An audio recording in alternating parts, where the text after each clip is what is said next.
Yes, as promised, Richard Hoagland is here. By the skin of his or our teeth. We just got him before showtime.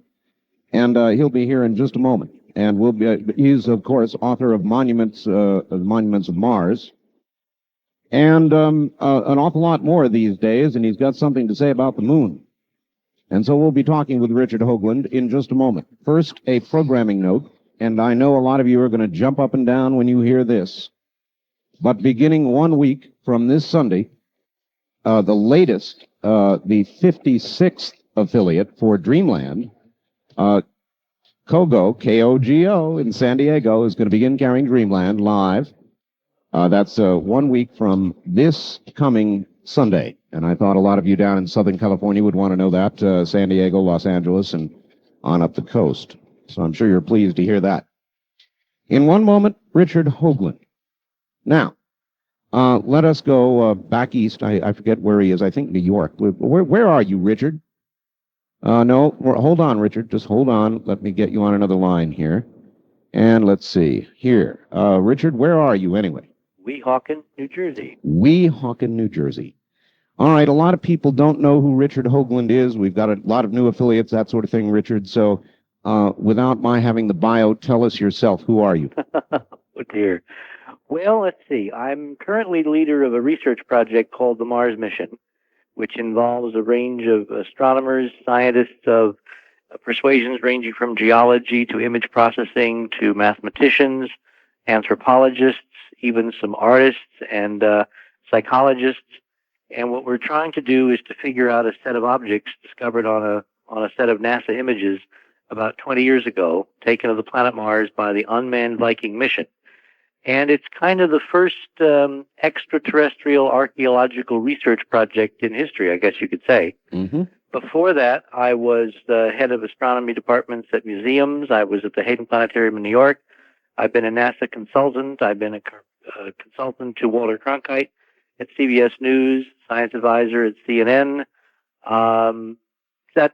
That basically covers it. Very impressive credentials. And last year, I cannot forget this, I was awarded the Angstrom Medal for Excellence in Science for the first time internationally by the Angstrom Institute in Stockholm, Sweden. Very good. All right, Richard, I want you to answer a critic. I heard an earlier talk show host say that he regards this sort of thing as fantasy. When you encounter a critic like that, what do you say? I mean, besides your credentials, which are impeccable, what do you say to somebody who makes that kind of a charge? Well, I point them toward the New York Times for July 20th, 1969, which finally apologized to Robert Goddard for calling him some 50 years before a fantasy visionary who was not grounded in science. Everyone who tries to do something that has never been done before is accused of being slightly, non-anchored in reality. Whacked out. And, you just have to take that along with the rest because ultimately it's the evidence which will prove you right or wrong. And, about 10 years ago when I began this, I wouldn't have given a prayer that we would be proven right maybe within my lifetime because there were no missions going back to Mars. There was no general scientific consensus that there was any possibility of artifacts in the solar system. It was an extremely isolated position. Now we have, hundreds of scientists who have joined us in various ways. We've had peer review. We've been awarded medals. NASA has invited us 5 times. I've been asked to speak at the United Nations. I think the trend curve speaks for itself, Art. I think you're right. It certainly does. And we'll leave that one right there. All right. Richard, I've got a computer, and recently I went up on America Online, got a GIF reader, and got the GIF pictures, several of them, of the monuments on Mars, of the face on Mars. And I've been looking very carefully, as best I can. Got a nice high-resolution monitor. I must tell you, that face looks like a face. Yeah, I mean, it really looks like a face, Richard. I don't know that I've got enough detail to see some of the other objects. I can see surrounding objects, but I don't know that I can make out, with the detail of the picture I have, enough detail to call them any specific structures. Okay. Are they harder to In other words, how do you come up with that? Obviously, you've got more sophisticated techniques than I guess I do. Well, it's not technique. It's basically technology and algorithms. These photographs were taken roughly a generation ago. Right. Imagine what has happened in the computer world in a generation. A generation in the world of software, in the world of desktop computers, in the world of microprocessing has been almost, as much a revolution as from the first Wright brothers airplane to the Apollo spacecraft going to the moon. I mean, we have literally come up factors of thousands in, computer speed. We've gone up factors of millions in computer storage capability, in the number of image processing operations that can be done per second, MIPS as they're called. Right.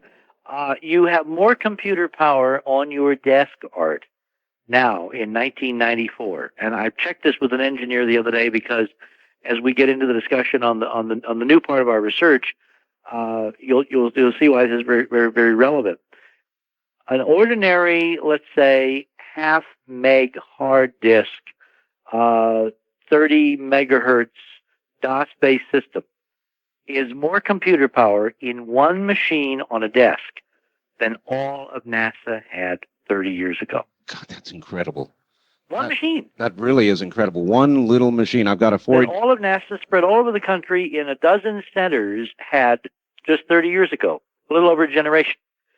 So when you look at these images, what you have to understand is that they were recorded as digital binary information on magnetic tape, sent back to Earth, recorded here on Earth. Sure. And any of the advances which have been wrought in the way of seeing things on these images is not because we're making up stuff, but because the algorithms allow you to reach down deeper and deeper into the noise and extract that last bit of signal. Mm. And the other objects that are around the face that are, in fact, they're several miles away. You have to look to the west, all right? Yes. Those geometric, angular-looking things that look very pyramidal, they will be brought out by a combination of noise suppression algorithms and things like sharpening, unsharp masking, a variety of techniques now that everyone has access to that literally only a handful of the world's most sophisticated computer programmers could have done 30 years ago.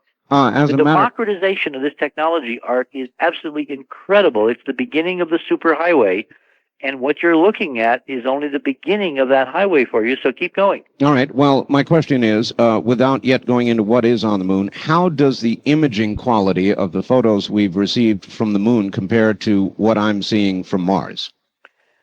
Now, let me see if I understand your in other words, we just took the pictures on the moon recently, and I'm asking about You mean Clementine? Clementine, yes. I'm asking about the imaging of those pictures versus the imaging we got from Mars. Okay. All right. We need to go into a little bit of various technologies. All right. The images from Mars were acquired with what Brian O'Leary told me at breakfast the other morning was the most infernal idiocy ever turned to astronomy invented by man, namely the image Vidicon camera.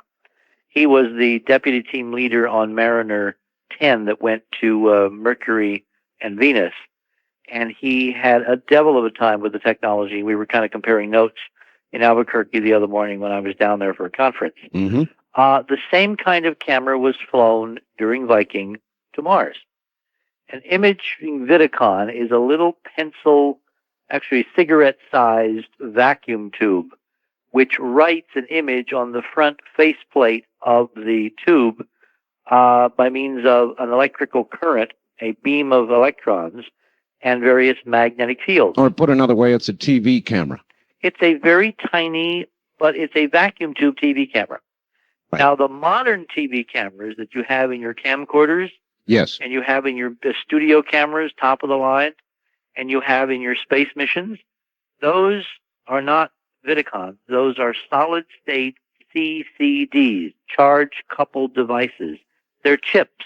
Right. Look, Ma, no moving parts, no vacuum tubes. Right. It's all done with chips. The chip camera is probably 1,000 to 10,000 times more sensitive. it is 100,000 times more linear, meaning the lightest and darkest things it can photograph and not overexpose or underexpose Right. is enormous compared to bottom line is the modern technology is 1,000 times better than what was sent to Mars. Wow. That's the technology now. That's not counting the imaging algorithms and the sophisticated mathematical techniques of enhancing, shading, contrast, stretching, all those things that you do with images once they come home. Now, why is the technology important? Because you're only as good as your front end. If you have a lousy radio, Art, I don't care how good a signal you're putting out. If the radio is bad, we're going to sound terrible tonight in somebody's living room, right? It's true, yes. Whereas if you have a $2,000 stereo receiver, it's almost as if we had moved in. That's right. That's exactly right. Well, that's the comparison. All right. Well, then here's the question. If we had today's technology, the technology available on Clementine, and it had been in roughly the same place taking the same photographs of Mars, would there be much of an argument about what we were seeing? I would have had a lot easier time. A lot easier time. Yeah. No, you're absolutely right. Because the noise levels would have been lower, the number of pictures would have been vastly superior, the comparisons, we could have had color, we could have had stereo, we could have had multiple angles. This problem would have been a non-problem. We would have known or not known within hours of those images coming back, provided, again, that the politics within NASA were honest, and that's a completely separate discussion. But technologically, no. If we'd had CCD imaging on Viking, the face on Mars would be a resolved mystery tonight. All right, I thought so. Now, this came to me in a fax from somebody at Cairo News, KIRO, up in Seattle. It says Russian and U.S. Mars mission planners are meeting at the Jet Propulsion Lab in Pasadena, according to Aviation Week, to better define U.S.-Russian participation in a proposed space exploration program to be called Mars Together. France, Germany, and Italy are also considering joining in the new 1998 unmanned mission to Mars. What do you know about that? Well, I know the Russians were supposed to launch this year. In fact, we were kind of hoping that they would get a look at Cydonia, that they may even land one of their mini rovers, and it was delayed. It's been delayed now 2 years to 1996. This is part of the ongoing discussion between NASA and the European space community, and of course the Russians have now joined the European space community for plans after 96. The next opportunity is 98. You get an opportunity to go to Mars roughly every 2 years. So this is part of what we get to see in public. What really is driving this, I basically could speculate, but I have no direct knowledge. All right. In other words, I don't know whether there is some plan to investigate the Cydonia objects quietly together, or they don't even know they're there, or they're pretending they're not there. In other words, I cannot speculate. All right. Before we get to the moon again, I'm delaying this. I want a little bit of background on NASA. I mean, you worked for NASA, and now you're in contention with NASA. And why is that? I mean, you worked for the organization, and now you're turning around, in essence, and saying, "Gee, what a bunch of liars." Well, let me put that hopefully in a correct perspective. I was a NASA consultant.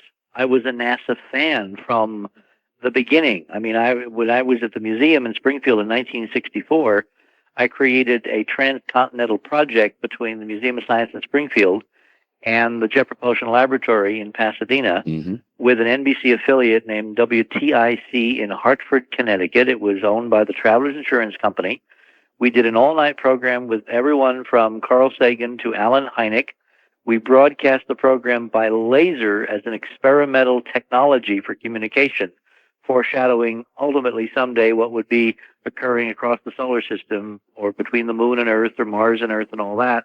The program was nominated for a Peabody, and the occasion was the first flyby of the Mariner 4 spacecraft past Mars in July of 1965. So I cannot say that I was an antagonist in the beginning, but what I have become is a critic because the agency has drifted away from the charter.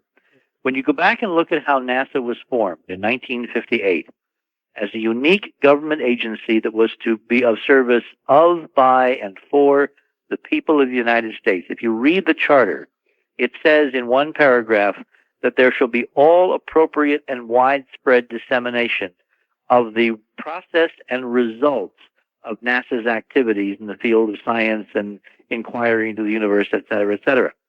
And what we have found, and what has been documented not only by our own efforts, but by the efforts of people like Dr. Stan McDaniel, is that somehow NASA is not operating today in consonance with its charter. Now, most of the people in NASA, the 99.9%, who are, heroic, pioneering, who believe in the charter, they would be appalled if they had done their homework and found what we have found.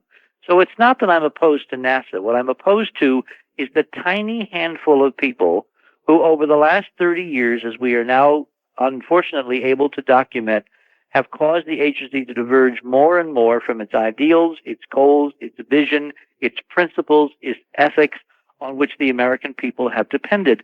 And we're doing this on behalf not only of people who care about NASA, but the people within the agency who are being sold down the river along with the rest of us. Richard, what influence caused this change, do you think? Fear. If you read a document called the Brookings Report, which we have unearthed now as part of our political activities, you find that literally as NASA was being created in 1958-59, there was a general effort by the agency to reach out to the scientific community and to gather experts from a variety of fields, anthropologists, economists, lawyers, politicians, industrialists, whatever, and to ask them, how do we do this, boys and girls? How do we create a space agency, and what should we do, and what would the impact be back on the American society? This study, which is available from federal archives all over the country, which was submitted by NASA to Congress in 1961, in April of 1961, by the then new Kennedy administration, turns out to have contained within it what I have now called the ticking time bomb, the kind of logical paradox. Because on the one hand, NASA charter called for it to be the most open, democratized agency in the history of the federal government, in the history of this republic. In this Brookings report, there is a section dealing with extraterrestrial intelligence, extraterrestrial life. And in that section, NASA received recommendations that if it ever found artifacts, and it was expected that it might find, as part of its unmanned space activities, robots like Viking, or Lunar Orbiter or Surveyor or other missions out across the solar system, Yes. It might find artifacts. And on page 215, this document predicts that. It says that because of the potential for anthropological devastation, the fact that previous civilizations on Earth, when they have been forced to confront suddenly advanced cultures completely above and beyond them, that they have disintegrated, it recommended that serious consideration be given to simply not revealing this data, to withholding this information from the American people and thereby from the rest of the world. My God, that's the equivalent of an unconstitutional act. In fact, the parallel, Richard, to what has occurred to our own Constitution since its penning, really, there are many parallels. So do you think it just might be that NASA, like every other bureaucracy, like our own damn federal government, got too big and as a natural course began to sort of draw in and become protective? Well, if you look at the sociology of this institution, and you understand that in the time frame when this recommendation was made by people of the level of competence and authority of Margaret Mead, who was a very well-known anthropologist of this period, the head of Harvard, the general counsel for the United Nations. I mean, the names of the people on this Blue Ribbon Commission read like a who's who of American science and industry of the time period, coming out of the very paranoid McCarthy period, where we were afraid of our own shadow and everybody else's shadow.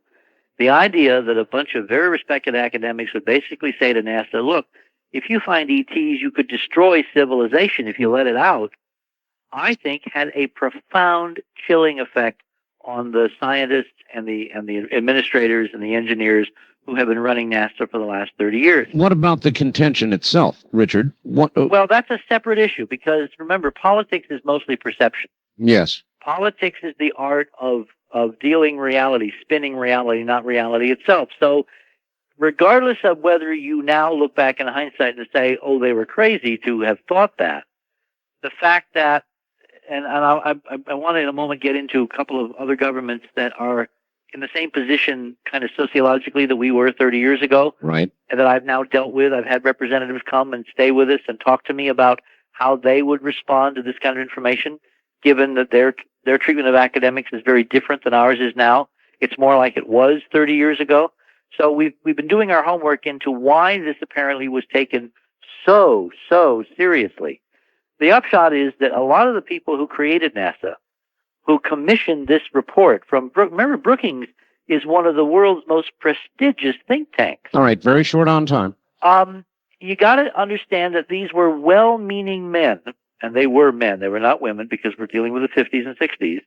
And when they got this recommendation, I think, Art, that they felt they were doing a valiant public service in deciding that if they ever found the evidence, they would quietly put it in a drawer. Richard Hoagland, hold on. We'll come right back to you. This is Coast to Coast, AM, PM, the first hour. I'm Art Bell on the CBC radio network. Stay right there. My guest is Richard Hoagland, author of The Monuments of Mars. And it's fascinating stuff. We're about to get into questions about the moon, so stand by for that. Richard Hoagland, are you there? I am here. Good. Quick question. I know you've had it before. It came in by fax, Richard. Would you ask your guest if he has any knowledge about the use of Hubble to look at the face on Mars now that the telescope is operating properly? Technically, it's not really possible. Mars is literally too far away. If you do the numbers, the size of the Hubble mirror is about 100 inches, about 95 inches. We're 50 million miles from Mars at this opposition. You do the standard numbers you find in any astronomy textbook, and what you find is that the face is about 1 pixel, 1 picture element across. You have got to go to Mars to get data. Got to go. Yeah, I can understand that. 1 pixel is just nothing at all to work with. Nope. What do you know about the glyphs? GLYPHS, glyphs. Supposedly raised platforms or constructs that appear like alphabetical characters. Have you heard of those, Richard? Where? I believe Mars. Or maybe, no, I'm sorry. I think we're now switching to the moon. This is on the moon, the glyphs. Let us switch to the moon. You got a big, I know you were ballyhooing a big announcement about the moon. Yep. And, well, all right. Several nights ago, Thursday of last week, I flew to Ohio State University, and to a literally packed auditorium, about 600 people in Independence Hall. We presented for 4 hours the results of the last year and a half of our Mars mission research. We're going to have to, by the way, change the name of our organization because Mars is too narrow a focus, and I'm in the process of kind of casting around for something that would be appropriate and would kind of embody the spirit of this inquiry as it broadens its focus. But what we did is we presented a year and a half's worth of work. We had 4 trays of slides. We had 600 people stay 4 hours. They gave me a 5-minute standing ovation at the end. It was quite impressive. So in other words, you gave them the bulk of your research on Mars to date before you launched into the new stuff? No, we didn't. Oh, you did? We basically did a quick reprise because everyone has seen the videos, the NASA briefings, the UN briefing and all that. Or if they hadn't, we could point them to it. We basically spent the 4 hours talking about the rather remarkable discoveries we have made on the moon. We have found detailed, 3-dimensional, unquestionable structural artifacts built by some ancient intelligence on the lunar surface. Good Lord. We have found them on multiple photographs taken by multiple surveyor, lunar orbiter, and Apollo missions. Richard, that's an incredibly definitive statement. Are you that sure? Absolutely. Unquestioned. I've never been more sure of anything in my life. And what's really neat, Art, is that we are drowning in data. Whereas with Mars, we've been arguing, almost like the number of angels who can dance on the head of a pin and that classic, thing. Right. With 2 photographs at 2 different lighting angles. With the moon, we are data rich. We have literally thousands of pictures. All told, NASA has millions of pictures. Clementine, the recent Pentagon mission, itself took 1.5 million images of the moon. Wow. We are stunningly data rich. Haven't you kind of wondered why we have never really seen the moon, Art? Think back. Go tomorrow when it's dawn and you've rested up from the night before. Go to your library and take out a few astronomy texts and begin to look at the section on the Apollo missions to the moon, or the moon in general. What you're going to find, what we have found, what I have puzzled over for the last year and a half, is you're going to find in book after book, text after text, and magazine article after magazine article, the same tired half dozen pictures of the moon. Millions of pictures, and all we have gotten really to look at in the last 25 years, since Neil Armstrong set foot on the moon in July of 1969, are basically the same 6 dumb images. I never thought about it, Richard. And you also have not seen any stunning 3-dimensional flyovers of the moon. That's for sure. JPL, the Jet Propulsion Laboratory, which is NASA's premier interplanetary, mission central, during the Voyager missions, it brought online, parallel processing machines and supercomputers and crays and whatever. And during the Neptune flyby, it gave us, within hours practically, of the photographs from Voyager 2 of Triton, Neptune's large satellite. Right. It gave us a beautiful, incredible 3-dimensional flyover of Triton, this planet-sized moon orbiting Neptune at the edge of the solar system. Think back. Have you ever seen a 3D flyover of our own moon? No. Have you ever seen, camera hovering, flying, skimming just above the Sea of Tranquility, darting across Copernicus, making a right turn at Archimedes, going through the Alpine Valley, shooting down over the rim of Tycho? No. Nothing. No, you're right. I see them only. Images. I see them only of Earth, Richard. They will show the technology and how it's done on Earth and so forth and so on, but never the moon. Mars, you see the volcanoes. We have recreated our own version with Cydonia and Dr. Carlotto and the imaging technologies at TASC, the Analytic Sciences Corporation in Reading, when Mark worked there. But think back, we had 3 extraordinary mapping cameras on Apollos 15, 16, and 17. These were 24-inch aerial reconnaissance cameras used by the military, to photograph the heck out of Cuba and pinpoint the missile silos, loaded with the best high-resolution aerial film that American technology could provide. They mapped stunning orbit after orbit after orbit after orbit of the moon. And have you seen one frame of those photographs? Now that you mention it. No, so where is all this stuff? Well, they dare not show it to you because it contains evidence, stunning evidence of artificial structures that they, and we'll get to who they might be, have not wanted you to see for 30 years. Brookings has been in full force, and we have been living a lie, Art. And that's what I showed the crowd at Ohio State University, and that's why they gave me a standing ovation, because we've finally broken the lie.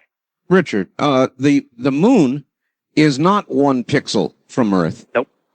It's a lot closer. Optical telescopes can and do all the time. You are going to love this. I guess I will. One of our Mars mission members, and I'm going to name names and frame numbers tonight so people can begin the crucial verification process. Good, all right? Good. We also had a professional TV crew at Ohio State. We filmed the entire 4 hours. We are in the process of editing the 4 hours. We are hoping to have an online video available so everyone can see these images on their VCR within a matter of weeks, hopefully next 2 or 3 weeks. When will computer images be available? Good question. I have not been able to get the data into the hands of our computer people yet, simply because I had to get the stereo, and getting this silently, quietly out of NASA has been like pulling teeth on a mountain lion. While the lion is asleep, But you don't want to wake up the lion. Yeah. So you did do it, though. We did do it, and that's why we're delaying. If we didn't want to include that, we could probably have this thing ready in a week or so. Okay. But I want to wait about 2 or 3 weeks so that Carlotto can take the stereo, the 3-dimensional, 2 different missions, 5 different geometries, 3 different lightings that we've got of some of these objects, and literally create the 3D so that you will fly around the several thousand-foot high crystalline skyscrapers we have found standing on the moon. How high, Richard? Several thousand feet.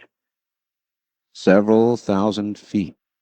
And we Now- have them on photographs from 2 different archives, 3 different technologies, what is it now? 3 different missions, okay? I have to keep track of the numbers here. Yeah. There is no doubt. The geologists of our team, most of whom had not seen what I have been working on, because I've been holding it very close to the vest, some of them were able to assemble at Ohio State on Thursday night. They were absolutely blown away. They were boggled because they know that this is not what the geology of the moon should look like. It just doesn't look like that, boys and girls. And the amazing thing to me, more so than the artifacts, is how they've kept the secret. And that, to me, is going to be the most amazing puzzle of all this, because I can't imagine that we're the first to have seen this. I do know that our technology is a lot better on one desk than all of NASA had when these photographs were taken.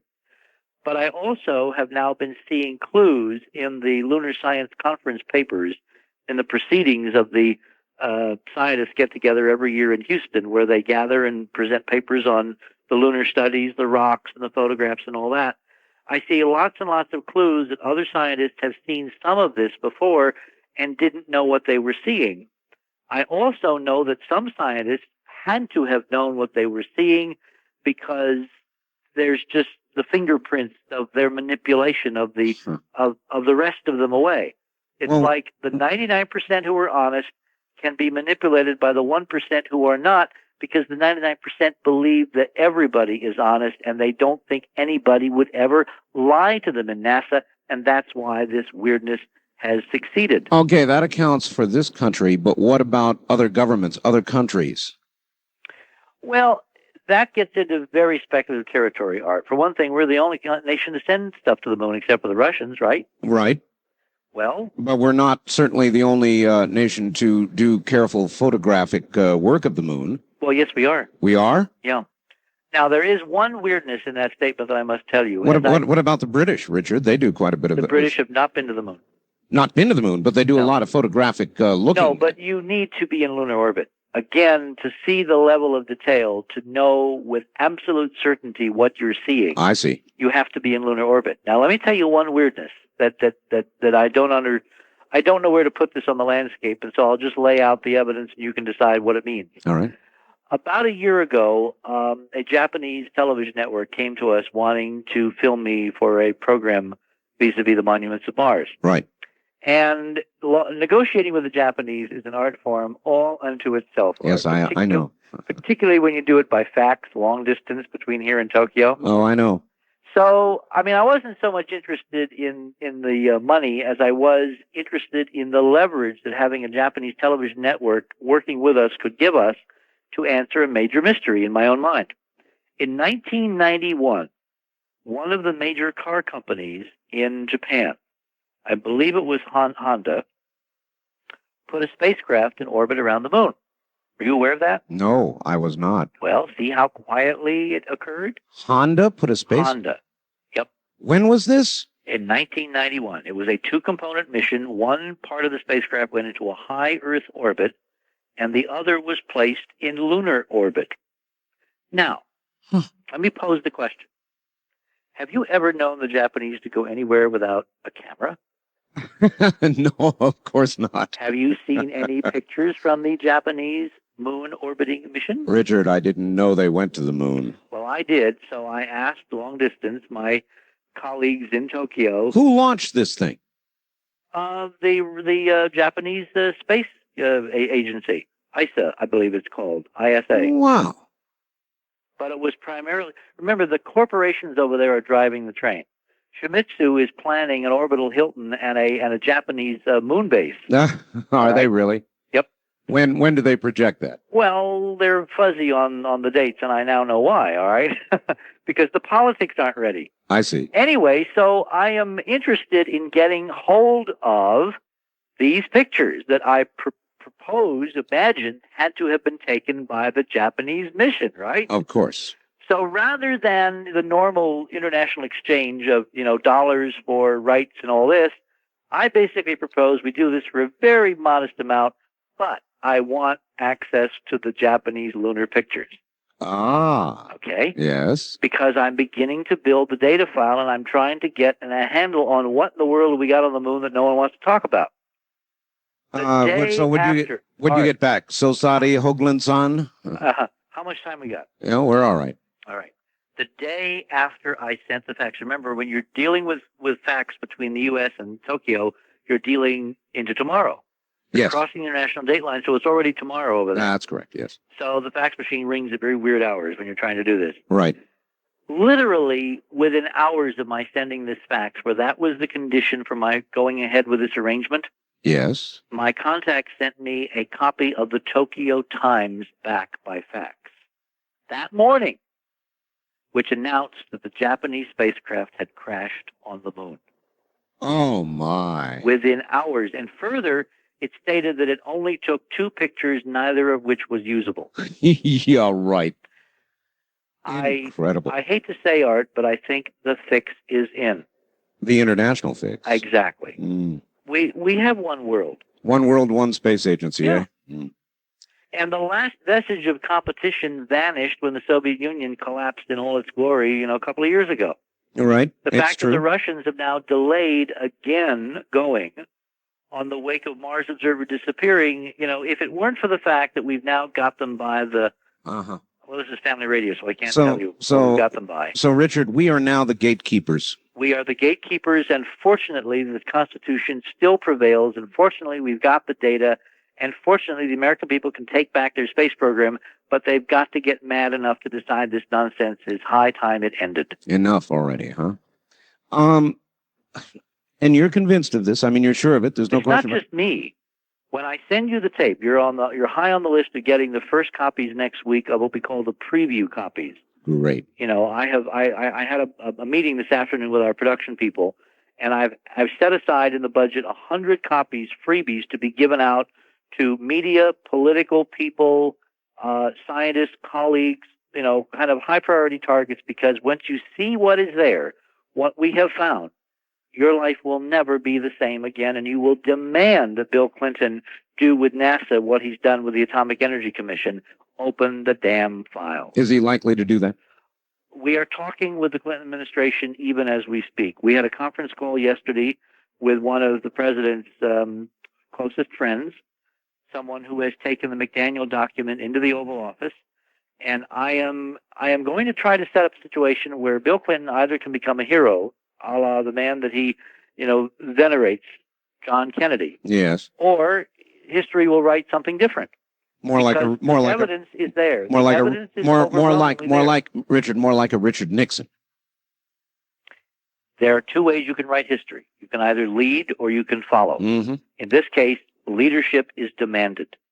The positive benefits, Brookings, aside, the positive benefits of leveling with the American people, presenting clearly and concisely what we've got and now what we can do with it, the extraordinary opportunities and the benefits to the economy, to the global political situation, to domestic, peace and tranquility, all of the positive things that can happen by being honest on this issue, by going forward with the research and the development and making use of this knowledge for the benefit of all mankind, so far outweigh the fears of a few timid bureaucrats who have been huddling, quivering, shivering under the covers for 30 years because Margaret Mead said we would destroy civilization. If you tell us, that will not happen. This is the Star Trek generation, Art.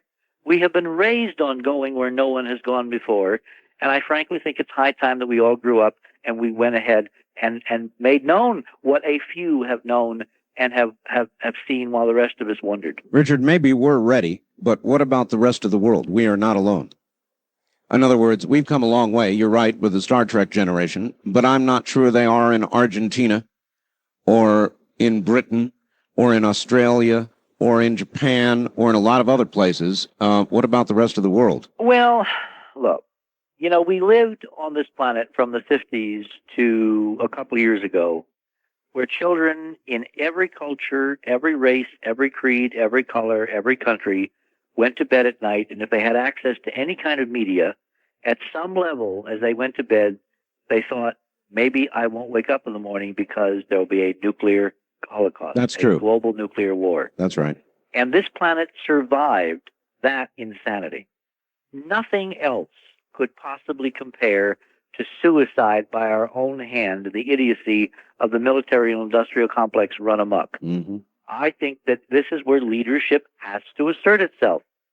The positive benefits, culturally, scientifically, technically, and economically, of pursuing this high frontier now, of verifying what's there, of exploring what's there, of returning the extraordinary knowledge of what's there. When we get into the details of what is there, you'll see why we desperately need this knowledge back on Earth to help us save the Earth. What makes you think they don't already have it? What makes you think they have not already explored it? If they've done all this, the rest of this stuff in secret, why would you imagine they'd have as much knowledge as you may have and it would not have acted on it? But it has not been applied. And it's the application to society as a whole, the Baconian tradition of science art, where we have fallen woefully short. Remember the mandate of NASA.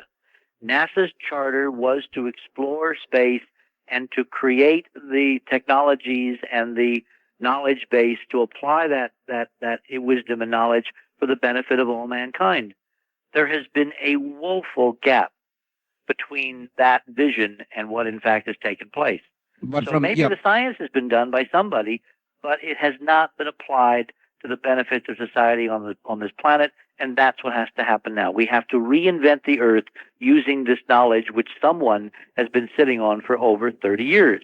What if the answer, though, Richard, is so awful, something that would, for example, deny or the existence of God or cause people to believe that what they've always thought, their deepest faiths, are shattered? I have to tell you, Richard, if I were a government guy and I had that information, I'd sit long and hard before I released it. Well, we've sat long and hard. Isn't a generation enough? Is the information that, do you think it may be that shattering? I think it could be that important. I mean, we're living on borrowed time. If you look around the planet, you can see that environmentally, technologically, we're living on borrowed time. There is everything from, the fossil fuel problem of greenhouse warming to, increasing numbers of toxins. The Superfund is woefully inadequate to handle the toxic waste problem. People are dying of starvation because there's more mouths to feed every year, and the technological curve to feed them is not keeping pace. Things are going to get horrible anyway. That's true. We must do something different. I agree with you, Richard. The human condition. All right, I want you to relax for a few minutes. I'm going to take care of some business, do news at the top of the hour, and we'll come back and talk about the detail of what's up there. Richard Hoagland, stand by. Stay right where you are. We'll get back to Richard Hoagland. This is some pretty good stuff. On nearly 100 radio stations now, we're going to light up the night, believe me, with what Richard Hoagland is saying, definitively, without question. He's found artificial artifacts on the moon. And we'll get back to Richard Hoagland and talk about that in just a moment, as I try to do when I have a guest. We cluster some of our business toward the beginning and end of an hour to open up the maximum centered time. So back to Richard Hoagland in just a moment. He has been a consultant for NASA. He is the author of The Monuments of Mars. He heads an organization that he's getting ready to change the name of because the mission is broadening. And his name is Richard Hoagland. He says there are undeniably, obviously, artificial objects on the moon. Richard, are you there? I am here. Good. Let's get into a little bit of detail. Exactly what is it you found on the moon? Well, we found a range of things. What led us to this site was extensions of our work on Mars. As you know, we have been looking at the monuments on Mars for about 10 years. Yes. And what we found is that these structures on Mars, and I'll remain with Mars for a moment, are not laid out at random. Part of our epistemology, part of how we know, or with a high level of confidence, strongly suggest, if you want to be really conservative, that there are structures on Mars, is because they have a very precise and overwhelmingly repeating geometric pattern. They are not laid out at random. mountains and, craters and other things have a random distribution. These things are as orderly, if you know what you're looking at in terms of geometry, as the streets of Albuquerque or Las Vegas or Los Angeles. It requires, though, some different sort of geometry to come to these conclusions, doesn't it? No, it requires Euclidean geometry, but it's different angles. Instead of right angles, we're dealing with multiples and submultiples of what we would call tetrahedral geometry, which is the geometry of a circle. What are called polyhedra, many-sided figures inscribed within a sphere. Plato was one of the first to make popular the so-called 5 Platonic solids, which are these regular, multiply edged figures you see put inside spheres, sometimes in museum exhibits, sometimes in textbooks. The simplest of those forms is the tetrahedron, which is a 4-sided, 4-cornered pyramid made out of a series of equilateral triangles. If you take a sheet of paper and you take a pen or a pencil and a scissors and a ruler and you draw 4 equilateral triangles on the piece of paper. Now, an equilateral triangle is a triangle whose sides and angles are all equal. Remember, the angles in a triangle in 2 dimensions have to add up to 180 degrees. Right. So if you have a 60-degree angle and a 60-degree angle and a 60-degree angle, that satisfies the first criteria. Mm-hmm. That makes 180. And each edge will be exactly the same. You cut those out and you take a piece of, you take a tube of glue or you take some masking tape or Scotch tape and you carefully glue them or tape them together into a pyramid. And you've got 1 on the bottom and 3 on the sides, and it's got 4 sides and 4 corners, and there is a tetrahedral pyramid. All right. Put that in a sphere, and you're off and running. Okay.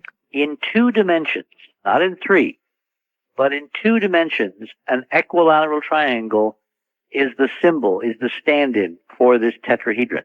All right? What led us to the site on the moon, where we have found the structures, is an 18-mile diameter crater in whose interior is an almost perfect equilateral triangle arc, which can be seen from the Earth with a telescope. What would it appear to be? A triangle as in indentation? It appears to be a dark equilateral triangle. Can you tell whether it is an indentation or a protrusion?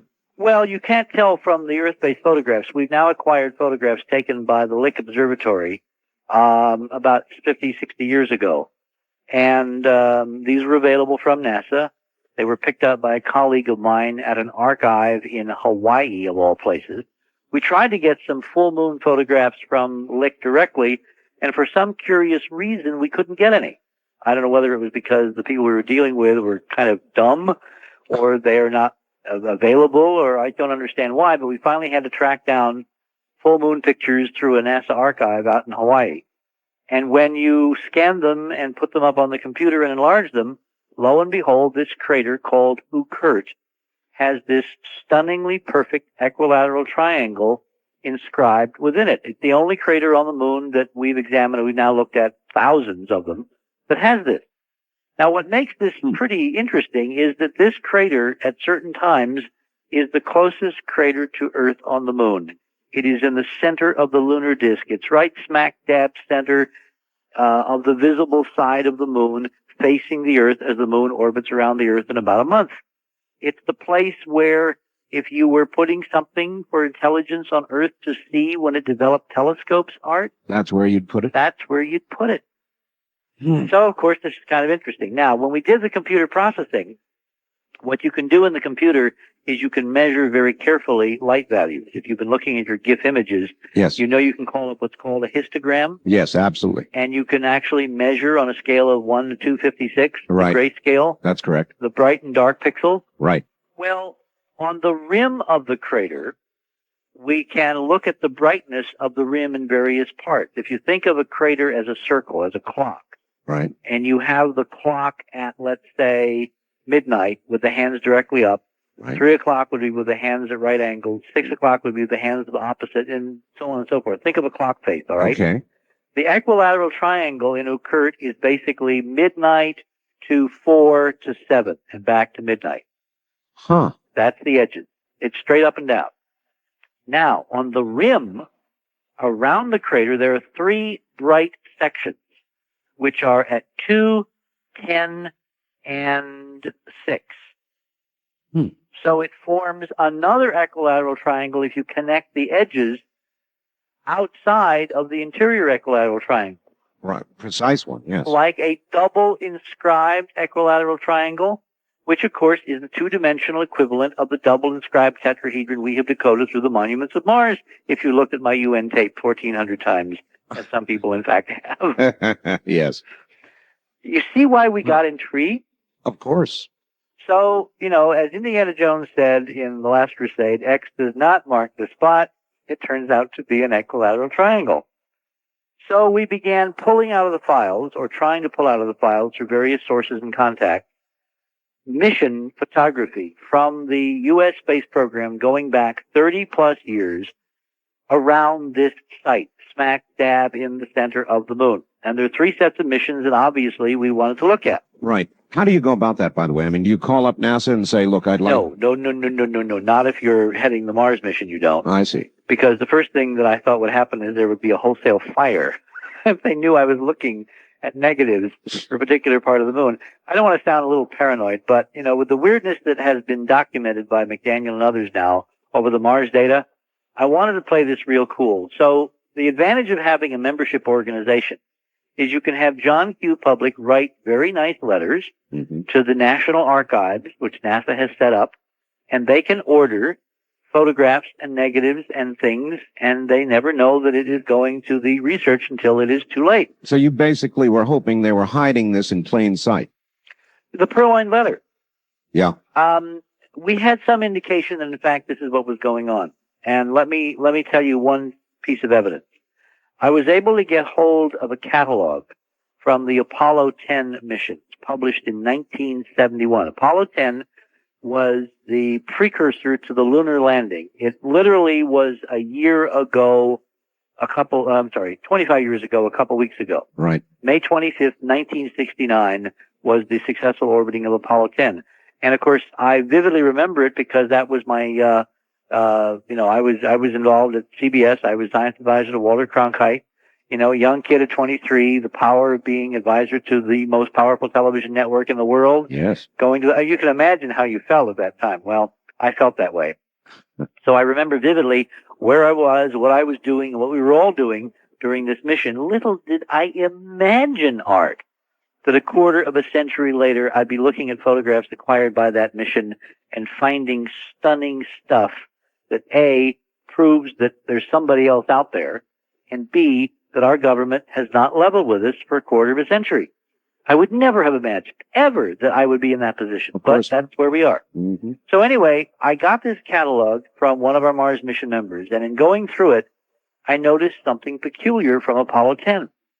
In these catalogs that have been published on every mission, going back now to Apollo 8, what NASA has done in consonance with the charter is to publish voluminous amounts of data.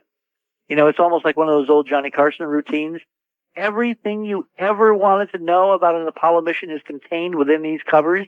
Yes. And, you've got data on the Zeiss lenses, you've got data on the film types, you have data on the electric rewind, on the transmission. I mean, everything any photographer would ever want to know is in these manuals. So much information. What? So much information. Oh, yeah, you're drowning in data. Yeah. But this is good. Data's good. Also in the back of the catalogs, they provided in postage stamp size actual reproduction of every photograph taken during the mission. This is the still. These were the Hasselblad stills. Right. The film cameras, the sequence cameras are not available because remember when this technology was used, we were limited to film. Now, of course, you could have video previews of what the film cameras recorded, and you could simply order the video cassette of, X orbit and that kind of thing. Right.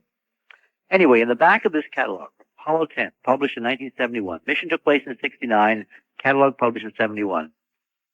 I'm looking through it, and I'm looking in the back at the reproduction of the photographs themselves, and I begin to notice something pretty weird. NASA's catalog process of photo reproduction is lousy.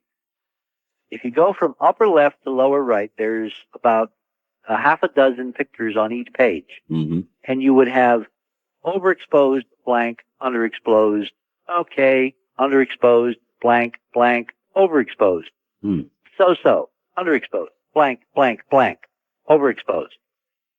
Hmm. And I began to compare that mission with the previous catalog from Apollo 8, where, with the exception of a couple, 3 frames, every photograph was perfect. Then I got an Apollo 12 catalog, which contained the data from the rendezvous and landing near the Surveyor 3 spacecraft by Alan Bean in the Sea of Storms. Yes, In November of '69, Yes. second lunar landing mission. I recall. And there were 50-some, 60-some pictures reproduced in that catalog, and those were all perfect. Hmm. And I began to say, this is kind of weird, because either we had a drastic fall off in catalog production technology at NASA between 1969 and 1971, or we had a radical shortage of ink, particularly white ink, okay? Or maybe there's something more interesting, because the photographs that were blank were of Ukert. Uh-huh. Anyway, the bottom line is we can prove that someone has faked the data. Someone has altered the data. So if you were a geologist in Dubuque at the university and you were ordering from a NASA catalog photographs from the National Archive, Yes. would you pay hundreds of dollars for a blank frame? No, I wouldn't. Well, when you see the video, I will show you the blank frame. I will take you through the catalogs and show you side-by-side comparisons. And then I come up on the actual picture, which the number is AS10-32-4822. And then I turn on the picture, and it's absolutely stunning. There's nothing wrong with it, except there are things on the picture that NASA never got around to telling us about. Telling us about, calling our attention to. Yeah. Well, Now, the even more interesting thing is we began to go in through this process in depth, and I began to order the same frames from Houston and from other archives. sure. Guess what? Things change. There are several 4822s, Oh, my. and some of them have things on them that others don't, and some of them have brilliant specular reflections caused by planar surfaces that are literally a mile square. A mile square. A mile square. Rough calculation. Have you ever flown past New York or Los Angeles at sunset, or any major city, Yes. and you've seen the brilliant reflections of the skyscrapers and all those glass buildings now with parallel, windows that form mirrors at sunset at the right angle? Absolutely. Yes. L.A. Law had some beautiful aerials during some of the latter years of their series, where they had helicopter shots going between the skyscrapers in downtown L.A., and you get wondrous light reflections. Correct. We are seeing light reflections from the skyscrapers on the moon, Art. You just called them skyscrapers. Well, what would you call something that sticks several thousand feet tall and is rectangular and has windows and reflects the sunlight? Excuse me. Wait a minute. Windows? Windows. Windows. Windows. How do you discern windows? By their geometric shape? Richard, these are on the dark side? No, these are on the front. These are on the front of the moon. Yes. See, we've been living, Art, with the illusion of openness. We have been conned. How much more plain? And remember, this has now been vetted by geologists. It's been seen by 600 people. It's soon going to be seen by, a lot of people. I'm going to be going to Los Angeles this weekend and presenting the data at a UFO conference there. You know that I never do UFO conferences. I know that, yes. I'm doing this because this data has got to get out. And I'm going to be seeing some Hollywood people, producers, media types, and I'm just using the opportunity en route to another conference in Hawaii to show people in various parts of the country what their government has taken from them and not let them see for 30 years. Richard, what about the networks? I mean, right now, what about the networks? Which network? Well, who cares? This is a gigantic story. CNN, We're working on it. ABC, CBS, Yes. No. so forth. Have you spoken to any Remember, of the them? moon is not going away. The moon is not going away. It's true. I have been very careful to prepare an airtight case. Think of Perry Mason. I get one shot here, and it's got to be airtight. That's true. Well, this is airtight. And I debuted it at Ohio State University. The reason we picked Ohio State is that the invitation came up, kind of at the right time. It's ironic that it's Ohio State because they have a radio astronomer named Frank Krause, who was a rebel in his day and who built, with great opposition, a kind of amateur radio telescope, which was one of the first to be used for SETI, for the search for extraterrestrial intelligence. Yes. And it felt to me kind of appropriate to stand on the stage at Ohio State and debut, photographic evidence, incontrovertible evidence that there is something on the moon that does not belong, built by someone a long time ago, and this government did not tell the citizens who paid for the pictures and the trip. I can't imagine that this government, having that information, would not, if necessary, conduct a secret trip to the moon and go and visit this edifice, whatever it is. Well, that I presume as we move through this process. Remember, this is the beginning of the space program all over again. Yes. We'll find out. Let me tell you how we're going to find out. Within 48 hours of my address at Ohio State, I got a call from a very well-connected intelligence source. Ah. All right. Who has now told me two things, and this came in so recently that I have not been able to check it out. He told me that there is a representative of the Army Intelligence Service, the Army Intelligence Corps, who wants to talk to me on the record and will attest to the fact that they've known this for 30 years. That I thought was interesting. Interesting, yes. Yeah. The other thing this source told me was that there was a recent briefing in England of a group using current Clementine data from the recently completed Pentagon mission to the moon. Short on time, yes. Which showed the same kind of structures in another place that we have found around Ukirk. Another place? Yes. Now, obviously, there's a lot of work for us to do, both at the level of science and maybe more important, the level of politics and intelligence. But the dam is about to burst. Art, you are witnessing the beginning of the new era because you can't hide the moon. All right, Richard, hold it right there. Thank you. That's a good place to hold it, as a matter of fact. Well, if this doesn't keep you riveted, check your pulse. You're probably not really here. Good morning, everybody. It's a Earth crusher this morning. Or maybe that'd be a moon crusher. I don't know. Richard Hoagland, author of Monuments of Mars, NASA consultant at one time, is our guest, and he's kind of blowing it wide open this morning. Says he's found and has absolute proof, not wondering about it proof, not speculative discussion, but proof that there are artificial structures on Mars, not little ones either, big ones, real big ones. And so we're going to be talking more about that. And now back to Richard Hoagland. Richard. Mm-hmm. Richard, if, this radio program's going to a lot of the country. And if, as a result of this radio program, somebody at one of the big networks or one of the major newspapers around the country would like to contact you, verify your information, and get themselves the story of the century, would you be up for that, or are you going to follow? We are ready. You're ready. We are ready. No, I mean, we would not have done this at Ohio State on Thursday night if we weren't ready. And the only hang-up is that I want to get this into the hands of ordinary folks in a way that they can really walk through. If you present these photographs just as photographs, some people will instantly recognize how extraordinary and anomalous they are. But we live in a culture where there is, either by accident or design, almost what I call educational dysfunction. Yes. People don't understand process anymore. They don't understand how the lunar environment is so radically different than the Earth that what we're seeing, things sticking up, a mile or two into the sky, yes, cannot possibly exist. That glass, cubical, geometric structures reflecting sunlight as a spacecraft goes by cannot exist naturally in the lunar environment. So what I did at Ohio State is I basically gave everyone a step-by-step instructional program in how to view the moon, starting at square one. And I took them through the processes, the geology, the environment, the comparison with Earth, the fact that you don't have water, you don't have air, you don't have clouds, you don't have geology as we know it. It's a very simple, stochastic, erosional environment where nothing but a meteoric bombardment beats down everything. bashes, smashes, destroys.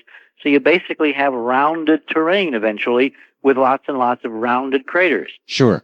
The things we're seeing set against that terrain are so stunning that if you're a geologist, you literally leap out of your seat, as I had two guys do at Ohio State the other night, Jim Erjavik and Dr. Bruce Cornett. Dr. Cornett, who is a former geologist with the Lamont Doherty Observatory here in New York at Columbia University, has written a paper, a technical review of our data, and it has been published on the internet. Oh. So all you have to do is do a search under Cornett. How is your data been received in this document? Well, excellently. I mean, Cornett basically affirms everything we think we've got. And that was up until, 3 or 4 weeks ago, and he had not seen the data, recently up until the other night, so I had several new things that we had been working on to surprise him, and surprise him we did. But what he has done is to provide this independent critique with the frame numbers, and it's very important that we get people the frame numbers so they now can begin to order them from Houston, from the National Space Science Center, the National Space Science Data Center outside Washington, from the other NASA archives. And maybe more important is they begin to look to their own files and their own, collectibles that they've squirreled away over the years. Sure. A lot of the good information that we got early on in this investigation came from private individuals who basically were amateur astronomers and space program aficionados who just kept everything, thank God. You see, in the beginning, Art, the system was honest, and NASA gave away thousands upon thousands of pictures. I recall, yes. The way we're going to keep this honest is that since we've now identified some of those hidden material, we will compare what NASA has in the archive now with what they gave us and with what people have been retaining in private reserves and private archives. If all the data sets don't match, if 4822 from Apollo 10, AS1032-4822, isn't the same in every single representation, you got them. And you are putting together a videotape that you might call Moon the Big Lie. Well, no, I'm going to call it the Moon-Mars Connection. The Moon-Mars Connection? Yep, because there is a connection. We were led to this site by decoding the monuments of Mars. What do you think these things are, Richard? Well, they're structures. What we're looking at are remnants. Let me tell you that the major discovery I think we've made here. We have found the remnants of two huge domes, doming in two mare on the moon. One is Mare Crisium, which is in the upper right-hand corner of the moon. Go to an astronomy textbook and look at Mare Crisium, and one of the first things you'll notice is it has a hexagonal configuration. Mm-hmm. That is not an accident. That is a reflection of the artificial glass multi-layered dome that we have now found arching over Crisium. Photographed and commented upon, we found in Apollo transcripts by the astronauts themselves. And they didn't know what they were seeing, Art. I wonder, Richard, by what deduction you conclude these are artifacts and not presently used structures? Oh, because they're incredibly ancient and eroded. They have been bashed to hell by hundreds of millions of years of meteorite bombardment if the calibration curves that we get from other space science input is accurate. This is very, very, very, very ancient stuff. Very old stuff. Very old stuff. This is so awesomely old that I can tell you what happened now. We found this stuff. Somebody in NASA looked at the photographs or put the data together, and they figured it out, and they took it to a tiny handful in this government, and they literally freaked out, and they said, oh, my God, we can't show anybody this. And they hid it from the rest of NASA and the rest of us, and they've been terrified that someone would find out for 30-plus years. Richard, I want to run something by you. This last Sunday on Dreamland, I had a physicist on who is of the opinion that that we have had a number of polar changes, polar shifts, and that there have been previous civilizations that are not necessarily, in other words, that our current ETs, if they exist, are not really from any place else, but in fact from previous civilizations where humanity has risen to some level or another of technology and then been smashed down, much like the dinosaurs, by polar shifts. Who's the physicist? I'm sorry. I'll come up with his name. R.W. Whitfield. And where is he from? I'm, What has he published that one could refer to? he's published a book called The Force. Okay. All right, and you can refer to that. But Okay, next week, no, 2 weeks from now, I am coming to your part of the country. I'm coming to Arizona, and I'm going to get together with some Hopi elders because our calculations in terms of the hyperdimensional physics, looking backward now at the history of the Earth, right, indicate that, in fact, this is quite possible. And I believe that the four worlds of the Hopi reflect the idea of four previous epochs where civilization rose to a remarkable height and then something happened. There you go, Richard. See, some catastrophe. He mentioned the Hopi. Okay. Well, I for some reason they're going to sit down and talk to me. They have seen the UN briefing. They had seen the tape, and it apparently is now time for us to have the conversation. The reason that this is good timing is because I believe that if one is concerned that this could happen again, in this physics, there are things we can do. We are not powerless to do something about this, as awesome as that may sound. And part of the secret, part of the reason why we've got to get to the moon is to find out the knowledge and expertise which I think must exist there in some archives, plural, that is at a level below the level of meteorite bombardment and devastation we see, because from other indications, I think that things probably go down as deep in the moon as they extend above it in terms of the photographs that we've been analyzing. One of the reasons I brought that up or set that up, Richard, is because... Yeah, why did you set that up, I Art? set that up. I set that up because if we're looking for motivations to keep something secret, if the answer is that we're going to get wiped out, there's going to be a polar shift, and according to this physicist, that would produce 800-mile-an-hour winds, it would literally bury this civilization, just about any traces of this civilization, the earth changes that would occur and so forth, would devastate it. He says there are prior civilizations, and they are literally buried. Very down very far. I don't quite understand the connection with the moon. Well, the connection is that some prior civilization right may have constructed the things that you're seeing on the moon. Okay. And that, in fact, as you follow the logic, the question is what happened to that civilization. Okay. It then becomes apparent that, another polar shift is coming, and that's wait.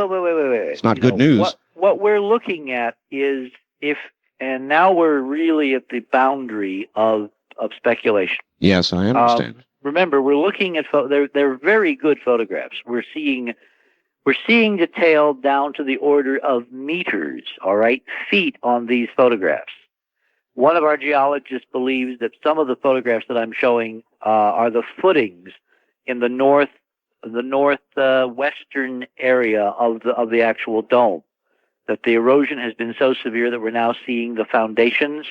What we see are mile after mile after mile of absolutely parallel double craters, all aligned with each other in 3 dimensions. Oh, did I mention that this stuff is made out of glass? How can you know that? Because you can see through it. Glass has a certain refractive index, and as you change the angle, there are predictable laws called Snell's laws of refraction and reflection, and this stuff is built out of glass. Now, before you say, wait a minute, he's gone over the edge here, there is a NASA study, which I cite, and you'll see in the video, by a gentleman who is located not very far from you, as miles go. He is at the Los Alamos National Laboratory over in New Mexico. Oh, yes. Okay. His name is Dr. James Blakic, and he has written a number of articles over the years, including some in Scientific American on lunar basing. NASA building lunar bases on the moon. Right. Guess what Dr. Blakic's first material of choice for building an American lunar base on the moon is? Glass. Of course. You know why? First of all, because it's incredibly abundant. About 2/3 of the lunar surface is silicon and oxygen, which is silicon dioxide, better known as quartz, better known as sand, better known as glass, guys, if you apply some heat to it. Right. The other thing is that in an airless, waterless environment, such as the moon, or an anhydrous environment, don't you love those technical terms? I do. Anhydrous, waterless. Glass will not crack and have crystal dislocations. So Blake's calculations are that glass will have the structural strength of steel. Huh. Now, when you see what we got to show you, somebody put this knowledge to good use and built some pretty amazing and extraordinarily awesome stuff a long time ago. And we're looking at stuff on a scale so vast, Art, the only thing I can term it is mega engineering. What would its properties be with regard to maintaining an atmosphere? Oh, well, it is compartmentalized. You don't, we're not talking about a single dome, the classic science fiction dome. Right. We're talking about multiple layers, multiple levels, interior enclosures. Think of a compartmentalized ship. All right. Sure, it would make sense. Yeah, and you see, if you have a meteor hole in one section, you don't lose the air in that section. You don't lose the air in the entire dome. Exactly. But what we're dealing with is a structure on the moon, Mare Crisium, which is the size of the basin of Los Angeles, domed over, with a dome that rises, in some places, we think 60, 70 miles high. Oh, my gosh. And we are seeing fragments suspended in midair on the photographs.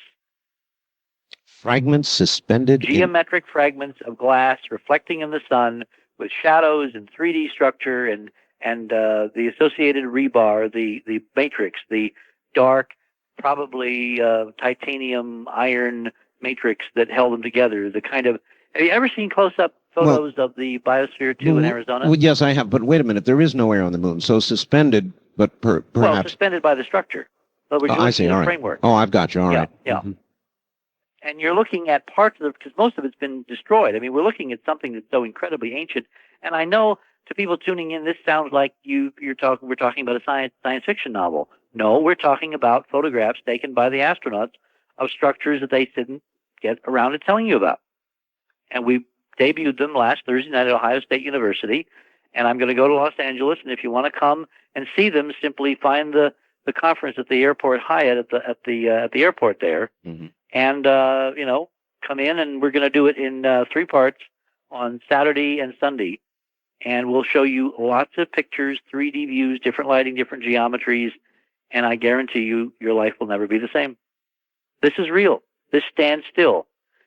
In fact, one of our plans, and the reason that I'm now casting around for how to recontext the Mars mission, yes, we are planning to go. The technology exists, Art, that we can get the money and build a spacecraft and simply go. If the Pentagon can go with Clementine, $75 million, and Universal can build a Back to the Future ride a few miles away from you for $40 million, you think we can get the resources to go and take some incredible pictures and maybe rove around with a robot? Oh, I think so. That's what we have on the drawing board. That's what I want to do.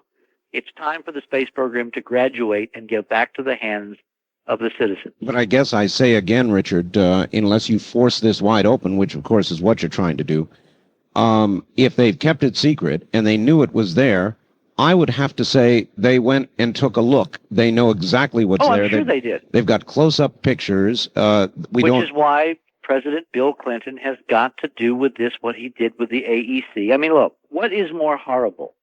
The revelation that this government, of, by, and for the people, deliberately, gave radioactive breakfast cereal to mentally retarded children in institutions in New England. Yes, I know. At the height of the Cold War, under the guise of national security, gag me with a spoon, or that we've taken some pictures of an ancient civilization on the moon, and we're simply going to open the files and show people what we've got, and now go back and exploit what we found. Do you think Bill Clinton knew those revelations were going to be made? I feel the same way, that he was surprised by it. What Hazel O'Leary says, that he brought them all into the Oval Office within days of the inauguration and basically said, look, guys, go to the files, find out what's there, and make it public.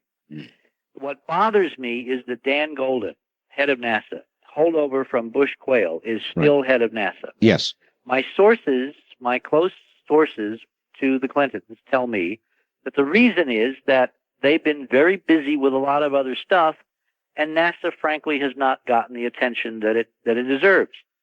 I am willing to accept that at face value. The acid test will be after I have shown the administration what we've got, and that is on track. We have had discussions now with the right people, and conversations are proceeding very fast. And those tapes that are going to come to you are also going to Washington and Little Rock and other places. Yes. Once that is circulating, and once they decide that we're for real and this data is there and the geologists are right, it will help them decide. It will help them a lot decide, not the least of which is for the people listening to this program tonight to just help them decide as well. What would you recommend they do? Letters, phone calls, faxes. Tell Mr. Clinton that he can be the John Kennedy he wants to be. Did you see... Pick up the Kennedy dream and resume the vision. Yes. Did you see the 60 Minutes piece on the Clintons this last Sunday? No, I was in Albuquerque. Bob Woodward has a new book called The Agenda. I know. It depicts a totally chaotic White House. I know, but I have a problem with Bob Woodward's representation. I mean, I have independent sources. Anytime you label a book The Agenda... Yes. I mean, that's spin control from the start. Well, you could suggest it reveals an agenda, yes. Well, maybe so, but there still is a general reputation Mr. Clinton has of having a very difficult time making decisions. So I wonder if we ought to be writing to him or Hillary. We need to help him make this one. Yeah. That's what representative democracy is supposed to be, isn't it? Yes. The will of the people. Well, people, do you want to see what's there or don't you? It's that simple. You think everybody's ready for it, Richard? Yes. Overwhelmingly ready. Desperately ready. This planet needs a breath of fresh air. But what if the air is not as fresh as you might imagine? In other words, if it leads everybody to a conclusion that with regard to God or faith or our immediate or near future and the possibilities of this civilization disappearing as others may have. Well, look, to me, knowledge replacing ignorance can't lead except in a positive direction. You know, we survived the bomb. We mastered that horrible genie. We stuffed it back in the bottle, except for North Korea, all right? We outlived the Cold War. We didn't incinerate ourselves. We let Nelson Mandela out of the jail in South Africa. Yes. The trend curve is in the right direction. This is an idea whose time has come. All right, Richard, hold on. We're going to open up the phone lines next hour. Stay right where you are. Richard Hoagland is my guest, author of The Monuments of Mars, and now with some startling information on the moon. And we'll get the phone lines open into this next hour, so get your dialing finger ready. This is CBC. This is Coast to Coast AM on the CBC Radio Network. Startling is the nature of the program this morning. My guest is Richard Hoagland. He has been laying out now for 2 hours the evidence that he has with regard to the moon. Structures on the moon miles high. Glass structures. Structures with windows. He's got pictures. He's got the proof. He laid it out at Ohio State University last week, and this morning he's telling you about it. And we'll get back to Richard Hoagland and your calls, and we're going to begin taking calls in just a moment. And now, back to Richard Hoagland. Richard, are you there? I'm here.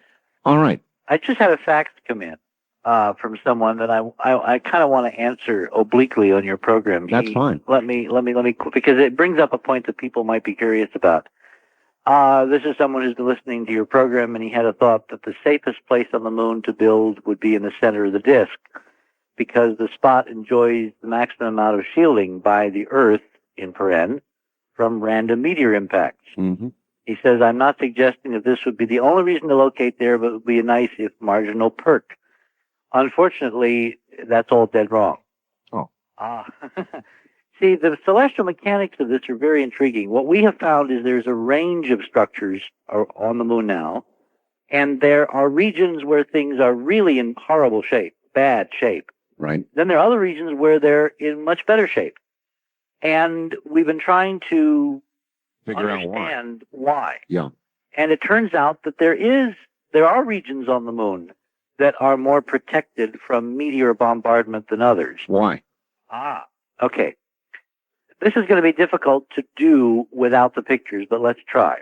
When you look at the moon on a full moon night, all right? Right. You see the familiar dark circular areas called mare, yes, which means seas in Latin. Galileo thought they were oceans. They are not, okay?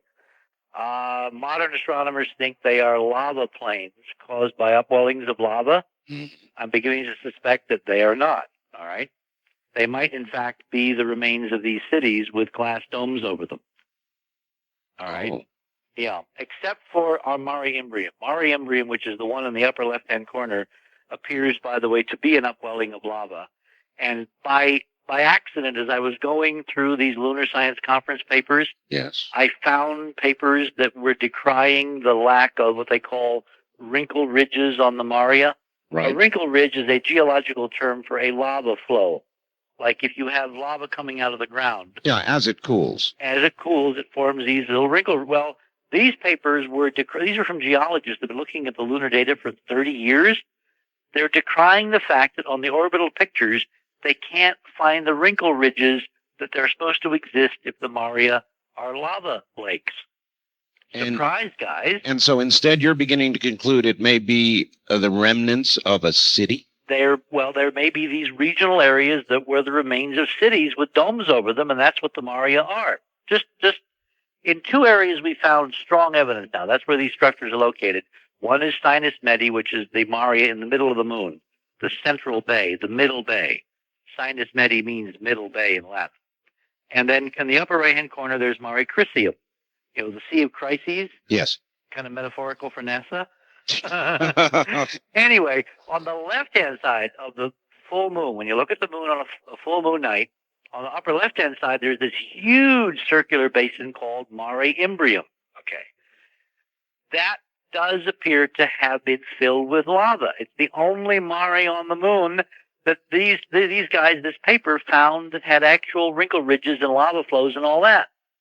And as a byproduct of doing the work on the artifacts, guess what we discovered in these papers is the upwelling point for the lava that flowed to fill Mare Imbrium, 19.5 north. Which is? The geometry of the circumscribed tetrahedron, the way the planetary physics works. Oh, yes. We found all the way across the solar system that the largest upwelling of lavas or energy or vorticular, spots on giant planets or the sunspots on the sun is at 19.5 north and south. Well, on the front side of the moon and the upper left-hand side of the disk, there is this upwelling between the crater Euler and I forget the other one. And the paper says it's between about 19 and about 22 north, with the median being at 19.5 north. So what would have melted it? Well, the interior of the moon has been liquid in the past. All right, it has cooled. Now, that, of course, gives us some relative dating because we've got lunar rocks, right? Yes. In those lunar rocks, we probably have crushed bits of debris of stuff that's not natural, right? That is artificial, which means that in the half ton of lunar material that the astronauts brought back, if we're lucky, there is actual artificial material mixed in that should be evident in the chemical and isotopic and other signature analysis. I remember, Richard, after they brought the moon rocks back, everybody had great expectations. There was a long period of scientific examination, after which they basically came back and said they're rocks. Well, they're not.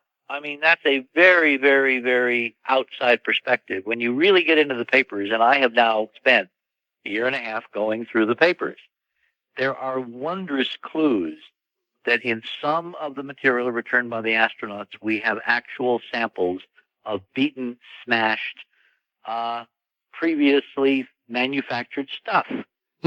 Because of the weird chemistry, the weird isotopes. I mean, these things are weird.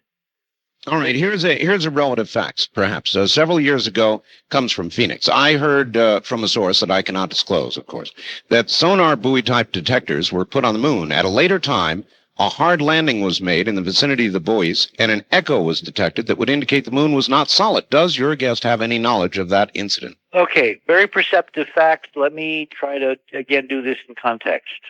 They weren't sonar buoys. What they were seismographic stations. All right. Designed to measure moonquakes. Right. We're basically talking sound waves through the moon. Yes. I mean, a seismograph is a sound wave detector through rock.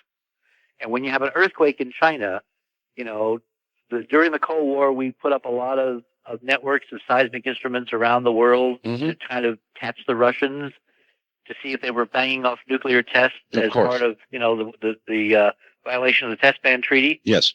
Now we have all these neat seismic arrays, and we have computers, and we can do 3D tomography, kind of X-ray, sonar, seismic X-ray of the interior of the Earth using this technology from the Cold War. Well, we took a few instruments, somewhat primitive. The principal investigator was a colleague of Dr. Cornett's at Lamont Doherty, a guy named Dr. Gary Latham, who I met at CBS when I was Cronkite's science advisor back in the days of the Apollo program. Right. Very nice guy. He had a team of scientists stretching from Rice University to MIT, and I think even a couple over in Japan.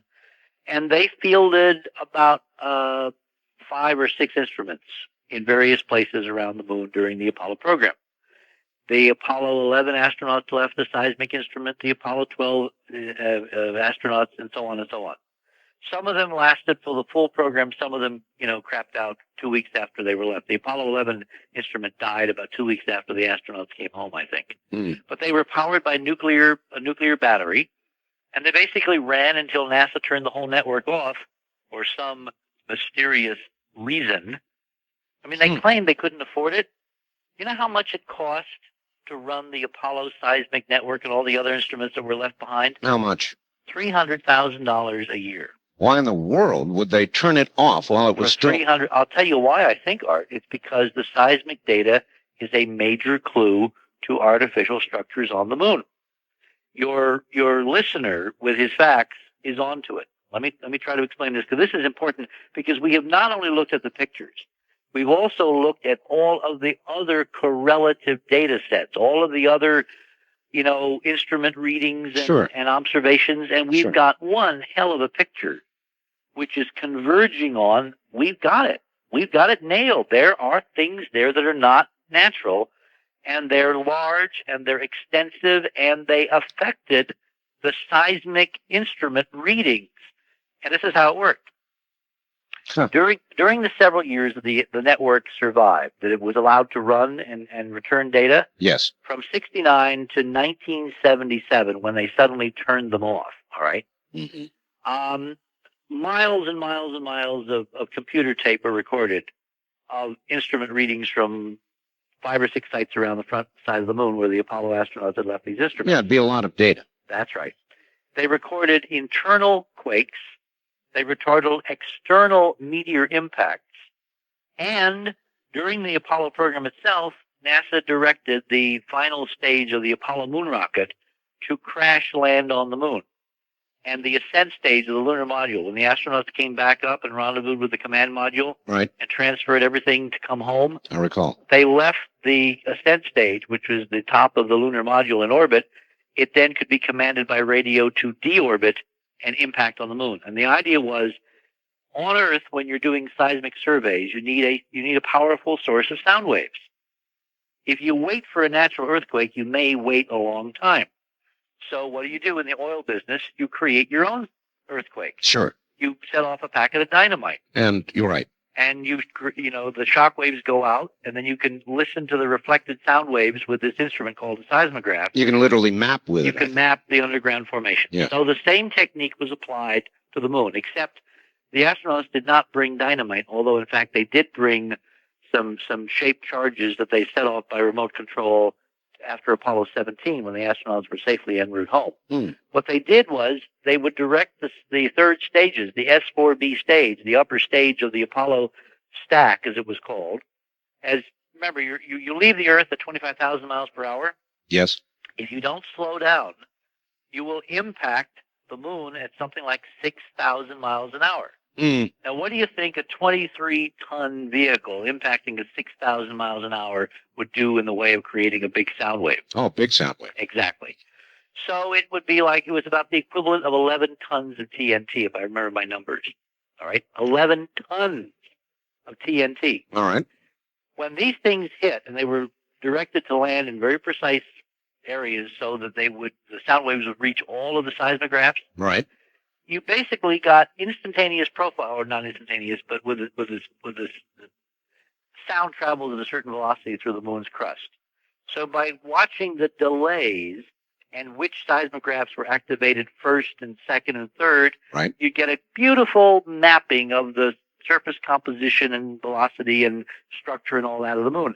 Well, the first one they did this with, which was Apollo 11, the damn moon rang for over an hour. Oh? Now, earthquakes on Earth, the wave train, the sound waves damp out quickly in a few minutes, 1, 2 minutes, 3 minutes tops. Right. The Earth does not resonate. It doesn't ring for an hour. Ultimately, when they have the network in place, one of the impacts of the S4B, the moon rang for over 4.5 hours. The only way that could be. No, don't say it because it's not true. You know, this is where you need mechanical engineers. The simple, dumb idea is the moon is hollow. The moon is not hollow. That's what I was going to say. But if there are structures, when you were a kid, Art, did you ever play on a railroad trestle? Well, I was going to say tuning forks. Exactly. If you know how trestle structures are made, I do. Large honeycomb structures. Right. If you get a sound wave going in a honeycomb truss structure, the waves will shuttle back and forth and be reflected back and forth by the truss, and you have created, in essence, a standing wave reservoir. That's right. That will store the sound energy, and it will leak slowly out into the surrounding environment so that if you get it going, if you get it excited, if you get it vibrating, like a tuning fork, it will hum for a long time. Oh, boy. And this is what the seismographs have found. Now, let me tell you what I think happened. I think in 77, they figured out that the seismographs were literally recording with every impact of a meteor evidence of these structures, and they turned the switch off. So there's no more data. Incredible. One more for you. This government is incredible. One more for you. This one from California. I've got a question for your guest. Knowing that the reason for skyscrapers on Earth is due to economic competition for land in certain geographic areas, what would be the reason for a skyscraper on the moon? There is no competition for land on the moon, so it would be more economically logical to build smaller structures covering a larger area. Those we have found. But how about a view? A view? A view. A moonscape view? A room with a view. A room with a view. You know, choice real estate. So, we cannot apply conventional terrestrial late 20th century economics to this. If there's one thing I can say with absolute certainty, and I believe there's not very many things I can say with certainty other than this stuff is real, I can say this. We're talking about high-rise structures, right? Right. Made of high-tech materials, titanium, steel, glass, whatever. They were not built by Mohawks. We're not talking about conventional terrestrial building technology. What we're looking at was done by robots because of the scale, the mega engineering, and the energy source was obviously an application of the physics, hyperdimensional physics. With those two prerequisites, robotics and unlimited energy, the idea of cost is a non sequitur. It doesn't mean anything. Whoever did this was not considering cost. But it's interesting that the stuff we have found, and it's very tall, it would have the most extraordinary view of the Earth, which would be directly overhead, 80 times brighter than full moonlight, a glorious blue-green disk twirling against black space in the vacuum every 24 hours. It would be a room with a view. Richard, how many windows have you found? Or is that a silly question? It's a silly question. There's too many to count. When you see the pictures, Art, you'll know why. This is really kind of, the Constitution forbids people cruel and unusual punishment, and I am subjecting Art Bell to cruel and unusual punishment tonight. It is, because I've not seen them, and I long to see them. You will. I guarantee you will, shortly. And the reaction from the people that you've shown all this Overwhelming. to... Overwhelming. I'm even able to impress very, very skeptical New York producers. That's how good this stuff is. So what do they come to you afterwards and say? Well, they're boggled because I frankly think they're more boggled by the political implications than by the technical, because they don't really understand what it means to have discovered this much stuff, this vast and this old. We don't think normally in these time frames. This is cosmic time. This is more the scale of my dear friend Arthur C. Clarke. That's why I opened my presentation at Ohio State with a reprise of 2001. Yes, 2001, really? Boys and girls. Well, right? It's not far from the obelisk, is it? Well, did you know, by the way, and here's a cute little thing, that Arthur's original idea for the monolith in 2001. Remember the teaching machine Of course. with the geometry, the 1:4:9 ratio? Yes, sir, I do. Was supposed to be a black tetrahedron. You didn't know that, did you? Where did he come up with that, anyway? He came up with it and then rejected it because he thought pyramids were a cliche.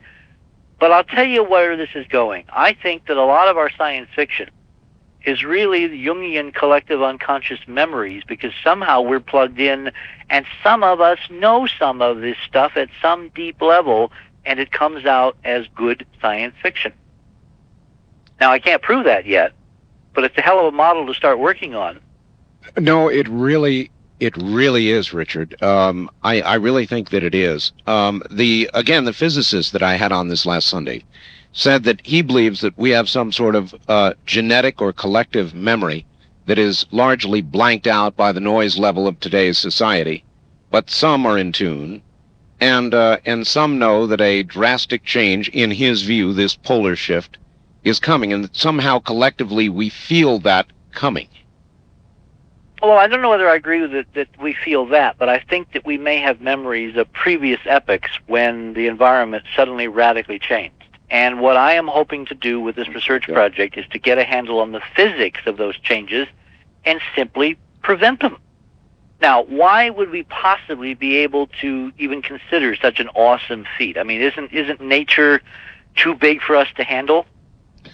That's where the lunar material is crucially important, because the scale of what we're seeing on the moon art and the awesome nature of how it is distributed indicate to me that we're dealing with a physics that can handle terrestrial Earth changes, provided we get smart enough, quick enough, and apply this knowledge. So you're saying you think something could be done even if some sort of catastrophe was on the way?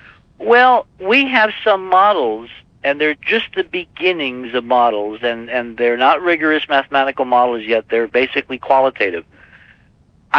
We're in the process of trying to figure out why there should have been these Earth changes in the past, as part of our geophysics, part of the hyperdimensional physics that we've been working on, decoded from the monuments of Mars. Yes. Mm-hmm. And that's what I'm going to sit down with a Hopi and talk about. And in the sense that the essence of good science is prediction, what I'm hoping will happen is I will lay out our model for what I think happened. All right, Richard, and hold they that. will tell me, and they'll tell me things they haven't told someone else, which confirms another part of the model. All right, hold that thought. We're at the bottom of the hour. We'll be back. Got to get the phone lines open here, Richard. All right, everybody, stand by. We'll get phone lines open coming next. My guest is Richard Hoagland, and he's blowing people away this morning. No question about that. Blowing people away. As a matter of fact, I've got some faxes here, and we're about to get back to Richard Hoagland. One of them says, wow, wow, wow, in giant letters at the top. Richard, I know you're listening, so contemplate this while I do a little work. What is the single most compelling piece of evidence that you have? Is it possible these reflections were just light on the camera lens itself, or perhaps defects in the film? That's one, Richard. Dear Art, sorry if I missed it, but has your guest said anything about a possible relationship between the structures on Mars, the moon, and our own pyramids in Egypt? Richard and Art, we've done quite a bit of reading and studying of the Hopi Indians and what the white man calls their myth and legends. There is one that is very interesting, considering the Hopi have contacted you and want to meet with you. The legend talks about when the eagle is seen on the moon, then they would know that the time of the present world was drawing to an end. Since our first lunar landing craft was named Eagle, I find this fact linked with your new information about the structures apparent on the moon to be very interesting, and wonder if this fact would have anything to do with the request of the Hopi to meet with you. From a KSD in St. Louis, is it possible our guest has been keeping a lid on this because it's the most benign aspect of the ET cover-up? And we'll get back to Richard Hoagland and possibly the answer to some of those questions, and I promise your phone calls. There has been so much information to get out. It's been hard to get to the phone lines. And also there right now is Richard Hoagland. Did you hear a couple of those faxes, Richard? Yeah, sure. Did you like any of the questions? Oh, very interesting. Fascinating questions. Which one do you want me to answer first? Well, all right. The most single compelling piece of evidence that you have, and could it have been light reflections? Well, obviously, this is the first thing that we try to eliminate. And what I want to stress is that we have now gone through 3 different types of missions to find photography that overlaps the same area. Yes. We have the Lunar Orbiter, which was a mission that basically, there were 5 missions in the Lunar Orbiter series. They photographed basically all of the moon, in both in overhead projection looking straight down as well as in perspective. All right, well, that's a good answer. In other words, light reflections maybe once, but not 3 times. No, and we have multiple geometries, multiple lighting, multiple missions, multiple technologies. That's why I say we got it nailed. All right, relationship between the structures on Mars, the moon, and our own pyramids. The most striking is the symbol, the sign that led us to this site. We have an 18-mile crater called Oort that's located about 7 degrees north of the lunar equator. The libration can bring it down to where it's at the sub-Earth point or close to it at some times. And inside this crater, there is an 8-diameter equilateral triangle. And around the rim, there are 3 bright portions that when you connect those edges, you get a double inscribed equilateral triangle, one within the other. And that, of course, is the mathematics represented in the monuments of Mars and at the Giza Plateau and in many ancient sites around the world in other cultures. So in the sense of there being a connection, that's the starting point for the connection. Somebody knew the same math and geometry and physics. Is it possible our government has been keeping a lid on this because it's the most benign aspect of the, quote, ET cover-up, end quote? Yeah, I think I know what the reader is, or the author of that fax is trying to get at. Look, the reason that we're going to get viciously shot at for this, and you know, it's already begun on the internet. People are saying awesomely weird things about us, is because as long as you can keep this investigation in airy fairyland, not in dreamland, airy fairyland, you don't have to confront the idea the human race is not alone. It is not a science. It's the stuff on the back of cereal boxes, in the tabloids, you know, in the National Enquirer. It's not science. As soon as you have one bona fide, replicable, agreed upon extraterrestrial artifact, suddenly ETs go from being, you know, sightings material to being New York Times material and general science discussion. Are we close to that? At that point, let me finish the thought, please. All right. At that point, all of the pent-up weirdness around the UFO stuff comes falling out of the closet. And that may be a good reason why someone wants to keep that closet door nailed very firmly shut. Predict for me, Richard, how close are we? When will all the blocks come tumbling down? Well, given that we're getting about 99% of the scientists who see this data jumping up and down and freaking out and saying, oh my God, look at that. Right. I think it's basically governed by the economics of our distribution of the data to people who need to see it. All right, that's a good answer. And at some point, there will be, you know, this avalanche is going to take off by itself. That is we will not be able to control it. All right, very quickly, because I promised the lines. When the eagle is seen on the moon, part of the really interesting facts. Really interesting. It isn't quite as mysterious as that. I have had my eye on the Hopi for some time because I've been looking at the geophysics. You know, if I have a very, how should I say, at one sense, utilitarian view of the usefulness of science. I think science should be in service to mankind, to humankind. And the idea that we could develop a physics, you know, decode these monuments, decode a physics, and then not put it to use seemed to me kind of silly. Right. And as we went through this, I began to realize that there were certain predictions in the physics that said that because of the current configuration of the solar system, and as you go through certain geometries of the planets relative to each other and to the sun over very long periods of time, tens of thousands of years, you might run into problems. And then I began to look at our kind of map of this and reflect on, you know, the Hopi prophecies and the other ancient material from ethnic cultures around the world. And I began to see a possible relationship between our predictions and their data. And then when I met some of them at the United Nations here in New York, that's the one advantage of being here in New Jersey, you're close to New York, I realized I really needed to have a quiet conversation, so I arranged to get copies of the UN briefing on Mars into their hands. And when I was in Albuquerque recently, I met with Thomas Benyaka, who is the Hopi spokesperson of the prophecies. And we agreed that at some point in the near future, I would come out and spend some time. And they agreed to bring some other folks, elders together, and we're going to sit down and have a kind of a quiet conversation. That's going to be with fascinating. no ground rules. We'll just kind of explore. I'm going to be looking forward to hearing the results of that. Richard, we've got to go to the telephone line or they'll string me up. Okay. On the toll-free line, you're on the air with Richard Hoagland. Good morning. Hi, good morning. Where Good are morning. you? Where are you, please? I'm calling from northern Alabama. All right. I wanted to tell you, sir, that I saw his video, The Monuments on Mars. Yes. We just rented it a few weeks ago. It was very interesting, talking about the tetrahedral geometry and the 19.5 number that certain monuments and seem to come to, like on the moon and places here on Earth and stuff. Yeah, I have two questions. I'd like to know, will this information you have, Mr. Hoagland, be available out on video? And when you mentioned earlier something about a Mars-Moon connection that brought you there to this place, I think you said the Occult crater. Right.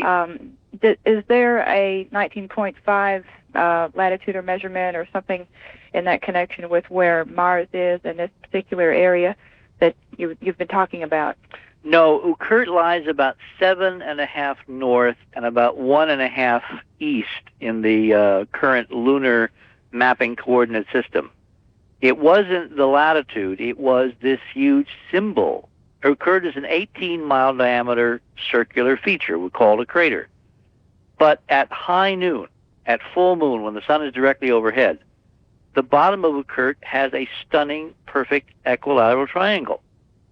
And Occult is the closest crater at some times to the Earth. It's almost at the sub-Earth point. In other words, you draw a line between the center of the Earth and the center of the moon, and it has to go through or very close to Occult. The idea that in the middle of the lunar disk, with a telescope, you can see a symbol that is the essence of our decoding of the monuments of Mars and the whole physics, that was just too irresistible not to pursue, and of course that resulted in us finding what we've now found. All right, and on the follow-up video, Richard, tell The us. video will be available through our video distribution system. There's an 800 number, which is 1-800-424-0031. That's 1-800-424-0031. You ask for operator 5. You put yourself on a reservation list right now because they don't have it yet. They will in a few weeks. And just ask for Volume 3 in the Hoagland's Mars series, which will be Hoagland's Mars Volume 3, The Moon-Mars Connection. When would it be in their hands in all probability? Oh, they will ship first class as soon as we get it in, and I'm really pushing very hard to get it in there within the next month. All right. First-time caller line, you're on the air with Richard Hoagland. Hello, where are you? Yes, this is Theodore in Tacoma, Washington. Hi, Theodore. Hello, how are you? Fine. Good morning. I was just about to use telex to war dial you. I'm glad I didn't have to do that. How are you? Yeah, go ahead. You're on the air, so go ahead. Okay, I am not listening to the program. Well, then why are you calling? Because you told me to call. I told you to call. Yes, this morning. Do you remember? Richard, oh, yes, why are you not listening to the program? Because I don't have a radio in the house. Oh, well, you'll have to call me later because I've got a guest. Oh, okay. Okay? You're talking about the moon? Absolutely. Oh. I have a question. Is it true that he says there's buildings or something or structures on the moon? All right, go listen to the radio. On the wild card line, you're on the air with Richard Hoagland. Good evening. Good morning, actually. All right, I have a question. All right, where are you? How did he... No, this is Dick. Where are you, Dick? Art, can you hear me? I hear you, yes. Art, I gotta tell you, man, it's off the subject, but you're peddling. Oh, no. It's not off the subject. You're not on the air. On the first-time caller line, you're on the air with Richard Hoagland. Hello.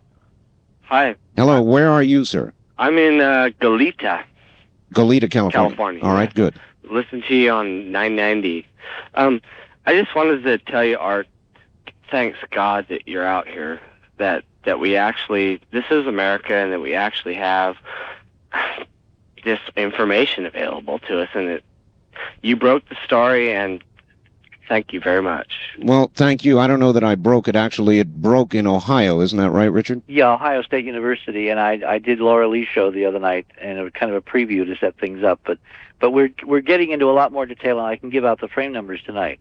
Oh, It's you very can? important. Well, then let's stop and do it. Well, people need to look to the National Space Science Data Center. They need to order the Apollo 10 sequence that was photographed in the Okhurt region, which is AS10 32-4809 through AS10 32-4822. In other words, 4809, 10, 11, 12, 13, 14, Right. 15, etc. In sequence, right. In sequence. What you want ideally is to order 8 by 10 negatives. 8 by All 10 negatives. 8 by 10 negatives. Now, computer persons pay very careful attention. You want to go to a local photographic supply facility, good photo lab, Photoshop. If you have a friend with a dark room, you're in Clover. You want to make sectional enlargements of your negatives into very large prints. We've been using 20 by 24 print enlargements, okay? You then want to scan them with a flatbed scanner, grayscale. You want to then, using commercially available programs, photo programs, you want to enhance, contrast enhance, difference, subtract, ratio, sharpen, all the traditional things you would do with images. Right. And you want to examine various sections of the photographs using this methodology. What you can use as a guide is the video. All right? The video will have on the video the frame numbers, so each time there's an enlargement or a section, we will refer to the section of the photograph that we have used. And the idea here is to duplicate, to follow our trail, follow our lead, and to confirm what we have found. Well, you just told them how they can do it, and then after you do all that, you want to put them into GIF files, please, and upload and put them on the internet, send us copies. I would recommend the antimatter section of the Omni group up on America Online. I've talked with Keith Farrell. Keith was supposed to come to OSU, and unfortunately, he had a last-minute problem. But even he has not seen Keith Farrell is editor of Omni Magazine. He wanted us to do something for Omni Online, and we're still debating what we might do or not do. I'd just like to see the GIF files up there so everybody can get it. Yep. All right, on the toll-free line, you're on the air with Richard Hoagland. Hello. There are more frame numbers, Art.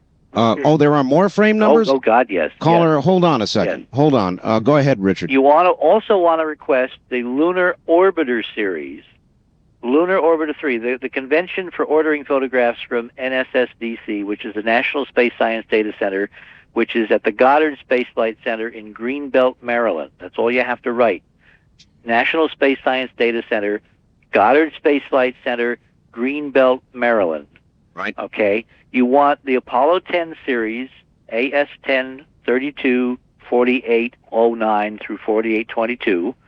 The Lunar Orbiter series, the following frames. Roman numeral 3, that stands for mission number 3. Lunar Orbiter 3. Dash 84M. On 84M, you will see a 7-mile-high crystalline tower perched on the edge of the moon. It is a perspective shot looking southwest from just south of Okhurt toward the southwestern edge of Sinus Medi. And on the horizon, you will see something that has no business being there. Together, located 250 miles from the camera, because that's the distance of the horizon from the orbiter, at the altitude of 30 miles, which is where the picture was taken. They were 30 miles down on the deck, Art. Right. You will see two objects sticking up above the horizon. One is about 1.5 miles high. We call it the shard, and it's sharp-edged. It has internal geometric detail. It has a long shadow extending out to the right, all right, out to the northwest. Right. And it looks like the World Trade Tower cut off about a third of the way up. Next to it, you will see a kind of a fuzzy, indistinct thing that is several times higher.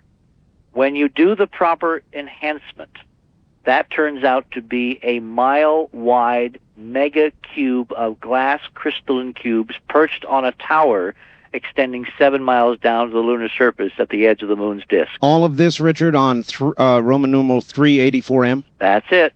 Wow. Now, let me tell you the following. This is where things get really cute, because we've been going to various archives.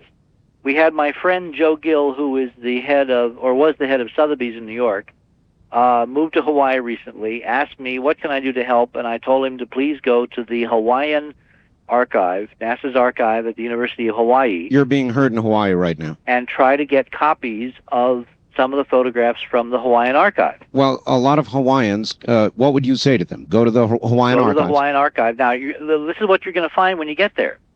This Hawaiian archive, which is on a rock 6,000 miles away from me right now, not exactly easy to get to, yes, does not contain any facilities for making copies of any of the NASA data. Oh, boy. They have prints. They have a copy stand, but you must bring your own camera and your own film. Now, is this a way that the American people are well served by their tax dollars? The data in the charter, it says the widest appropriate dissemination.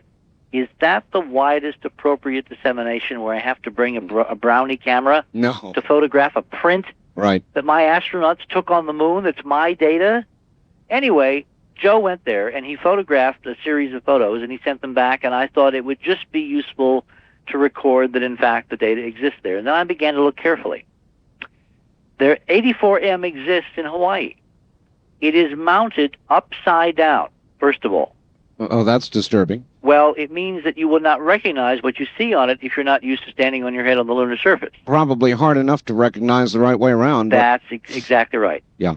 There is a caption on it. It says NASA-LRC-3, meaning NASA Langley Research Center, which was the management agency within NASA that ran the Lunar Orbiter program, and number 3 refers to Lunar Orbiter 3 mission. Okay, so that's it. Richard, we have to pause here. It's the top of the hour. There's more, so we'll pick it up after the break. We'll pick it up after the break, right. Stay right there. Richard Hoagland is my guest, breaking all this wide open this morning with some hard data.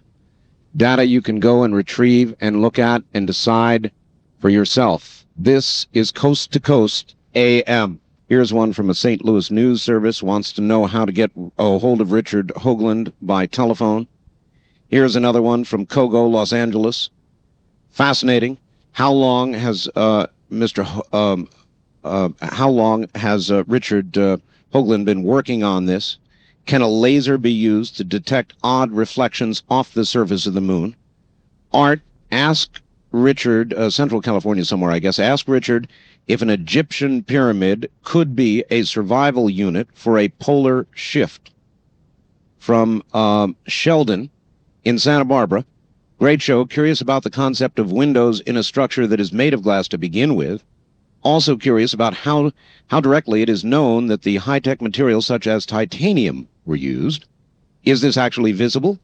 Or is it just sensible that they, whoever they might be, would have had to have used that kind of material? And many more. And we'll get back to Richard Hoagland and the answers to those and some other questions in just a moment. And your calls. Back now to Richard Hoagland. The Hoagland Revelations, we'll call it.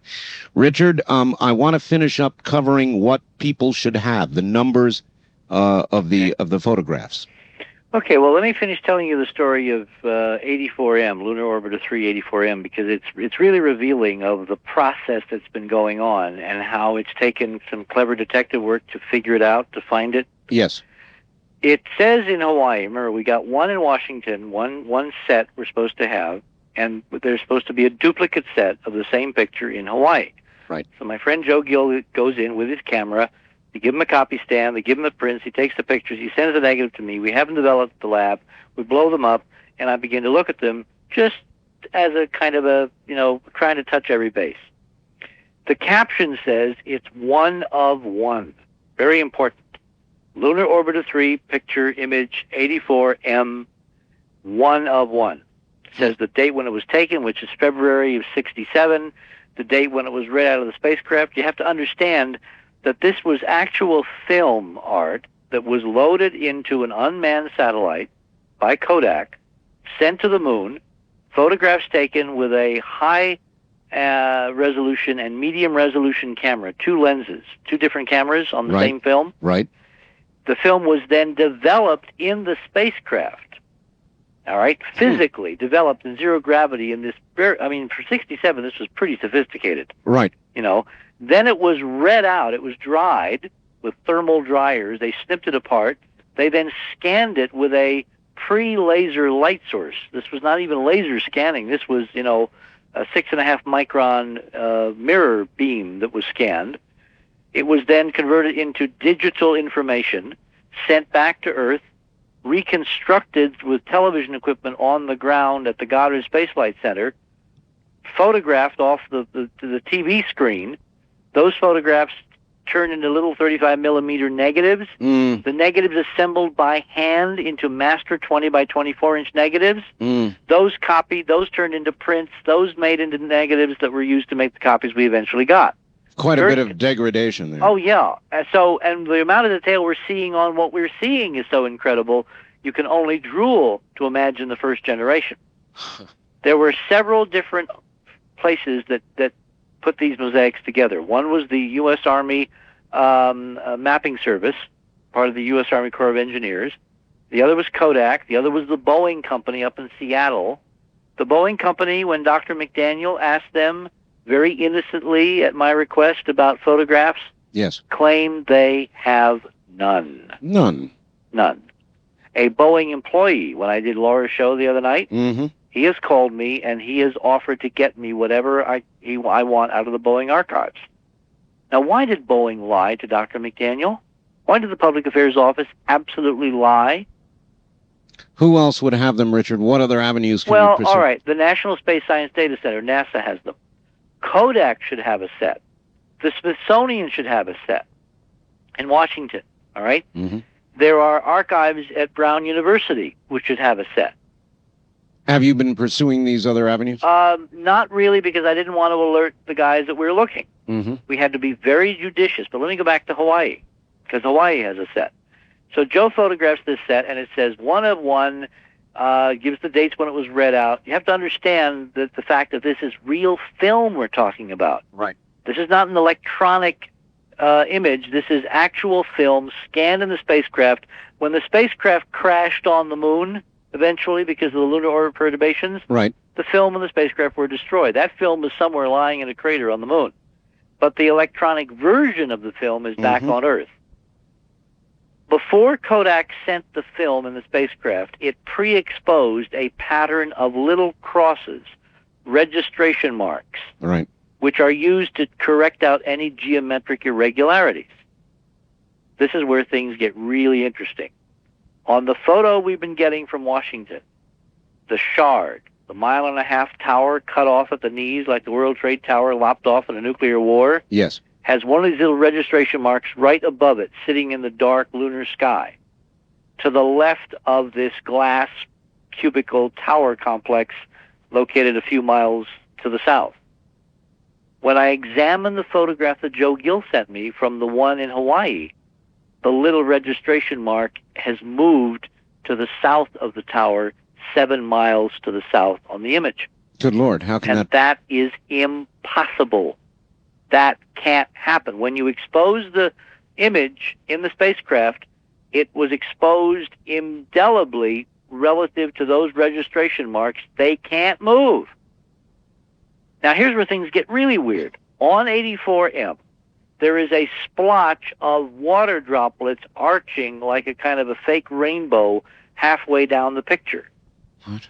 On the framelets, right, because when they pulled the film apart in zero gravity, when the mechanical system did it, water tends not to flow in zero gravity. I see.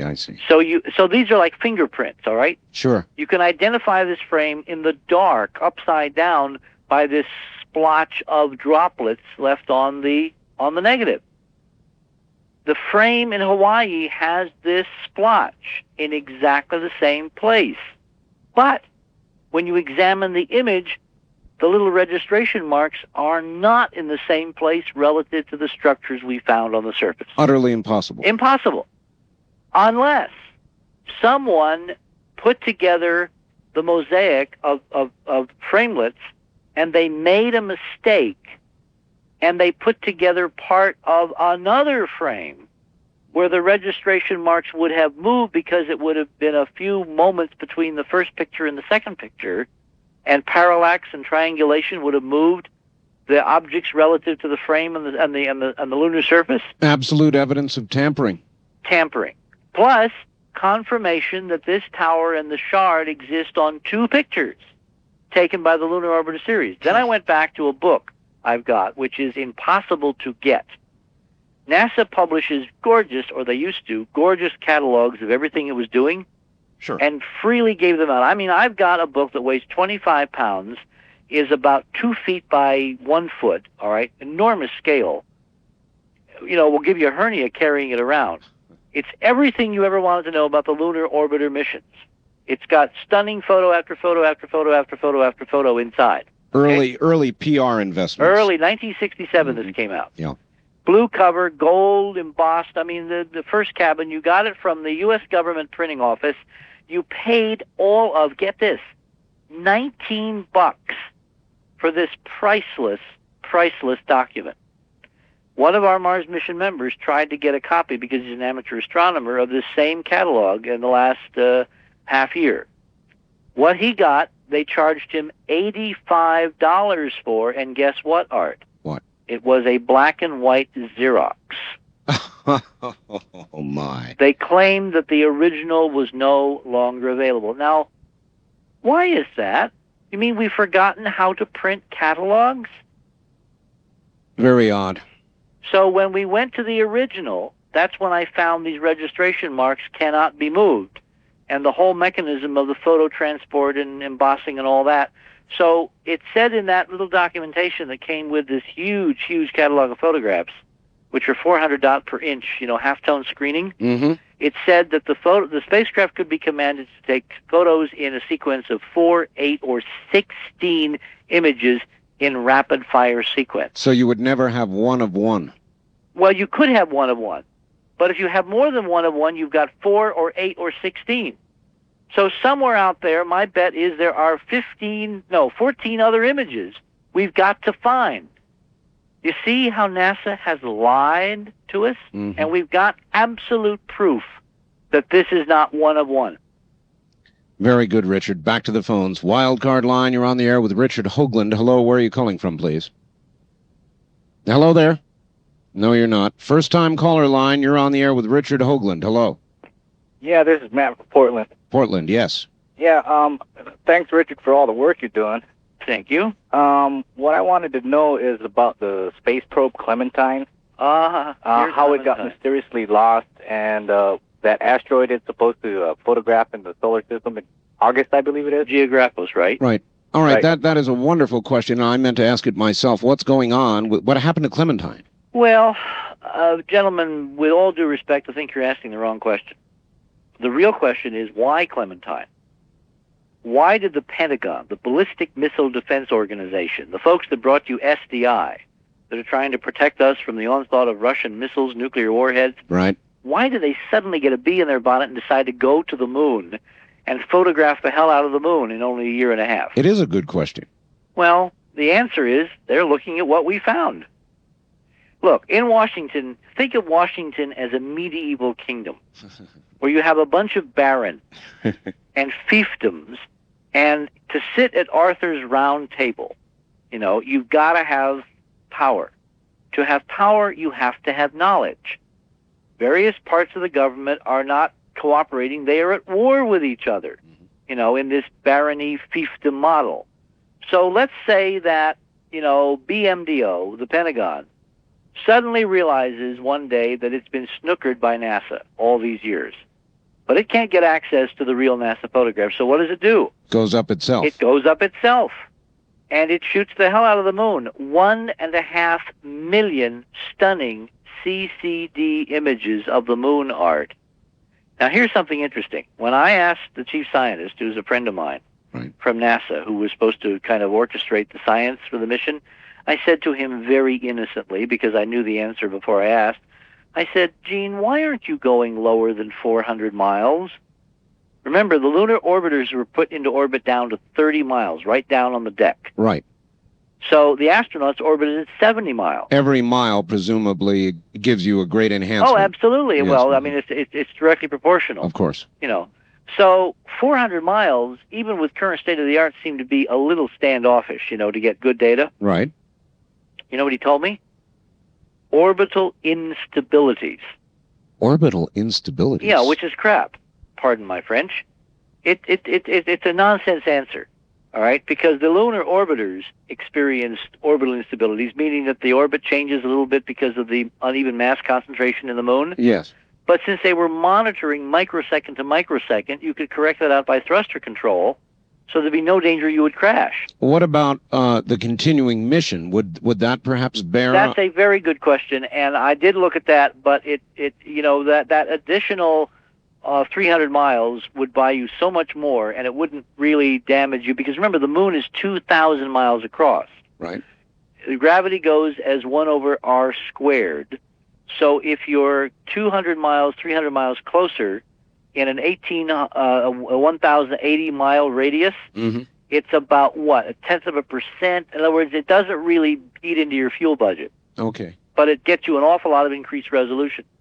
But I know why they stayed up above 400 miles now. Why? Because some of this stuff sticks up above 70 miles and they would get whacked. It is a prayer, Art, that we didn't kill the astronauts.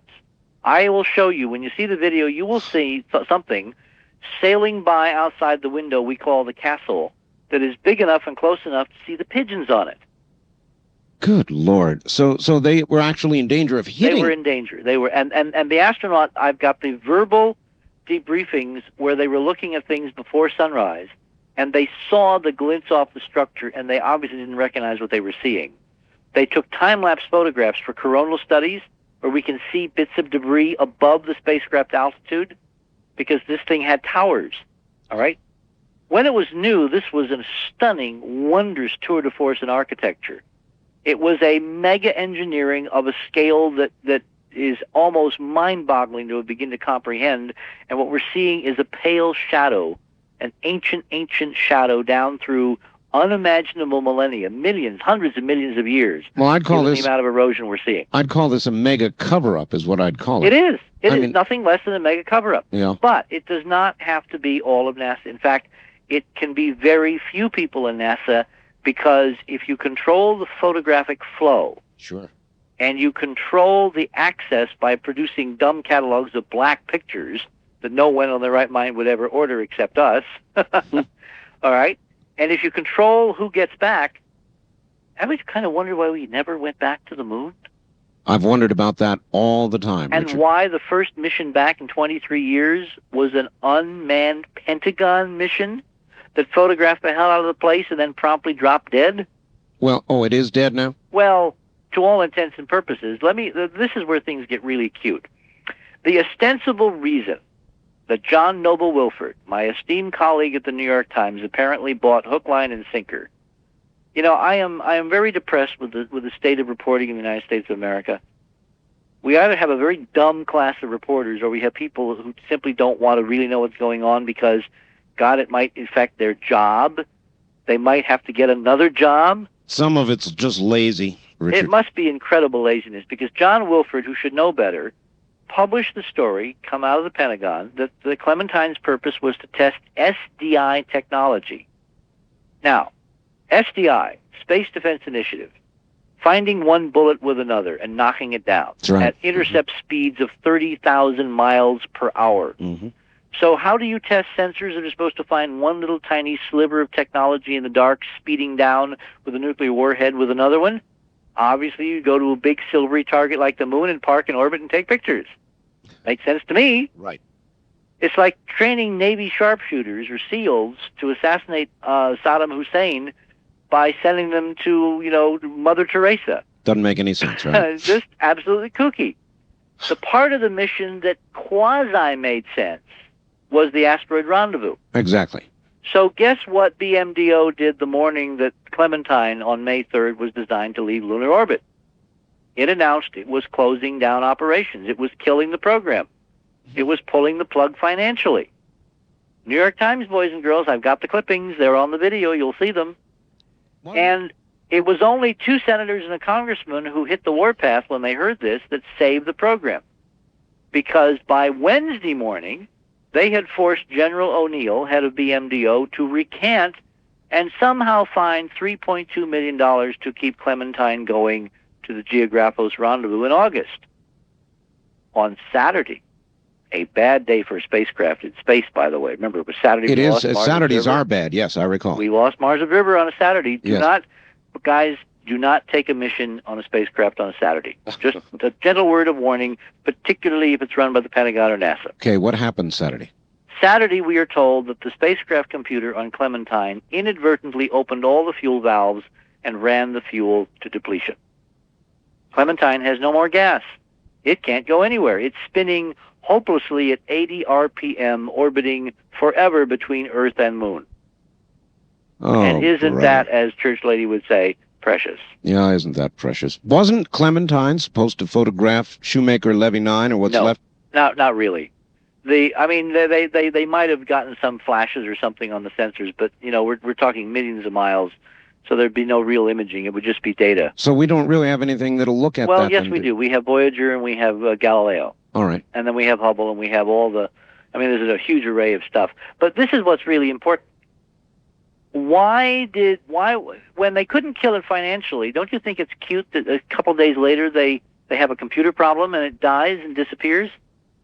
Why would you think they would want to do that? In other words, they were leaving the moon. They were going on to investigate something that presumably doesn't have these structures on it. Why would they do it?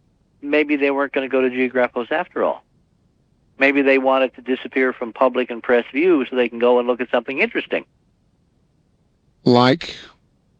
Well, there was a rumor. Some of our team saw and heard a West Coast report Quickly. On NBC by Tom Brokaw that the next destination after the moon for Clementine was Cydonia on Mars. Mars. Richard, hold on. We'll be right back. This is Coast to Coast AM. I'm Art Bell. We'll be right back. All right, now, back to Richard Hoagland. Richard, you're back on the air. Okay. All right. You had some questions, I think, that were faxed in that were kind of intriguing. Well, yes. Let me talk about the material one. How do we know it's titanium? Well, first of all, the glass. The question was the concept of windows in a structure that's made of glass. Well, keep in mind the biosphere. When you look at the biosphere, what do you see from a distance? Glass. Glass. On a metal frame, which is a hexagonal triangular truss. That's true. And they're having a problem keeping the windows sealed because the objective of biosphere was to seal the inside from the outside. Correct. And they had a caulking problem and they've had leakage and whatever. But those are just mechanical things. With a little better technology, Biosphere 2 will work as advertised. What we're seeing is something on a scale that's hundreds of times bigger. And we have a dark rebar, a dark frame material, which shows up as a regular lattice gridwork. A 3D truss you can see from different angles. It blown the geologist away. It just is impossible. And on this, you see little fragments of glass still clinging. Oh, brother! And as the spacecraft changes angle, you get specular reflection. Kind of like a window that had a rock thrown through it. Exactly. And when I flew into Albuquerque the other day at noon, I wish I had a camera because you fly over a couple of parking lots there by Kirtland, and the car windshields, of course, are all oriented at relatively the same angle. So you get these specular reflections off the glass changing with angle. Right. And, on television, if you see helicopter shots of L.A. on L.A. Law or whatever, you'll see these reflections. That's what we're seeing in the photographs. And we can time them and do the geometry, and we can connect them to sequences. That's why you need to get the whole sequence on Apollo 10 from 4809 through 4822, scan them, put them in the computer, make a QuickTime movie if you have a Mac, and you'll see stunning specular reflections popping up in an area in the back of one of the complexes that looks like Los Angeles seen from the air. What was the time sequence between those pictures?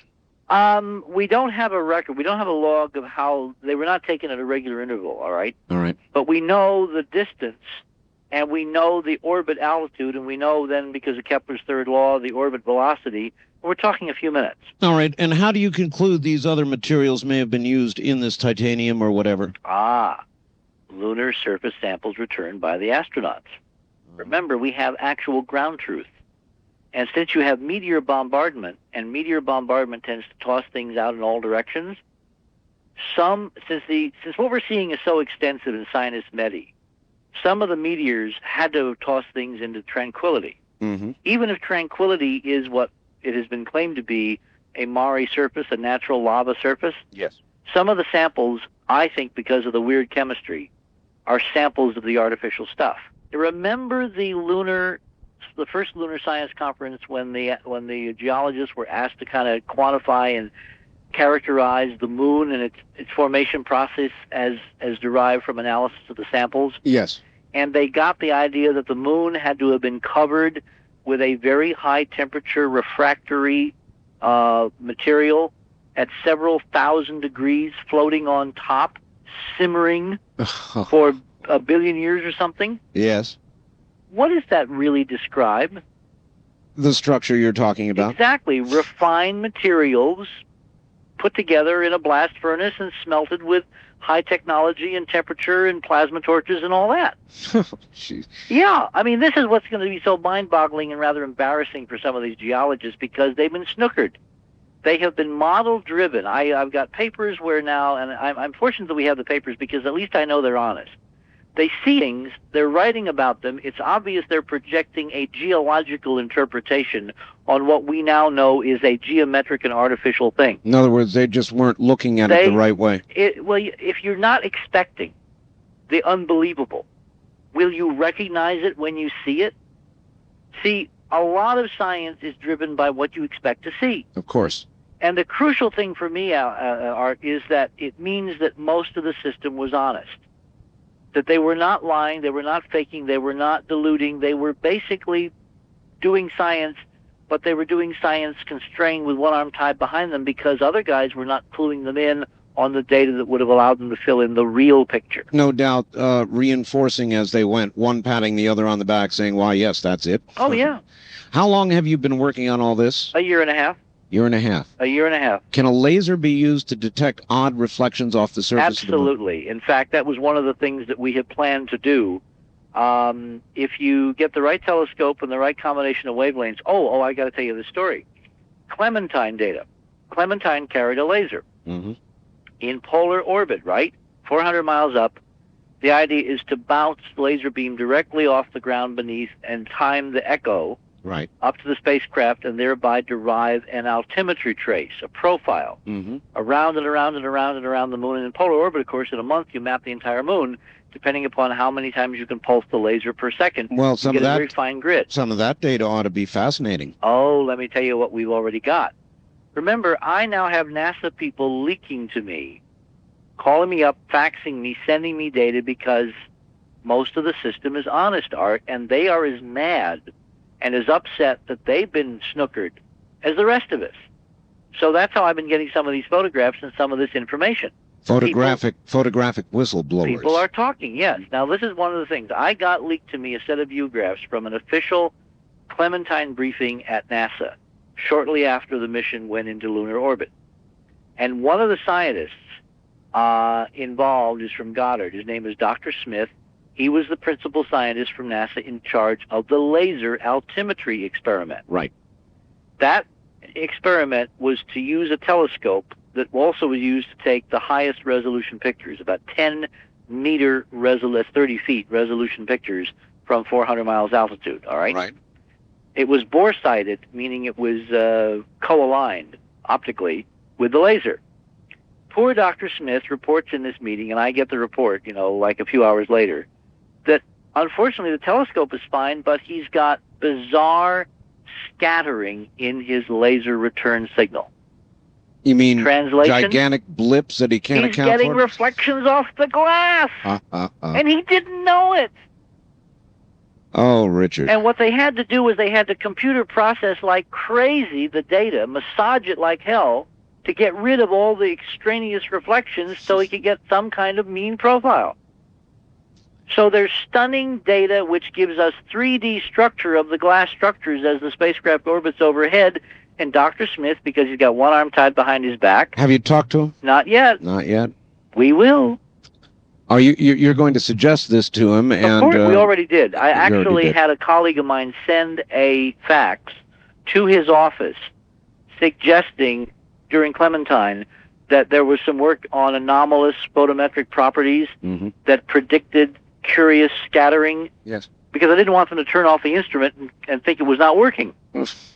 So we now know that they continue to take data, and there is that data in raw form, and when it is properly... When I told this to one of our geologists, he was jumping up and down because it was a very good laser. It had very small pulse width, meaning high resolution in time. Of course. And we should be able to get the vertical plane. I understand. Has he yet reacted to the fax? No, nothing. It went in and nothing came out. NASA's like that these days. Things go in, they never come out. All right. Phone lines, Richard. Toll-free line, you're on the air with Richard Hoagland. Hello. Right. Art, great show. Cosmic Connector here. Where are you, sir? Portland, Oregon, KEX 1190. All right. What can we do for you? Mr. Hoagland, you've been on Mr. Bell's show several times. I wish you would elaborate on the Manablock glyph, and I would like to get a hold of you for a guest of mine on a TV show of the MCTV cable network up here, which is not in conjunction with or against Art Bell up here. It's a private television program, mister. Thank you. Okay. Well, why don't you send me a fax on that, and we'll see what we can work out, if we can work out something. Now, I didn't understand the first part of the question. Oh, he just left the line. I didn't understand it either. Is that about those glyphs again? I think that's what he said, yes. I was about to say that's what I don't know anything about glyphs. There were, back during the Lunar Orbiter program, there was a brief flap about some spires discovered on a Lunar Orbiter 2 photograph that was published by Tom O'Toole on the front page of the Washington Post. And it all went away. But they were minuscule. They were, 7,500 feet high compared to what we've got. All right. Listen, Richard, there's a lot of people, and there may be a lot of people in the press, other press, that will want to get hold of you. They'll smell a good story here. Okay, let me give you our fax number. Fax number, yes. 201-271-1703. You got a lot of fax paper on that, do you, Richard? We will make sure. Well, I'd check it early in the morning. It'll already be full. All right. Fax number for Richard Hoagland, area code 201-271-1703. On the wild card. Mars mission. Oh, you're right. On the wild card line, you're on the air with Richard Hoagland. Hello, Art. Hello. It's Mark from Collinsville, Illinois, listening to KSD. Yes, hi, Mark. Yes, Mr. Hoagland, you mentioned that one structure 7 degrees north of the equator on Euchre. Yes. What about the structures on the Sea of Crisis in Mare Imbrium? There are no structures in Mare Imbrium. What I was referring there was Mare Imbrium appears to be the only true lava upwelling that exists on the moon. The papers that I've been going through complain that even on close inspection, the signatures of lava lakes that should be on the floors of the other Maria are missing. They're not there. And these authors are very perplexed and puzzled and kind of bewildered why the only clear flows of lava they can find are on Imbrium, and they are coming up from an upwelling vent at 19.5. So I was using that as an affirmation that our physics, our geophysics of how planetary energy upwells at these specific latitudes, in fact, is working on the moon, which we found by accident in going through these papers. The Mare Crisium dome, which appears to be in much better shape than the Sinus Medi dome, if I can use those terms, has a 20-mile-high tower, which we found on an Apollo 16 frame. And we don't have stereo of it yet, but we know the stereo has to exist because this was in an area heavily photographed by the Apollo pan cameras and the mapping cameras and the handheld Hasselblads, and it's only a matter of time until we get the companion frames to do the 3D.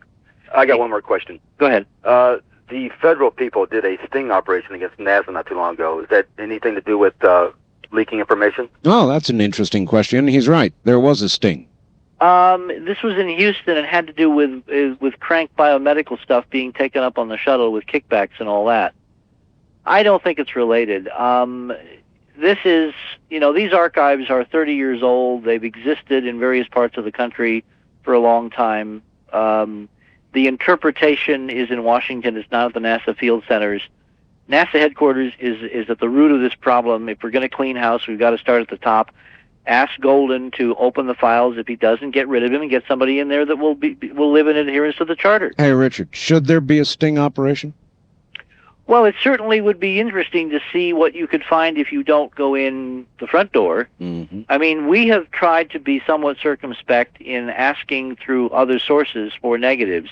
And what I've been impressed with is how many different versions of the same negative we get. Well, should somebody like 60 Minutes get some photographs, go sit down with COULDN in his office the way they always do, Oh, and absolutely. and sweat him with the photographs? Absolutely.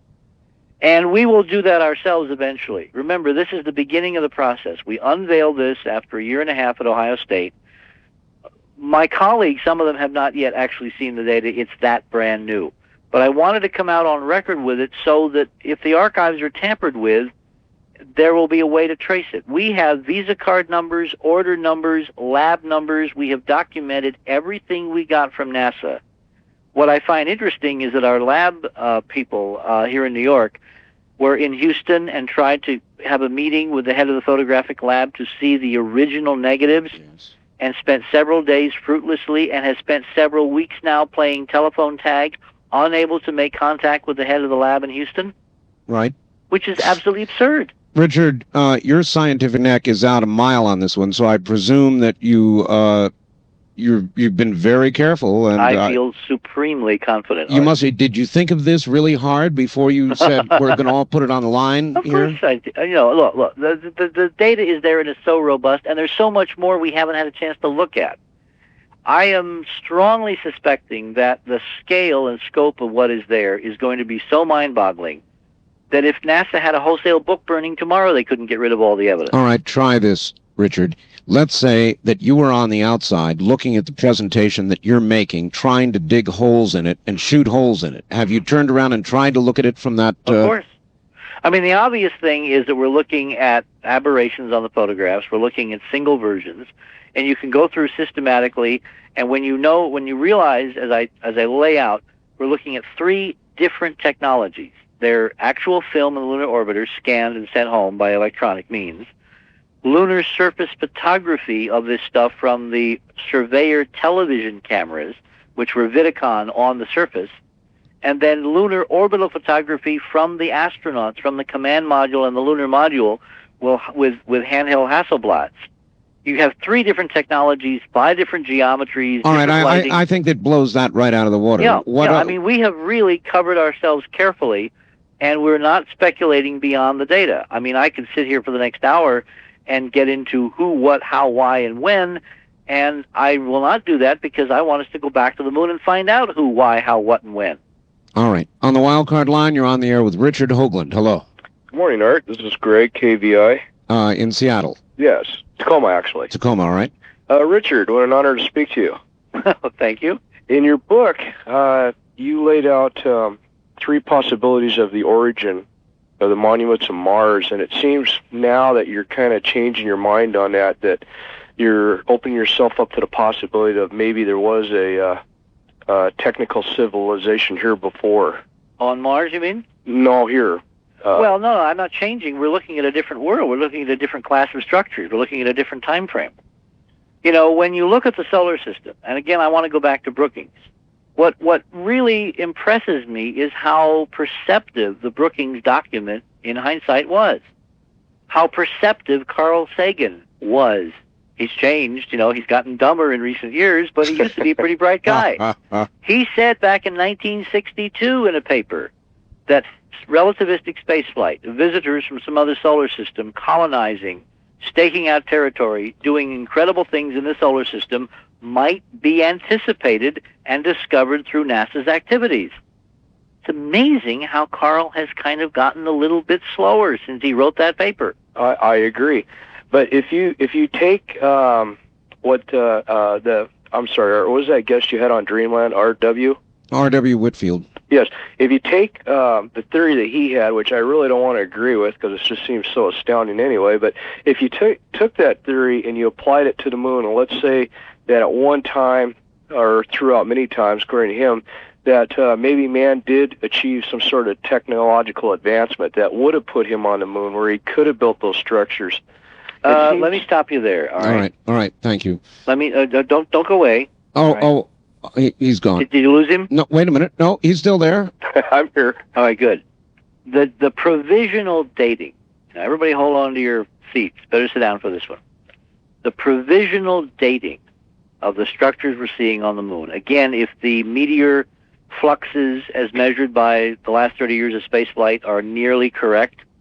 Remember the long-duration exposure facility that NASA almost lost in Earth orbit, where they put it up and then they had the Challenger disaster. They couldn't go back up and retrieve it. Oh yes, and it almost entered. Yes. This was a device about the size of a boxcar, studded with different kinds of materials, called a long-duration exposure facility because it was designed to expose materials to the space environment, including micrometeorites.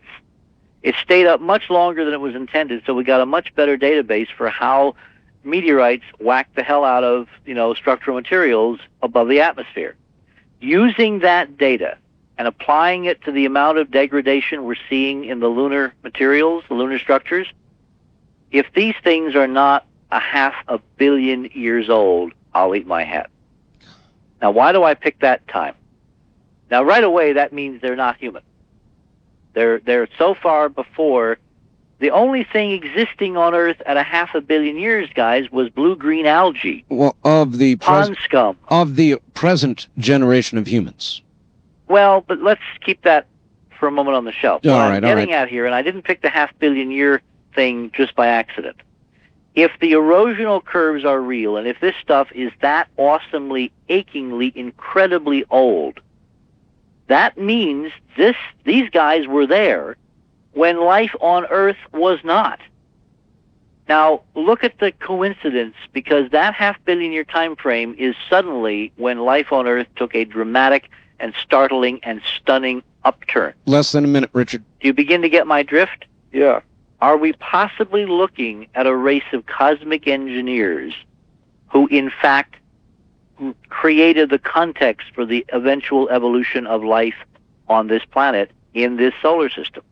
In other words, I don't think we're looking at stuff from here at all, gentlemen. It is so much older and more vast. Richard, you've been on here too long. Now you have to stay.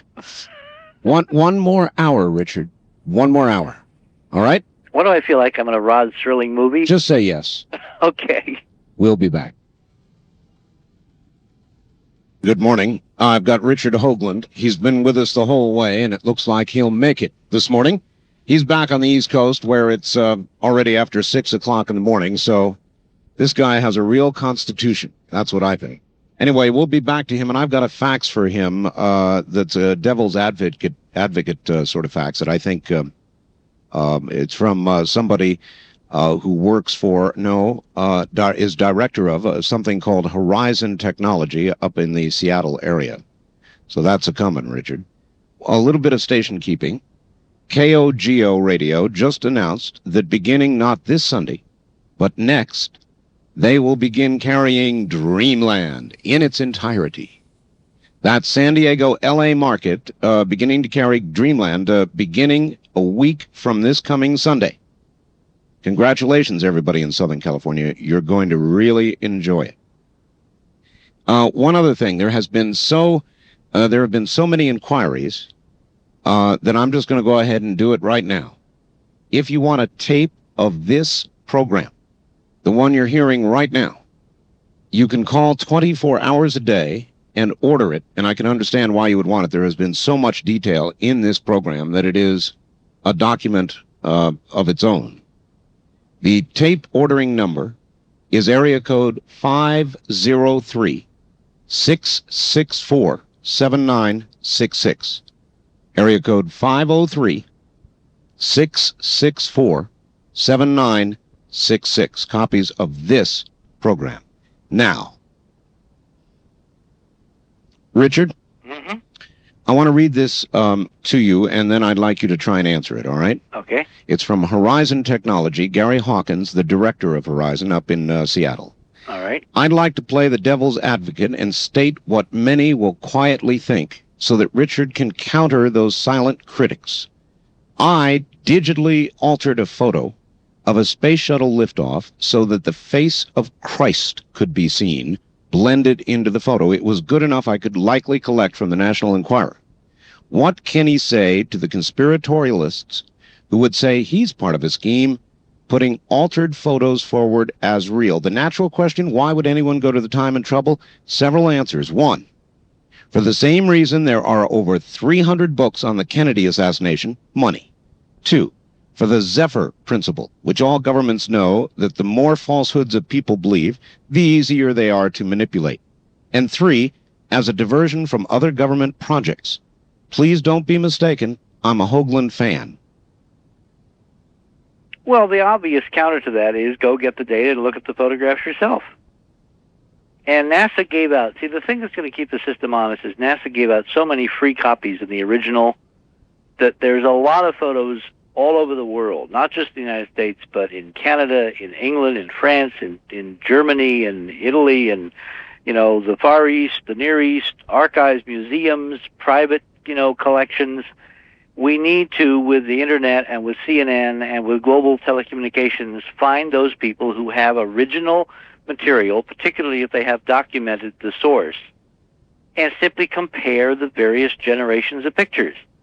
I think that's one of the reasons why NASA has never, ever made a consistent argument against the geometry involved in the monuments of Mars. Remember, we discovered and measured our geometry on orthographically corrected pictures from the Viking mission of Mars. Right. When we published that data at the NASA Lewis Research Center, when we laid it out in an invited presentation for NASA Lewis, I expected at the very least that somebody in NASA would make the measurements and claim they didn't work. Instead, what they've done is the character assassination we've gotten used to, because in hindsight I now know that if someone in NASA were to attempt to replicate the data, and it did work, they wouldn't dare publish it because it would go against the prevailing political wisdom. And if they tried to alter the data to demonstrate, quote, it didn't work, they could always count on or be apprehensive of that someone somewhere in the world with an unaltered NASA Viking data set would come forth with a measurement that proved it did work, and then they would be caught in the cover-up. Richard, do you think the government's on the internet? Of course. Are you serious? No, not fully. I was just trying to suggest that a lot of the traffic, and I've seen some of it on internet, why you just never know where it might be from, huh? Well, the fact is that these photographs exist in so many places. And again, I got onto this through private archives. Mr. Wanke was terribly helpful. Mm-hmm. There are people who've been assiduously collecting NASA data from 20, 30 years. There's too much of it. It's like my grandmother used to say, you can't stuff all the feathers back in the pillowcase. We're going to be able to prove by comparing old data with new data up to and including the Clementine data, which we must, of course, demand. 1.5 million images on how many CDs that would be stacked up halfway from here to the moon. That data, by the way, is not covered by the Space Act. There is nothing that mandates that data will ever be turned over to the people. The fact that that is all on CD, meaning we could see it tomorrow, and they're not planning to release it until December, indicates to me that somebody somewhere is very busy with a cray removing from one data set any incriminating objects. Because look, if you look at the moon with low enough resolution, it will look like the moon should look. It's only if you explore the details and if you understand lighting geometry and the refractive index of materials and you make comparisons that you find with current computer technology what we have found. I think that the computer nerds of the world are going to come into their own, frankly, Art. So do I. Because this is now where democracy really comes to the fore. I object to the term nerd. Well, I don't, because it's just a name, all right? Well, it means someone who has spent a lot of time getting to be an expert, and I used to take it as a kind of a weird compliment, because when my friends were running around and dissipating, I was looking at lunar data, and now it's paying off. Well, all right, Richard, I don't like it. I don't like nerd.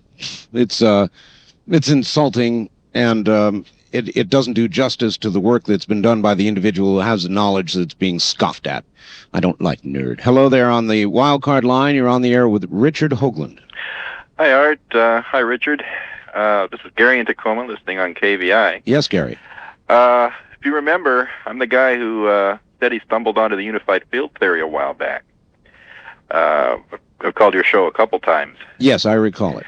Yeah, I'm so happy to hear about the structures, the tetrahedral structure and the equilateral triangles, because it's a key point in my theory, as a matter of fact. Well, one of the problems that we're going to have is now separating on the moon those things which are natural from those things that are not, dependent upon resolution, of course. We have had the idea that every time you see a hole, it's a crater, an impact crater. What has not been recognized, and I will send you to any decent lunar map, notice, if you will, how many of the craters are hexagonal in form.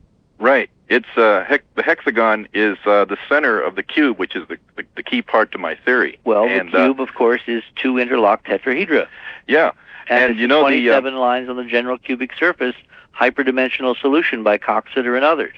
Right. Now, the thing I want to point out is that the reason I think the government wants to suppress this data immensely is the fact that if you have access to the unified field theory, you understand how systems work. And if you apply that to sociology, you understand that the chaos in this country is artificially created so that the forms of order basically have all the power and can control what goes on. So it's a power thing. It's retaining power to suppress this. And I think that it's in their best interest to try and keep it from the public so that they don't think about. But is it in ours? What? Is it in our best interest? No, definitely. Okay.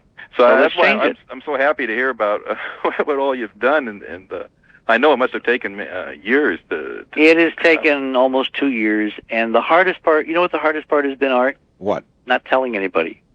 I mean, can you imagine Yes. what I've been going through, sitting at a computer screen, staring at something that Arthur and other, comrades of mine in the science fiction fields would drool, would give their right arm to know exists. Oh, yes. And we have not been able to say anything because I have had to build the airtight case. There are no loopholes. I absolutely agree, Richard, that if you had come out and you weren't ready, it would have been disastrous, even to a future look into this. Yep. And see, this, by the way, is why all those kooky, idiotic books by Cooper and others about the insanity going on the moon have all been disinformation. We have been subjected to a absolutely brilliant disinformation campaign from the day that Armstrong stepped foot on the moon, which basically had the effect of marginalizing and segregating various parts of the population. There's a whole cadre of books that basically the bottom line is we never went there. It was all done in a hangar in Phoenix, right? Well, obscuring reality with the fantastic, yes. Then there's the whole cadre that claim, there are alien bases on the moon, and they're in lockstep with the government, and they've got big, huge vats with human body parts floating in them and all this garbage, okay? I know.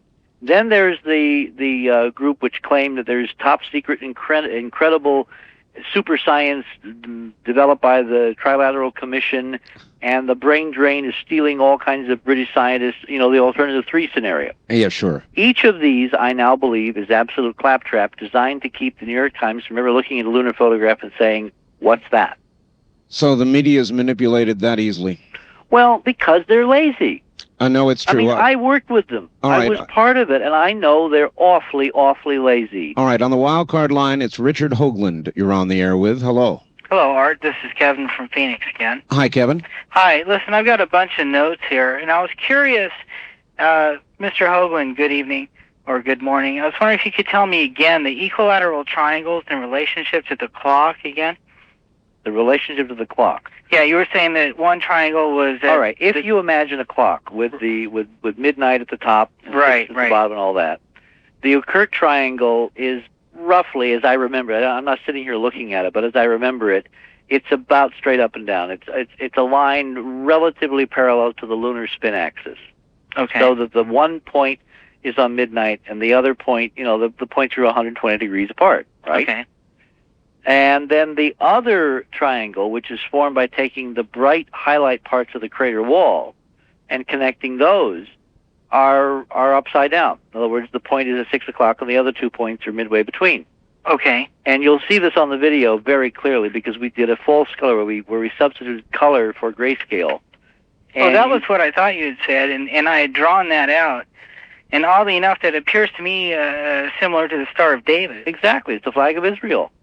So that's a two-dimensional tetrahedron, interlocked tetrahedron. So given everything that you said so far, if you were to try to communicate with some species or something in the future, right? Let's say, you would try and draw something that was for sure would not occur in nature, which would be a circle, and any given straight line actually doesn't occur in nature as well as I know. Or repetitive straight lines in any geometric pattern. So the Star of David, oddly, that when you said that, I'm like, oh man. If you're not familiar with our Mars work, you have to see the UN briefing. It's not just a geometry. It's a specific geometry designed to communicate a specific level of information. That cannot occur naturally. That's right.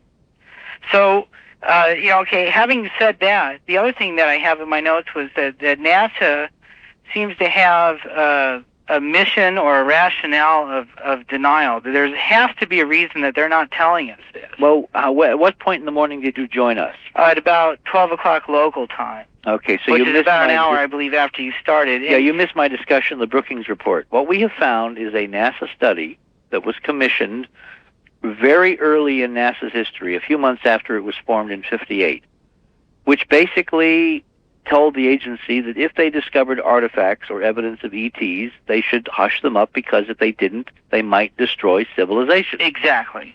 So we've had this ticking logical time bomb at the heart of the edifice.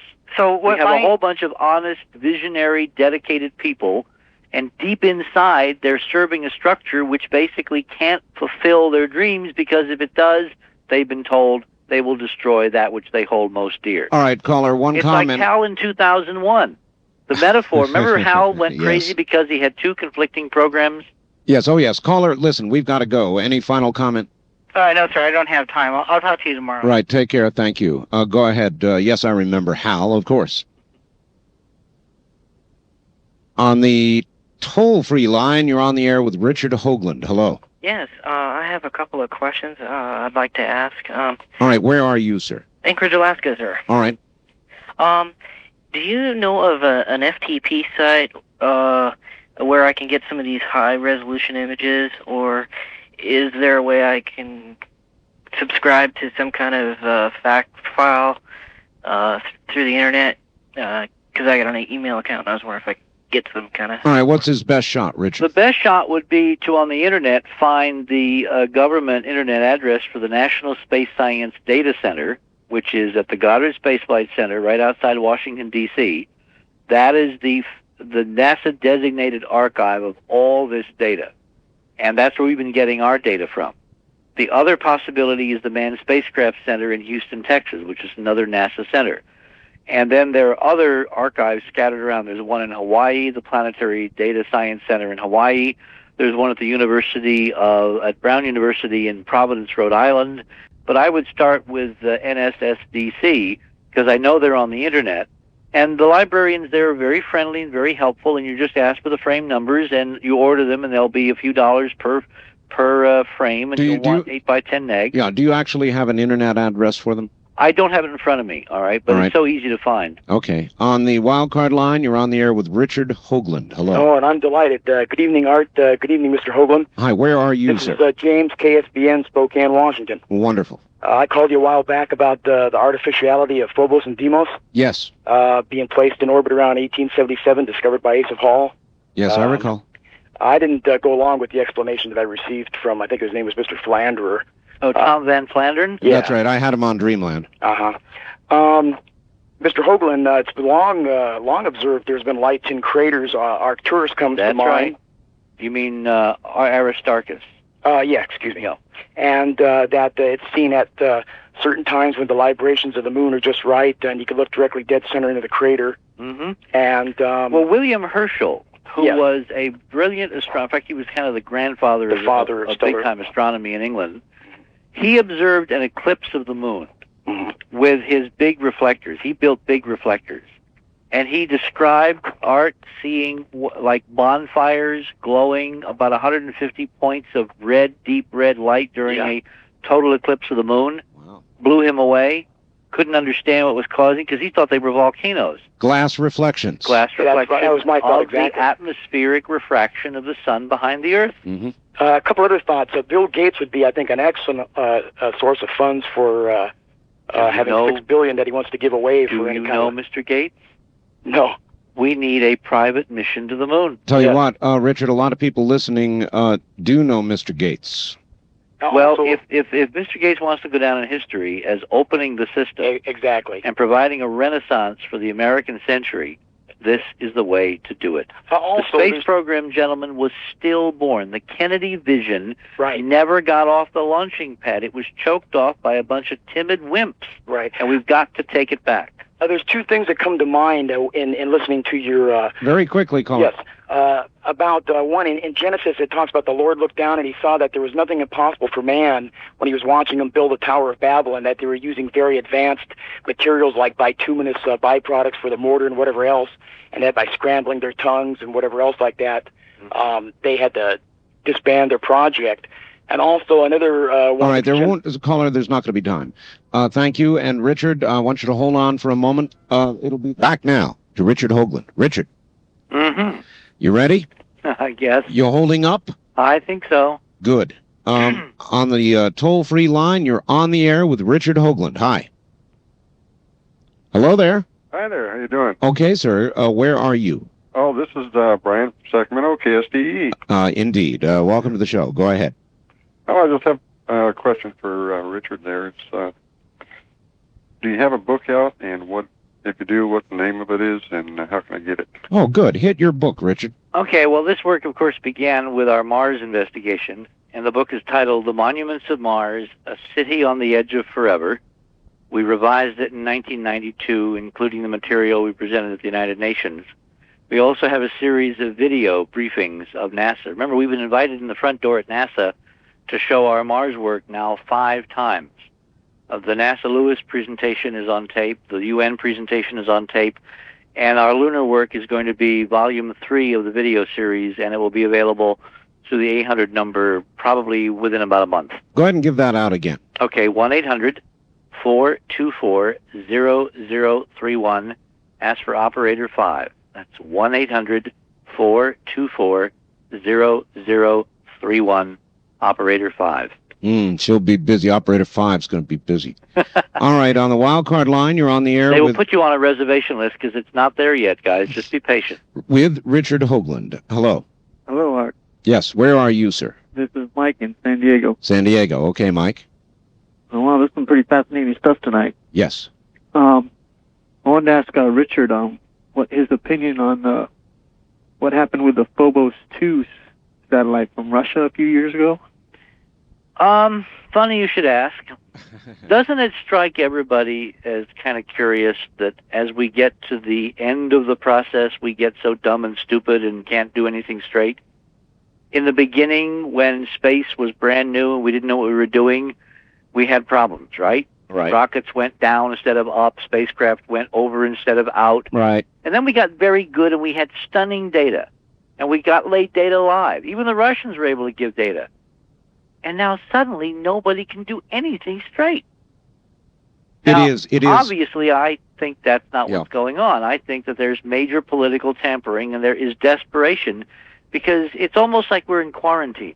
It's almost as if the fix is in at so many levels, and no matter what nation. Remember I said earlier this evening that as I began to inquire about the Japanese car company, Honda, that sent a mission to the moon, the day after I inquired, there appeared a thing in the Tokyo Times saying spacecraft crashed on moon, no pictures. What do you think what you're doing now will cause them? Are they going to panic, Richard? I hope so, because people who panic do dumb, stupid things. It's time that we got rid of this crew and got some honest folks to run the show. I am so appalled by the politics of this that I almost cannot describe my feelings. I worked with Walter Cronkite. I thought I knew the moon. I lived vicariously with Armstrong and Aldrin and Cernan and Schmidt, and all the guys that went and risked their lives. And I now know, looking at this data, that we almost killed them because they were too close and they almost hit this stuff. And then when they came home, we told them they couldn't say anything. And I almost could guarantee that that's the reason that Buzz Aldrin went into a tailspin and became an alcoholic and had all his enormous problems. I talked with a colleague of his the other day that shared an office with Aldrin at Science Applications Inc. for several years, and he was telling me that they really got very close and very intimate, and they, went hiking and they did all kinds of things until one day he asked Aldrin innocently, "Did you guys see anything really interesting on the moon?" And he said that Aldrin got absolutely furious at him and never talked to him again. And I said to my friend, "Don't you think that was a bit of an overreaction?" I'll say. And he said, "Yes." Are you aware, Art, that Buzz Aldrin is publishing with another writer a fictional book in 1995 about the discovery of alien artifacts on the moon? No, oh my God, really? Really? Really. He's in the middle of that now? Yep. Now, what do you suppose that's all about? I don't know, something that just has to be released, maybe, on his part. Maybe. It's high time we simply got to the bottom of this. Just for our general sanity. I couldn't agree more. more. How can we live in a schizophrenic culture where we're supposed to have a set of documents that says that government is a servant of the people, and in fact we're their slaves? Because he who has knowledge controls everything. Well, it would only be the most important story of known human history, and here you are, perhaps with it. I can't wait for you to see the data. Yeah, it's staggering, Richard. And just in case anybody's wondering, we have diversified tapes. We have multiple copies. We have multiple copies of photographs and discs and negatives and prints, and there's no way this genie will be stuffed back in the bottle. No black men running in and grabbing it. Although I must say that I'm getting a lot let me, of pen pals and not black men. Oh, let me stop that. Richard, hold on. Let me correct that. Not black men, but men in black. Men in black. It's late, Art. Yeah, it's late is right. Hello, on the wildcard line, you're on the air with Richard Hoagland. Hello, Art. Hello, Richard. This is Jason in Bellingham. Hi, Jason. I have a question about about Viking, the biological experiments when it went to Mars. Yes. I was wondering if you could comment a little bit on that. I know they did a gas exchange experiment, a labeled release experiment, and a pyrolytic release experiment. Wait. You really expect me to follow this at 6 o'clock in the morning? I've been up all night. Well, even more general than that, I know that they all showed some positive, positive signals of life. Yes, they did. But after that, they did more studies to show that, they could all be explained by inorganic chemical reaction. Yeah, funny chemistry was the although if you actually look at the details of the AIM studies, they never really got the curves right. NASA again claims that which it can't substantiate. It reminds me of that old joke. Remember Chevy Chase said, used to come on Saturday Night Live and say, "I'm Chevy Chase and you're not." Mm-hmm. Well, NASA's attitude is, we're NASA and you're not. And you're not, right. And no one has had the temerity, the chutzpah, to basically ask them what's really going on, to show us the data. When you look at those experiments, they did not duplicate Levin's curves or Oriyama's curves or some of the other real experiments from Mars. They came close, but in this game, close is no cigar. If we just came close, what do you think they would do to us? You got to have it. And they didn't have it, but they lived on their reputation. And until they killed 7 human beings, all right, which was an agency disaster of the first magnitude, we basically let them have a free ride. Now look what's happened. We have telescopes that go into orbit with lenses that can... Oh, you want to hear the really extraordinary, headline of the hour? Yes. One of our Mars members, on my prodding, wrote to the Space Telescope Institute and asked them if they could, very innocently, nothing given away, could you gentlemen please point out Hubble toward the moon and take pictures? Right. Guess what the response was officially on letterhead from the Space Telescope Institute from NASA? What? The moon's too close? The moon is too bright. You got it. Now do you begin to question, maybe was the mirror ever flawed, gentlemen? Yeah. Now, the fact is that some of this structure is so big it can be seen with Hubble. And since we now know where to look, and you can look at Crisium and see it under the correct lighting from Earth, one of the things I'm going to do in Los Angeles is to lay out for the amateur astronomer crowd in Southern California how you can see this stuff from the ground. Mm-hmm. There was, back in the 1950s, the Astronomer Royal of England, H.P. Wilkins, who wrote a series of books, who thought he saw a 60-mile-long lunar bridge. Remember that, Art? I vaguely do, yes, a lunar And bridge. guess where he thought he saw it? I'll bite. Mare Crisium. Aha. I think what he saw now was part of the structure of the dome collapsing and causing light reflections for a while, and then it collapsed to the surface, and of course it would go away. I think we better give your fax number again, please, Richard. A lot of people are going to want to get hold of you directly. Okay, area code 201-271-1703. And if you want to come and see these pictures, be prepared to stay a while, because I'm going to do this in 3 hours in 2 segments on Sunday night. What is it? June. What is Sunday next? Well, I'm not sure what June Sunday. 12th. Yeah. Yes. June 12th at the LAX Hyatt at the airport at the UFO Expo West. I'm going to talk about Clementine, the Mars data, the Moon-Mars connection, and show hundreds of photographs of structures, the likes of which you would not believe. And this is the first time, isn't it, Richard, that you've ever done anything in front of a UFO group? Well, not exactly, but it's certainly one of my very rare, occasions that I do this. Mm-hmm. All right. Wildcard line, you're on the air with Richard Hoagland. Hello. You're on the air. Hello. Going once. Going twice. Hello. Hello. This Richard Hoagland? It is. I'd like to ask you about, have you checked out the book Somebody Else is on the Moon? Yes, George, what's his name? Leonard. George Leonard. I unfortunately think Mr. Leonard passed away. Is he still with us? I don't know, but I've Okay, got his because book here with his photographs. I think that, frankly, looking at those pictures, there's nothing there. I think that's part of the disinformation.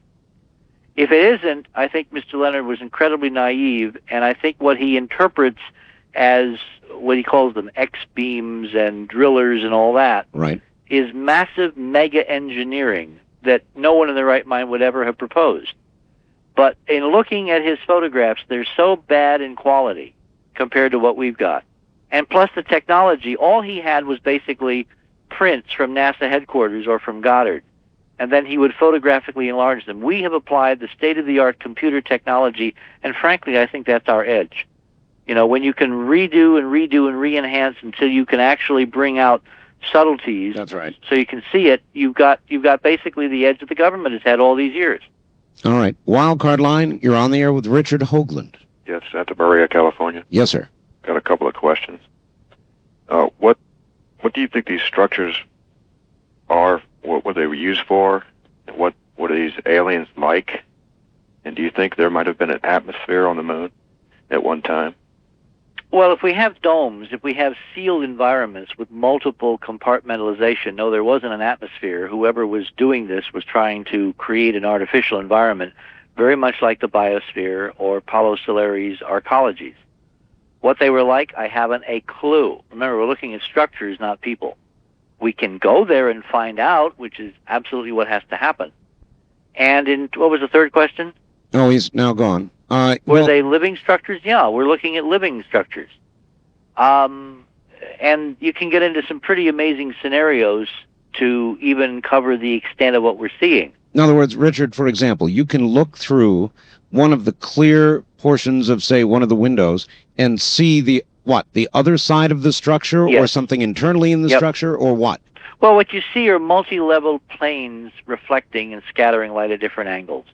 You see 3D tetrahedral hexagonal geometry, where you have 3 different angles coming together. You can see footings for the dome in one area on the southwestern edge of Ukurt. There's a crater called COULDN, and just north of COULDN, if you look at a lunar map, there's a wonderful lunar orbiter shot, which is 385M, and then you want to get 385H1, H2, and H3. These are frame numbers. The M's are a medium shot. The H's are nested inside the M's as high-resolution, 8 times better detail footprints. laid out across the lunar surface because of the projected geometry of how the lunar orbiter was looking northeast. Right. When you look closely at the H's of the 85 series, you will see some amazing structure. You will see row upon row upon row upon row of double craters. Our producer here in New York called them post holes. I termed them stringers, and Ron Nix, one of our geologists, thought they were the structural footings of the north edge of the dome that basically held up all this massive megatonnage of glass and titanium and steel. Whatever they are, they're incredibly regular, they're 3D, and they're anchored in a crystalline, semi-transparent matrix, and you're looking through several layers. And I'll show all this in Los Angeles, so, keep your head on. Kind of a technical question. Richard, stories have sort of lives of their own in the way that they build, and what occurs is, at some point, they reach a critical mass. Then all of a sudden, the mass, the big networks, CNN, all the rest of them, will be there. Then you have a sort of critical mass situation. How long do you think it might take this story to build to that critical mass? Well, I have my targeted list of media people, some of whom have very well-known names, who have been quietly asking me to provide them with proof. This has been since Mars Observer disappeared. I now have assembled what I and my team believes is proof. And our plan is to send them copies, rough cuts, in a few days of the Ohio State presentation, right, and follow that up with personal briefings. And if it doesn't ignite at that point, then they're deaf, dumb, and blind, as my grandmother used to say. But the fact is that every scientist who's seen this data so far is absolutely boggled. And we live in a culture where media will be driven by the scientists. If the scientists say, yes, it's got to be there, we've got to find out, there'll be excitement. If scientists yawn, nothing will happen, because media doesn't understand how to do any investigation on its own. But you're telling us they're not yawning. They're not yawning. Absolutely. Just the contrary. Any of the people that you addressed in Ohio willing to stand up and have a microphone or a camera? Oh, yeah, absolutely. I mean, you ought to have Bruce Cornett on from Lamont. He's not with them now, but he was with Lamont Doherty. Jim Rajavik, who works for the EPA, I don't think that his EPA job would preclude him from doing an interview with you. But I would wait a few days until I can get more data into their hands. It's unfair to ask a scientist to make comments when they've only seen a very few All right. Well, this story is important enough. So when you get them the data that you feel would convince them utterly, they're going to get their video the same as you're going to get yours. I understand, but theirs is a scientific look. Mine is just a look. And so no, everybody's going to get the same thing. What I'm saying, Richard, is I understand that. I will follow up with them with hard copy and disc. I understand. Yes, please. So, and now my question is, once you get somebody that you have supplied all the data you want to, get me their name, I'll have them on. Can do. Does that seem like a logical follow-up? No problemo. All right. On the toll-free line, you're on the air with Richard Hoagland. Hello, where are you? I'm Robert, and I'm in Everett. Okay, Robert, go ahead. Okay, Richard, I'm in Lower Lake Country. I know. And guess what? What? Carl Sagan, he made me understand everything there is to know about space, right? Okay, now listen. Okay, and the last Cosmos show, he said, freedom of information is important. And where's he now? All right, thank you. I don't know where we were going with that. Freedom of information is important, and where is he now? Well, I guess referring to the Sagan turnaround. Do you have any comments on Sagan and what's happened to him? Well, let me try to defend Carl for a second here. All right. Carl and I were good friends. I stayed at his house. He went on some of the ship cruises I arranged in my multifarious career. I organized seminars at sea on the QE2 and on the Statendam, and we've shared a number of things over the years together. And I certainly care as much as he does about the future of the space program and the future of this country. Carl has been willing to put himself on the line in terms of nuclear issues. Whether you agree with someone or not, the fact that they're willing to be arrested, go to jail for their beliefs, I think is a very important data point. if someone who believes that passionately in certain things is approached by a government structure that basically lays out that if this comes out in the wrong way, it will destroy civilization. Don't you think that good men and good women can be bought by a combination of that? Because who wants to have on their shoulders responsibility for, radically altering or destroying that which exists? Richard, let's say he went for it, and that's a good answer. Now, what about you? Suppose somebody came to you with the exact same appeal, and we've only got a minute. They haven't. I can tell you that categorically. All right. If they did, I'd ask them to provide me with real evidence. And I mean real evidence, not just propaganda. Because I do think there will be some substantial alteration, but my predisposition would be that those who are in danger of being destroyed are people who are in power to remain in power. That knowledge is power, and here we have the most extraordinary possibility for empowerment and democratization of a physics and a technology that can not only save the planet, but can empower individuals, that we cannot allow it to be suppressed any longer. Richard, that has to be the final word. You have been a pleasure. You've been a trooper, too. This is 5 hours. That's a long interview, Richard, but it was worth every minute of it. Thank you, and I'll see you on Dreamland. Okay. Take care. Richard Hoagland. All right, everybody, that's it. I'm sorry. The clock actually rules us all. If you want a tape of this program, you can call area code 503-664-7966. 503-664-7966, 24 hours a day. If it's busy, I suggest you keep trying. Thank you all. See you tomorrow. From the high desert and the great American Southwest, I bid you all good evening, or good morning as the case may be, across all these many prolific time zones, stretching from the Hawaiian and Tahitian island chains in the west, eastward to the Caribbean and the U.S. Virgin Islands, south into South America, north all the way to the pole, and worldwide on the internet. This is Coast to Coast AM, and I'm Art Bell. Hello. Well, lots to do tonight. For example, let me welcome WNMT in Hibbing, Minnesota. 650 on the AM dial there, serving the region. Glad to have you on board. Now, let us look through the news a little bit, see what's going on. Lead stories from Cambodia. Haven't seen one from Cambodia in a long time. Hundreds of riot police armed with assault rifles and batons waded into a crowd of supporters of the president of Cambodia after they clashed Wednesday with backers of the prince's arch-rival, the Cambodian leader Hun Sen. The standoff threatened to escalate into wider violence and marked the sharpest confrontation between the two men since the leader returned home Monday after 9 months of exile to prepare for elections. So more trouble in Cambodia. Residents remembering the 5 dead in a schoolyard shooting spree at a community memorial service Tuesday night. In a videotaped statement played at the service, President Clinton said mourners must pray for peace and healing. I am still not clear on why it was done. Does anybody out there know? I've seen a whole sort of range of psychologists coming on television and explaining why these kinds of things occur.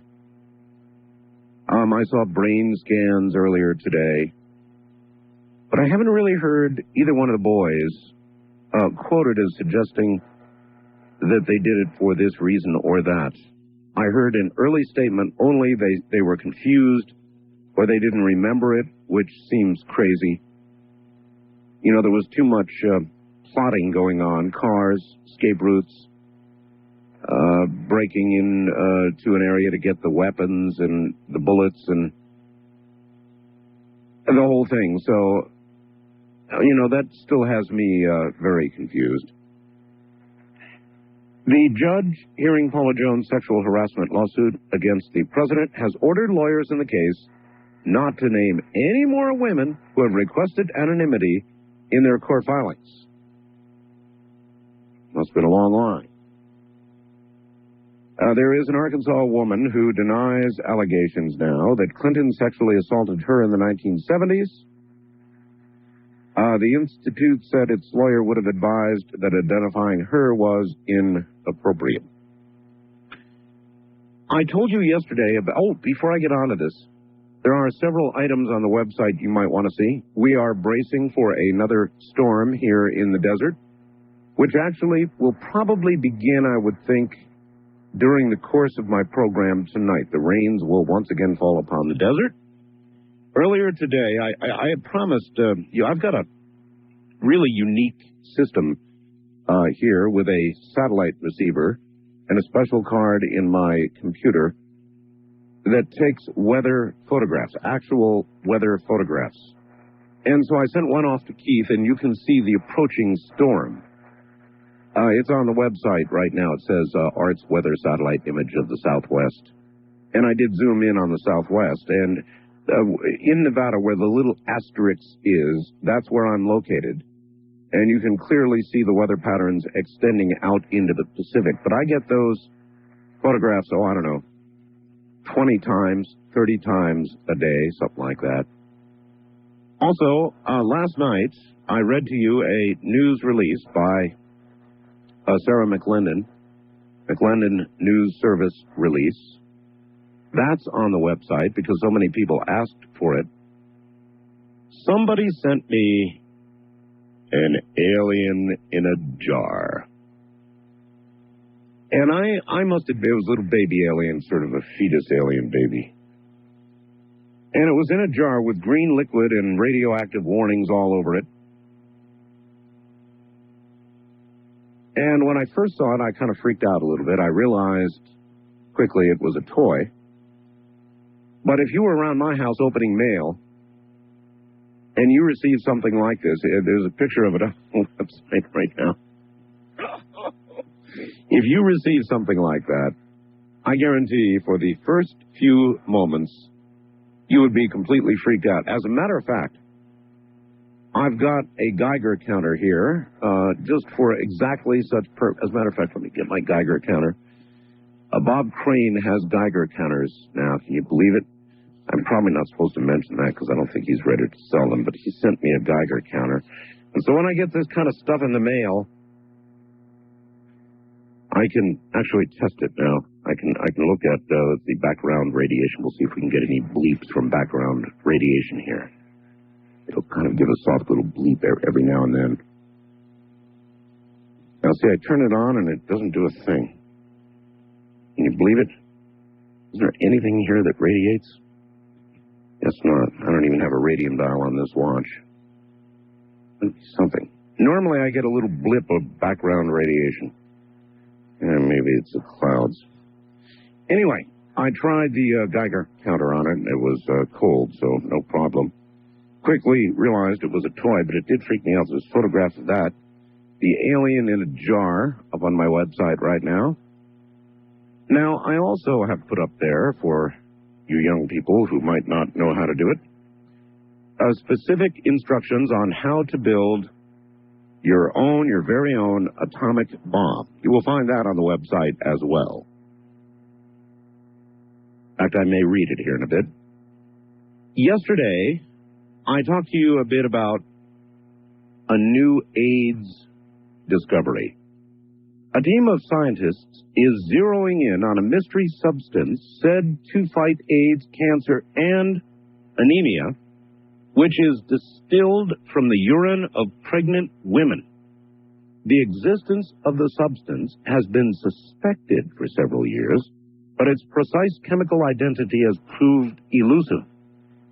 A group of researchers headed by a virologist, Dr. Robert Gallo, the spokesperson usually for new breaking news on AIDS research, now report they have narrowed down the search and eliminated the leading contender. In yesterday's issue of Nature magazine, Dr. Gallo and his collaborators say they have crude extracts of the protein, which they have named HCG associated factor, or HAF. The substance appears to be a protein which clings to human hormones produced in large quantities in the first trimester of pregnancy when HCG is extracted from urine. Dr. Gallo said when we have it in its pure form and it's chemically identified, we'll be able to learn how it works. And they're thinking it may actually be a cure for AIDS. Very, very interesting, and I am going to continue to follow this very closely. On Oahu, a man, that's in Hawaii, Oahu, a man was sentenced to attend an anger management course. He attended, however, he was drunk. The instructor of the anger management course requested he leave. When he refused, a fight broke out and the man was killed. Killed in a fight at an anger management course. Possibly yet another contender for the yearly Darwin Award. Last night we had several calls. In fact, I've had endless faxes. I don't understand it. Ants showing up in people's freezers. I mean, ants by the thousands showing up in people's freezers. So I got this today. Art, in case no one else came up with a good solution for the ant in the freezer mystery, I have a possible solution for you. I assume that the ants are crawling into frost-free freezers. These freezers stay frost-free by periodically heating themselves to melt the accumulated frost, drain the frost off, and then refreeze. So the ants would smell the food that thaws at the outer edges of the freezer, then crawl in and get caught in the refreeze like a woolly mammoth in the Arctic. Poor little guys. Sort of a little ant polar shift, I suppose. You know, I never considered the frost-free freezers. They do that. They warm up and temporarily, and the frost goes away, and then they get cold again. And I suppose to an ant, if you think about it, to an ant who would crawl in there in search of food that they had sniffed, it would be like an ant polar shift, and there would be no way to explain it. Now, how many of you would like to know how to build an atom bomb? A construction method is as follows. First, obtain about 50 pounds, you're going to need 50 pounds, 110 kilograms of weapons-grade plutonium at your local supplier. See Note 1. A nuclear power plant is not recommended as large quantities of missing plutonium tend to make plant engineers very unhappy. We suggest you contact your local terrorist organization or perhaps the junior achievement in your neighborhood, too. Please remember that plutonium, especially pure, refined plutonium, is somewhat dangerous, so wash your hands with soap and warm water after handling the material, and do not allow your children or pets to play in it or eat it. Any leftover plutonium dust is excellent as an insect repellent. You may wish to keep the substance in a lead box if you can find one in your local junkyard, but an old coffee can will do nicely otherwise. 3. Fashion together a metal enclosure to house the device. Most common varieties of sheet metal can be bent to disguise this enclosure, as, for example, a briefcase, a lunch pail, or a Buick. Do not use tin foil. 4. Arrange the plutonium into 2 hemispherical shapes, separated by about 4 centimeters. Use rubber cement to hold the plutonium dust together. 5. Now get about 100 pounds of TNT, some sort of gelatin explosive is much better, but messier to work with. Your helpful hardware man, no doubt, will be happy to provide you with this item. 6. Pack the TNT around the hemisphere arrangement constructed in step 4. If you cannot find TNT, or gelatinite, it's called, feel free to use TNT packed in Play-Doh or any modeling clay. Colored clay is acceptable, but there is no need to get fancy at this point. 7. Enclose the structure from step 6 into the enclosure made in step 3. Use a strong glue such as crazy glue to bind the hemisphere arrangement against the enclosure so as to prevent accidental detonation, which might result from vibration or mishandling. 8. To detonate the device, obtain a radio-controlled RC servo mechanism as found in RC airplanes and cars. With some effort, a remote plunger can be made that will strike a detonator cap to effect a small explosion. These detonator caps can be found in the electrical supply section of your local supermarket. We recommend the Blast-O-Matic brand because they are no deposit, no return. Now, hide the completed device from your neighbors and children. The garage is not recommended because of high humidity and the extreme range of temperatures experienced there. Nuclear devices have been known to spontaneously detonate in these unstable conditions. The hall closet, or perhaps under the kitchen sink, would be perfectly suitable. 10.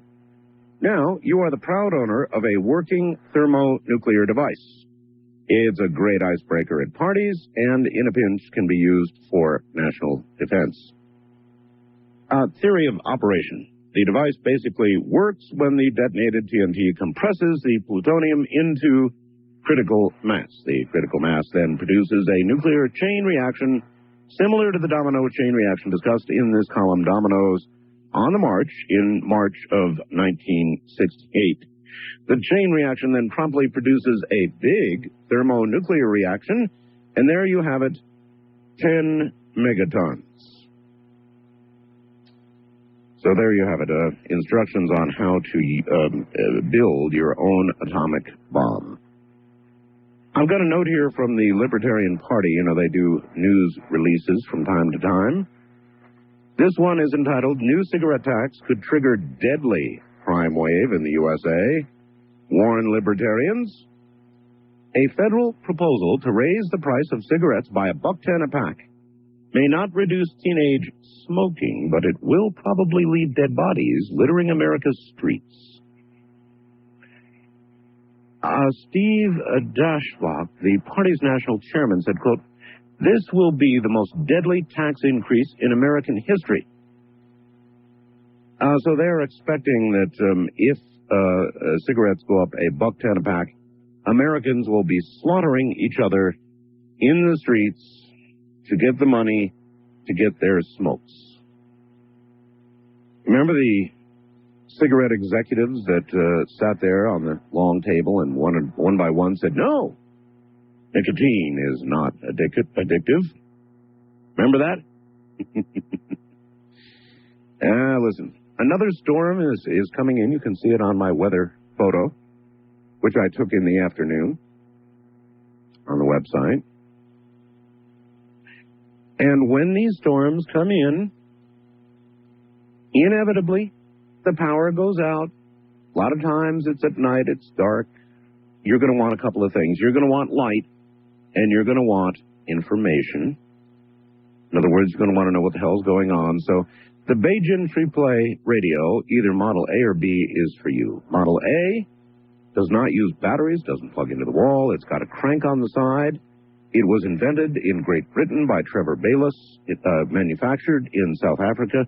You turn the crank on the side for 30 seconds, and this wonderful radio plays AM, FM, and 7 shortwave bands for 30 minutes. It is an amazing radio. The Beijing with a light is a Radio B, and now it's modified, and there's a little jack in the back, and you plug this mag light they send you into the back, and now you turn the crank for 30 seconds. Not only do you get 30 minutes of radio, but you get 30 minutes of light. It's the one I prefer. The basic Beijing is $119.95 delivered to your home. The Beijing with a light is $139.95, and boy, it's worth every penny, I'm telling you. Call Bob Crane in the morning at 7:30 and get one on the way. The number, 1-800-522 8863. That's 1-800-522-8863. 1-800-472-5151. Buy two, get one free when you call now. Tell them Art Bell sent you. All right, Richard C. Hoagland will be here at the top of the hour, and it should be rather interesting because they are preparing, beginning April 5th, to re-image the Cydonia region. And an argument that has raged now for years about the face on Mars is about to be settled. I've got from the NASA website the schedule that they hope to adhere to. Looks like Richard was right. This will be the best opportunity, April 5th at 12:33 a.m. Let's see. April 14th, April 23rd. So they've got the specific times down now when they're actually going to take the, try to take photographs of the face on Mars. It's a long-awaited moment, and I wonder what it is that Richard will have to say about that tonight. They're going to be posting those photographs rather promptly. It says here, in fine print, I'm Art Bell from the high desert where it's green and about to rain again. This is Coast to Coast AM. Take a look at that weather photo up there. It'll blow your mind. This is the desert. What's going on?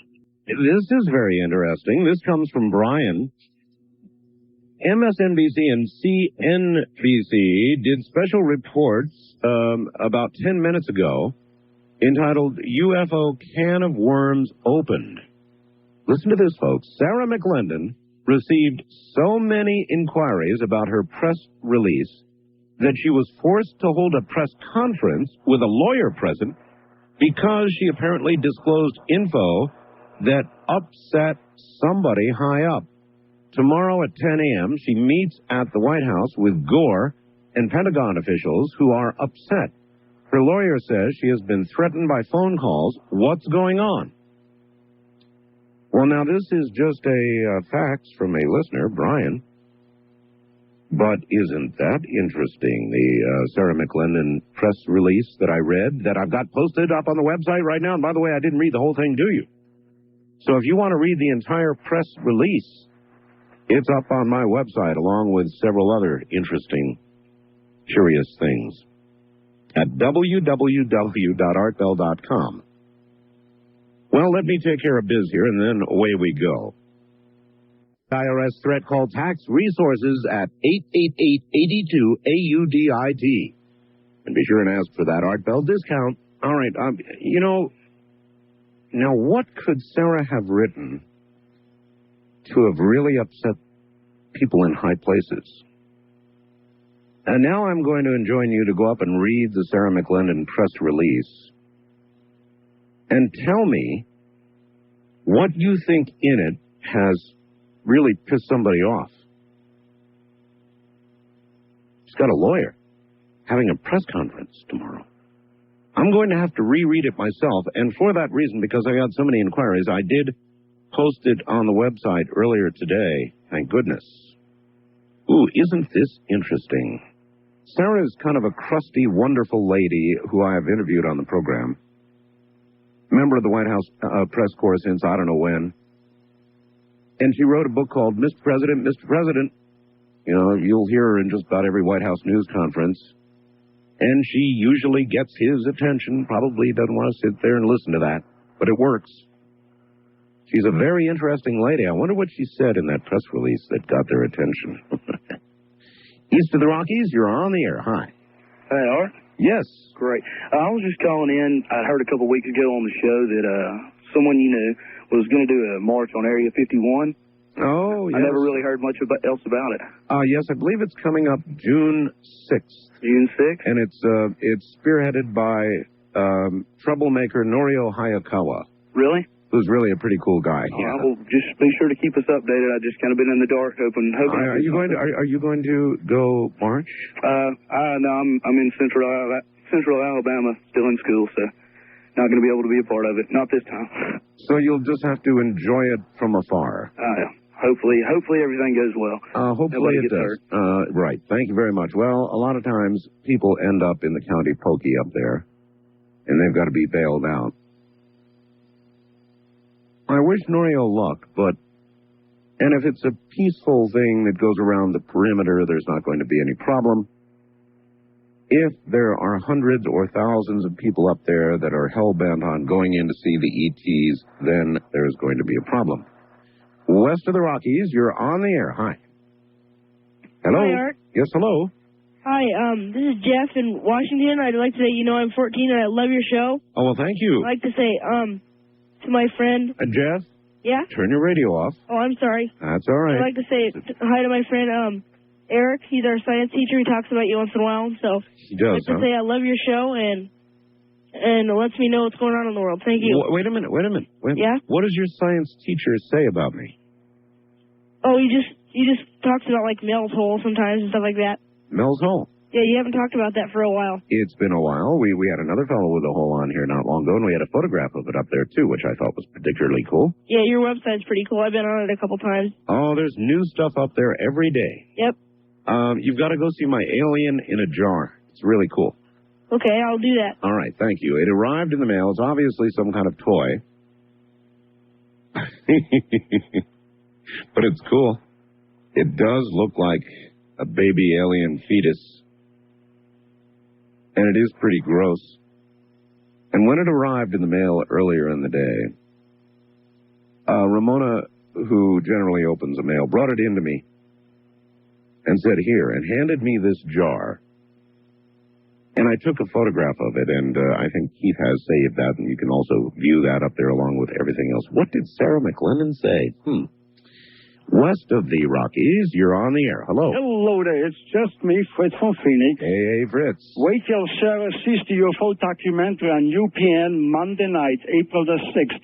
Her hair will stand up. Well, is it going to be better than the last one on UPN? Well, it's going to be, it's called UFOs in Our Skies. Of course, Phoenix will be shown, and Mexico, and it's going to be a parade of UFO sightings worldwide over major cities, etc. Fritz, you'd be a good one. You ought to go up on my... do you have a computer, Fritz? No, I don't. Oh, you don't have a computer? Not yet. Oh, I don't need one.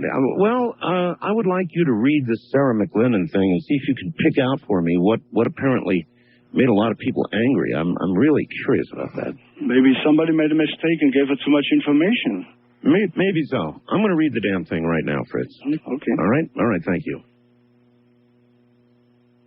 This is from the McLennan News Service by Sarah McLennan, White House correspondent, Dateline, Washington, D.C. Unidentified flying objects, a term given for many years to unexplained sightings of craft in the skies over every state in the Union, are actual visitors from other worlds, believe a community of scientists and technicians employed by government.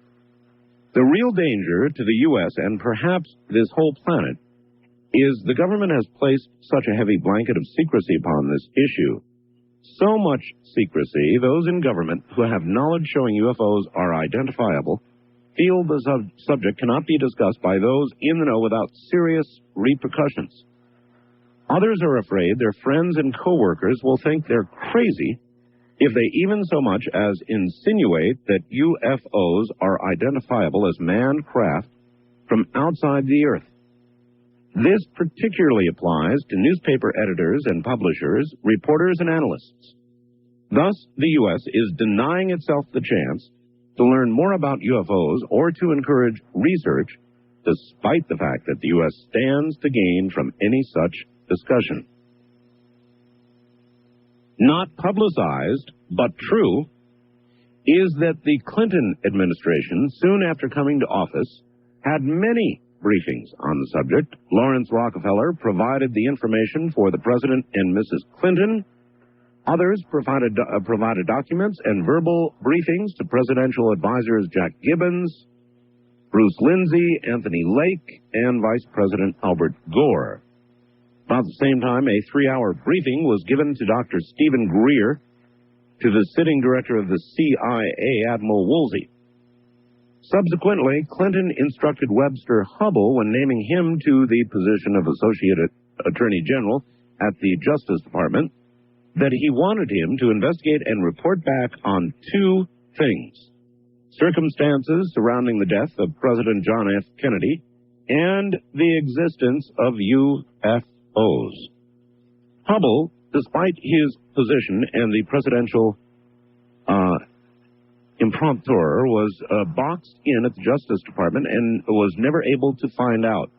All of this was disclosed in Hubble's memoir, Friends in High Places. Now, the lid on UFOs is gradually coming off. There is a national drive underway to get 1 million signatures on a petition calling for an open congressional hearing for government employee witnesses.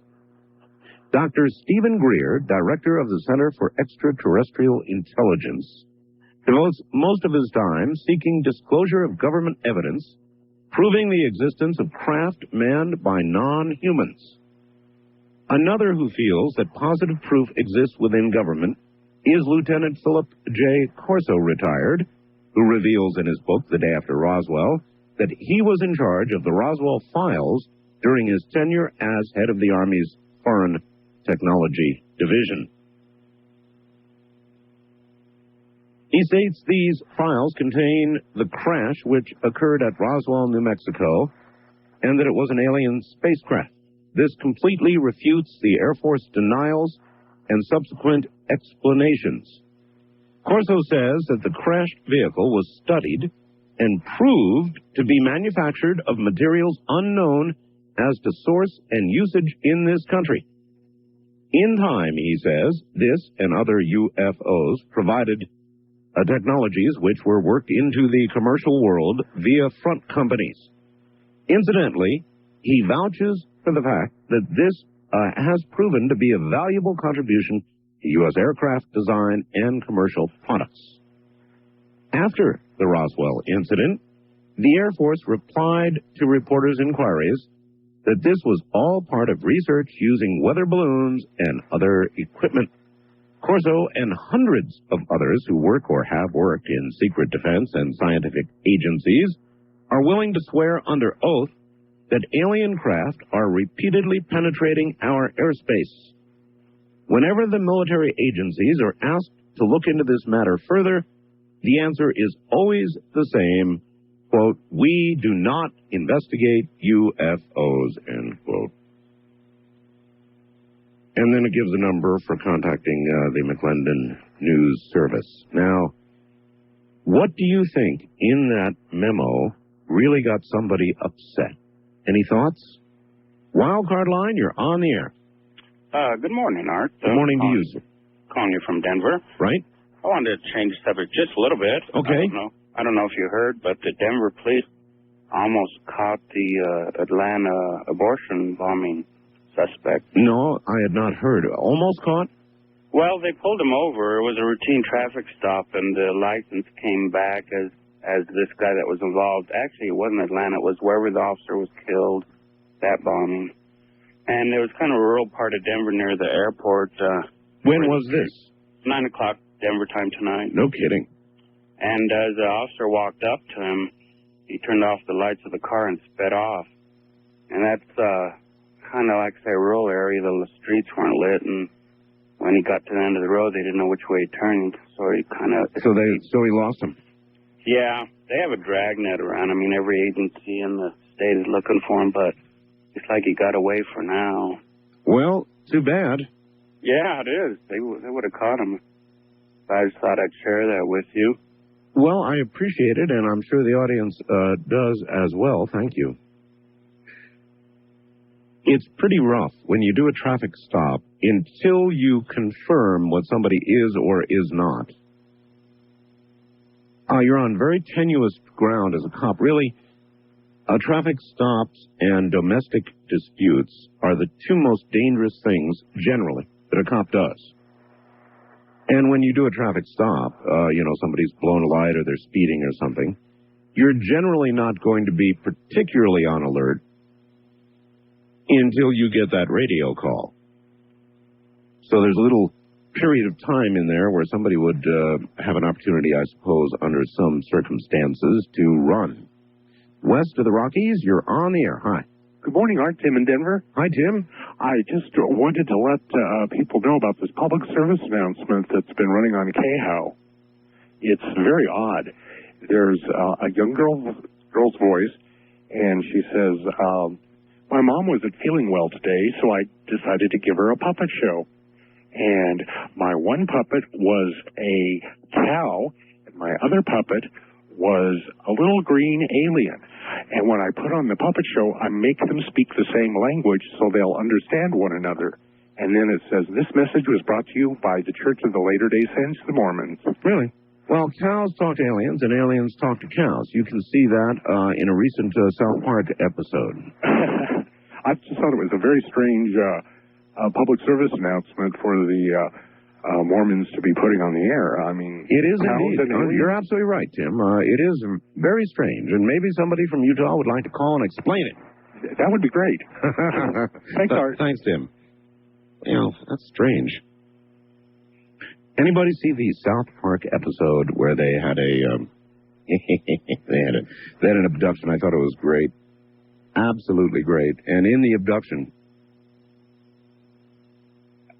there were cows in that episode, and the aliens would come down, and you could see an alien, typical gray, you know, tall, thin, sort of reach out from behind a rock with a little bit of hay in his hand, saying, here, cow, and all the cows, hundreds of them, their eyes got very big, and they turned around and stampeded in the other direction. It was a riot. You had to be there.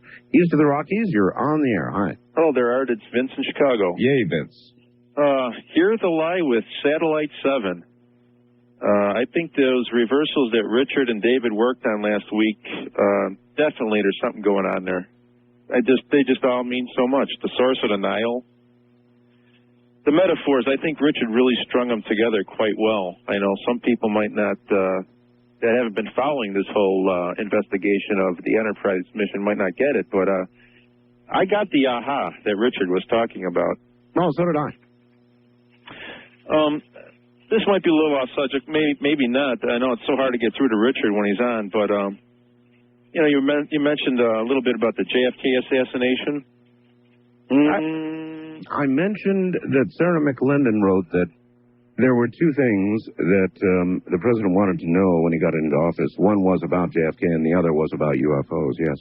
Well, you know, Art, some of the investigation I've been doing, a little bit of rummaging around, I've encountered a little bit of this symbolism in the JFK assassination, and I was just wondering if you might ask Richard Hoagland if he ever did the Redshift software investigation onto. I'm sure he's listening, so he'll be on in a few minutes, and he can answer that. Okay, I'd be kind of wondering about that. All right, Vince, as much as you like that, you should get Redshift yourself. West of the Rockies, you're on the air. Hey. Hey. How's it going, Art? It's going. Where are you? I'm in Alaska. My name is Mike, and I just had a question for you. Okay, what part of Alaska are you in, Mike? I'm in Big Lake, Alaska. Okay. Me and my brother listen to you about every night. He's down here. I actually just ran upstairs to hear me on the radio. Mm-hmm.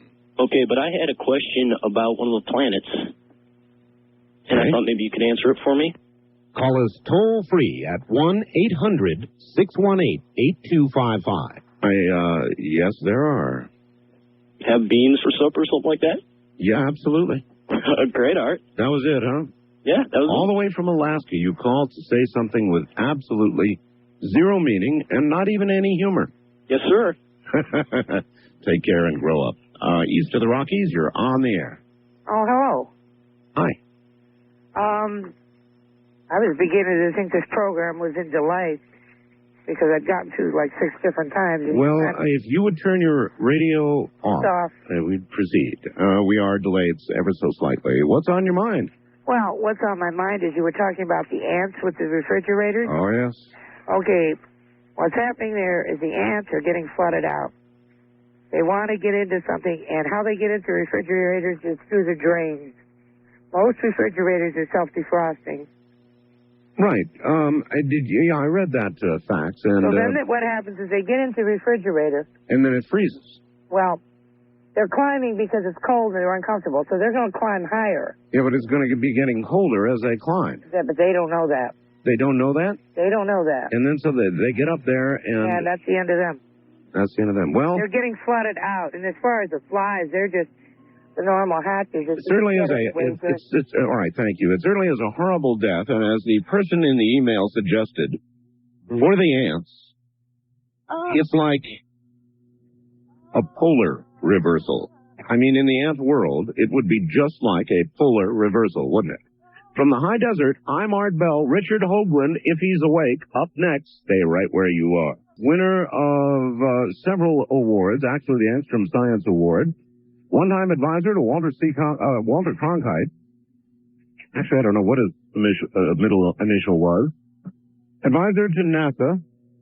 NASA poster boy, to be sure.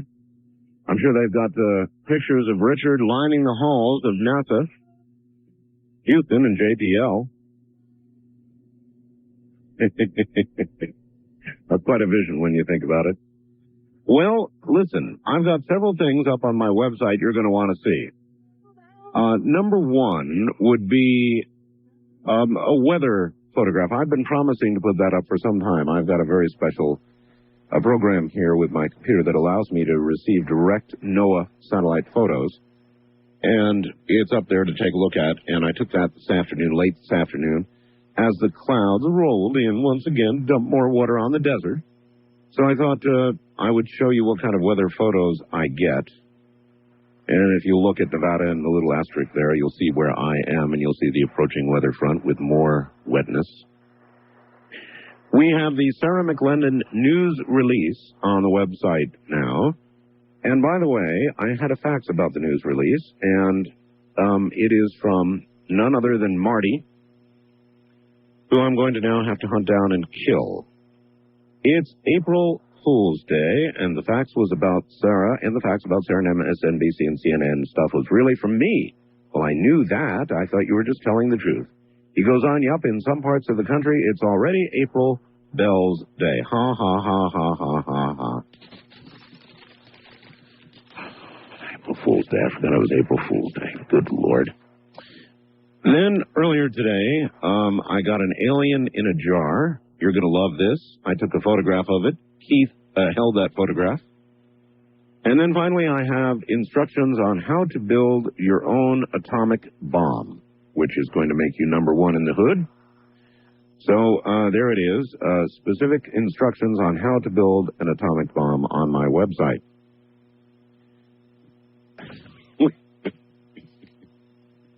There's big news from NASA, and that is that the Mars Global Surveyor is going to take photographs of the face on Mars.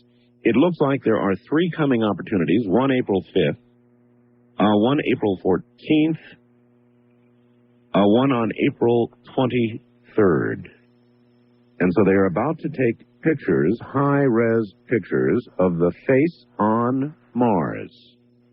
And I guess the press is rushing to Richard Hoagland's doorstep to get his reaction.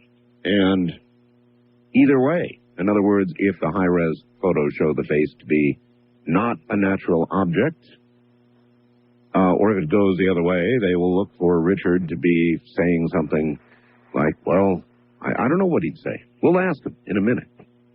In a minute. Snap 5. All right, now to an area near Albuquerque, New Mexico, high in the mountains. Here is Richard C. Hoagland. Richard, welcome. Good morning, Art. Good morning, everyone. It's great to have you on again, and particularly now because, boy, big news, huh? What is today? Today is... Well, it's April 1 in some parts of the country, so we have to forgive certain people.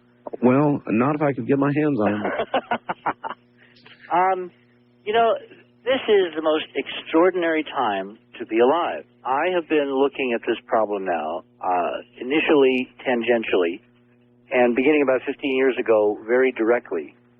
And I look back, and it's kind of like, you know, when your life flashes before your eyes. Yes. I really didn't believe that we would arrive where we are tonight.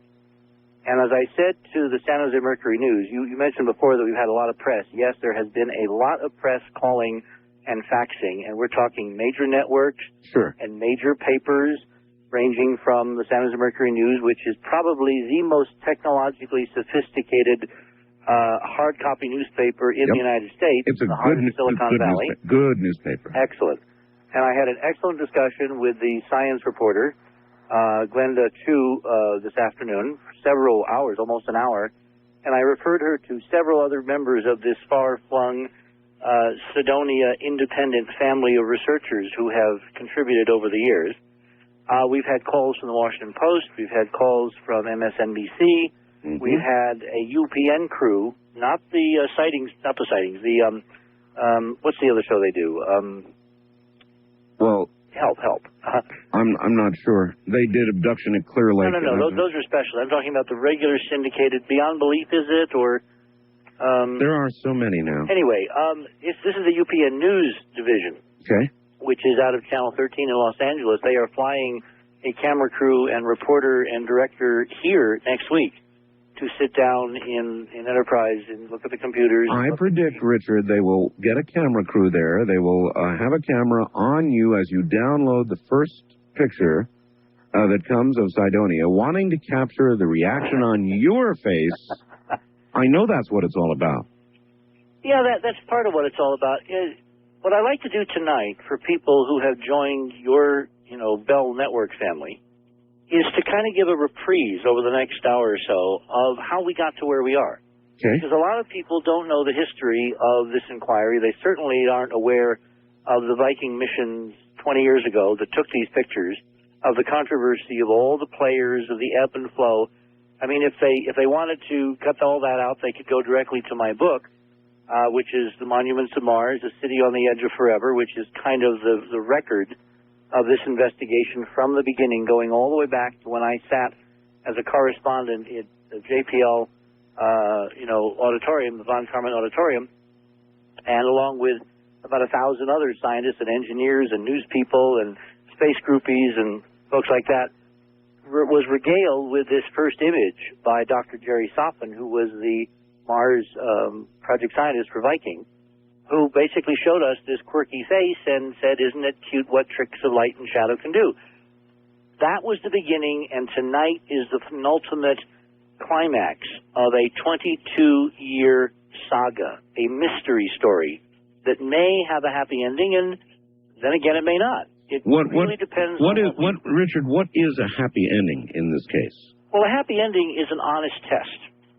I am extremely apprehensive that we are being set up, Art, for a dishonest test. All right, here's what they say, Richard. Now, comment on this. The first attempt will be made April 5th at 12:33 a.m. Pacific Time, posted to the website by midday, April 6th. That means we're 5 days from having the first photograph. And then there will be 2 more attempts, in each case, posted the day following, or even the same day. So, everybody, of course, you've made a 20-year saga of this, Richard, and I'm sure the press is going to be there looking for your reaction. Would you care to predict right now, when this first picture, high-res supposedly, paints down, what do you think we're going to see? I haven't a clue, and I'll tell you why, all right? Along this highway, this Mars journey, going through the Martian doorway, as I've sometimes termed it, right? I have had the most sobering reality check as to politics and science in America over the last 20 years that anybody could possibly measure. Remember, my background, as you mentioned at the top of the show, is Walter Cronkite, NASA consultant, Hayden Planetarium, very mainstream, very, squeaky clean. As I began to delve into this problem, and as I described to the San Jose Mercury News this afternoon, the thing that bothered me initially about this whole problem was that Vincent DiPietro and Gregory Molinar, who in 1976 were 2 imaging engineers working at Goddard, at the Goddard Space Flight Center, where many years later I would become a consultant. And Vince is still there. Molinar has gone back to Minnesota. I think he works in his family's computer company, but Vince DiPietro is still, as far as I know, an employee of Lockheed Martin now, right, working on imaging as his expertise would dictate as an imaging engineer on various NASA projects. These 2 gentlemen, in the first couple of years after the photographs were taken of Cydonia and the infamous face was made public, stumbled across this one afternoon, apparently on a lunch break, in the NASA files. And they were honestly intrigued because it was so startling. And it looked like life on Mars, and they knew, because they were NASA folks, that the raison d'etre for Viking had been the search for life on Mars, and they were astonished to find this real 8x10 glossy in a NASA archive file that they were looking at. Mm-hmm. And they began doing a kind of an off-hours private investigation on their own, and they subsequently did image processing. They found the second frame, the corroborative frame, taken 35 days later in 76 by Viking. They put these together. They went to a little company down the road in Silver Spring, whose name I now forget. They did, computer processing. They invented an algorithm to do better computer processing. They did all the things that good scientists and engineers should do. And then, lo and behold, they got a platform in front of a mainstream scientific group, which was the American Astronomical Society. The same group, by the way, that 20-some years later Tom Van Flandern would address a few months ago. Mm-hmm. All right? I want to link these little pages here. Okay.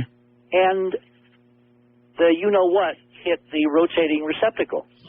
NASA came after them with everything they had and attempted to destroy. I know a little too hard, if you ask me.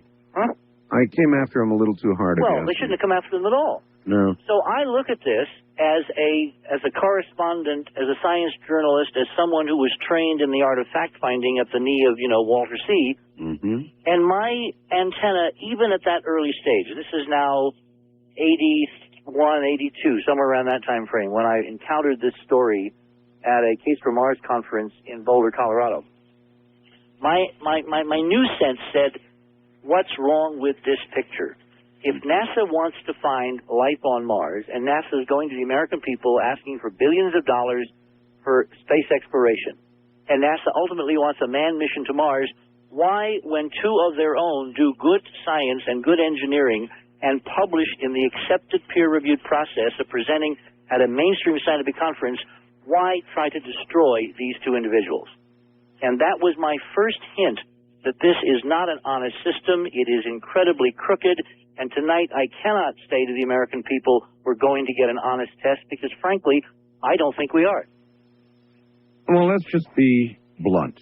Are you suggesting that these photographs will be doctored? There are many ways that this test could be, shall we say, skewed, all right? How? Well, starting with pointing. Dr. Malin, who is the principal investigator now on this mission, Mars Surveyor, whose duplicate camera, the one that flew on Satellite 7, as one of your callers said earlier, on Mars Observer 5 years ago, disappeared. Dr. Malin's sole prerogative in terms of his contract is to take these pictures. Now, he has been telling us for years the extraordinary difficulties because the spacecraft doesn't have a scan platform. The camera cannot literally be pointed. What they're going to have to do to get pictures in this very intensive targeting mode that they've now suddenly decided upon is to literally roll the entire spacecraft and point it either left or right so that as it flies down across the Cydonia region, which is a region as large as the Bay Area up near San Francisco, 25 miles in the long section and maybe 10 miles in the cross section, he will attempt to scan a swath, a strip of images across features of interest. And the face, of course, is only one of the features in this region. It comes down precisely as I get my NOAA weather forecast pictures, which I posted up on the website. It comes down in a slow scan fashion. Yep. And as the spacecraft passes over, it's slowly painting the photograph. Now, because this is a targeted set of observations, and there's nothing else really on his agenda, because this is a special activity that apparently your audience really forced them to the edge of the cliff on. Is there any question in your mind about that, Richard, that my audience did that? Not at all. Yeah. I mean, given the fact that we have our sources at NASA and our sources at ABC and CNN, and literally tens of thousands of faxes papered Dan Golden's floor. I know. I know. So they took, anyway, the bottom line is they took yes for an answer, gave yes for an answer, The question is, how serious is the yes? When we come back after the break, I want to read you a story by an old friend of mine, David Perlman, who is the Chronicle science editor for the San Francisco Chronicle. And it is stories like this by a very good science journalist that give me great hesitation to say tonight we're going to get an honest test. Do we have, in the private sector, the ability to examine the photographs they send and determine that they have or have not been doctored? That's one question. To a limited degree, and we'll get into the details of how that could be done, as the evening progresses. Before the evening is over, probably toward the end of the second hour, because I don't want to do this while we still have New York and we have time for questions, I am going to make a major announcement from the Enterprise mission. We have something of a bombshell in terms of how we can test these images, how we can potentially enhance the percentages for an honest test as opposed to a dishonest test. But I want to wait till we do some background for people who have joined us in this search, in this story, till toward the end of the story before I lay that on everyone.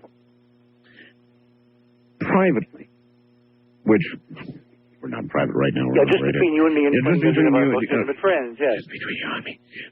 What do you think? In other words, there are two opportunities here. One, if you're right, and they have known all along that this is not a natural object. This is an opportunity for them to blow the lid off everything. Disclosure time. Steve Bassett, thinks it's going to happen. This is Stephen's model, which I do not agree with. I have documented, and I'm going to bring up expert testimony, including people like Stan McDaniel later in the morning. I have documented, sadly, to my great dissatisfaction and unpleasant reaction, a chain of lies and deception and malevolence on the part of certain people in NASA to hide the real space program, to hide the real data, going back now to the inception of the NASA program that we all have looked at. Against that backdrop, I do not see politically how they can possibly come clean at this point, because it is such a shattering paradigm shift. Now, in opposition, if I were to take the devil's advocate position, I would say that if this represents a major policy change, if, as some of our observers and our sources have hinted at, that there has been a major rethinking at the highest levels, then I would have to bring up the potential reasons for that shift. And there are a couple of things that have happened in the last year that could be a reason for a major reassessment of secrecy on this magnitude. But given the past track record of this agency, you don't expect it. I do not expect it. But the announcement I'm going to make in an hour and a half or so will literally, potentially have the possibility of changing that equation, because it will involve a lot of the folks that basically made this night possible, namely the people who faxed Dan Golden and demanded an accounting on this issue.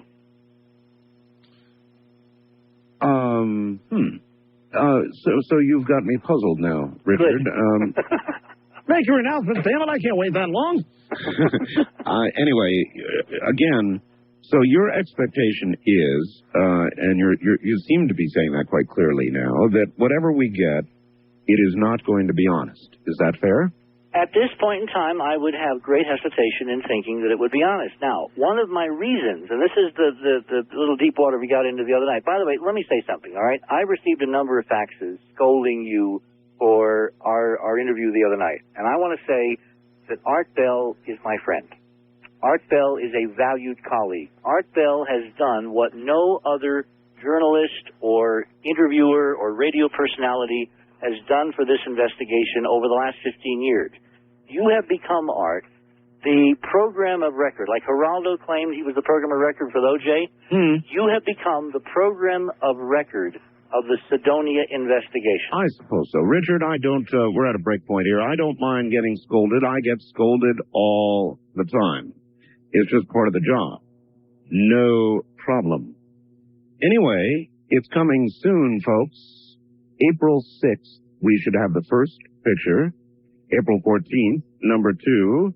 And then April 23rd, posted on the 24th, we should have the final Cydonia image of the face on Mars. Here again, I am. Good morning, everybody. Richard C. Hoagland is here. He'll be right back.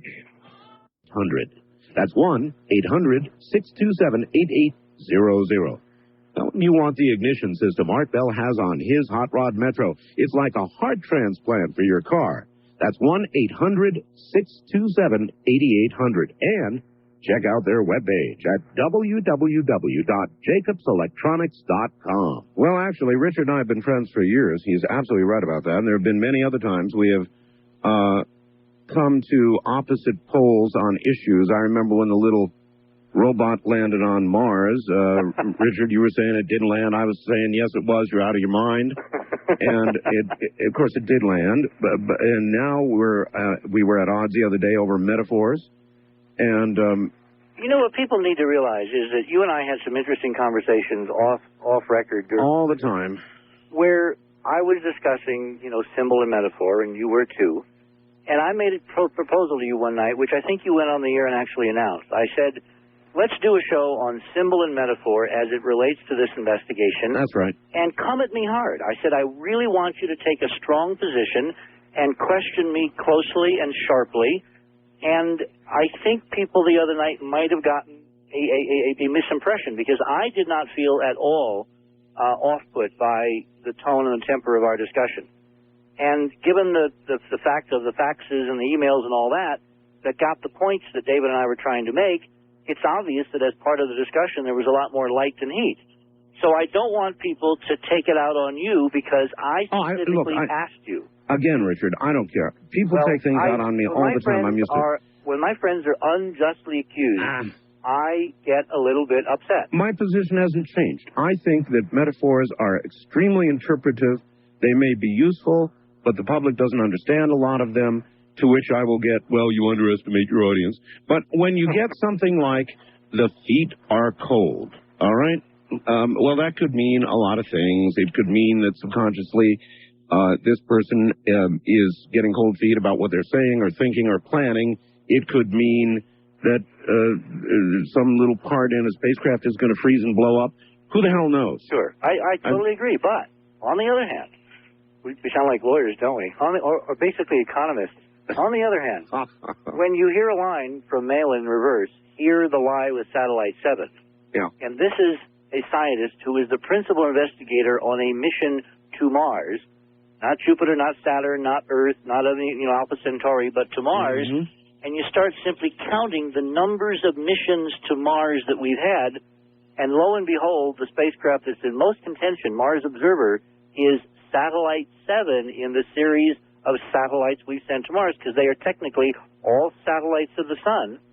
You really have to pause as part of the larger picture. The thing is, I just don't pause as long as you do. Well, now, Vince, before we went on the air, Vince said, be sure and ask Richard about the symbology of the Kennedy assassination, what that has to do with all this. I haven't a clue what he means by that. Okay. All right. Let's not get digress into that. Let's deal with Cydonia first, and we can deal with that later. Okay. What I want to do is two things now that we got about 20 minutes. I want to read you a story from the Chronicle by David Perlman, who's a longtime colleague.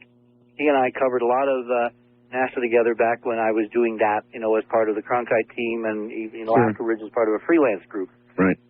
He was obviously struck by the NASA announcement. He has known of me. He's known of the investigation for many, many years.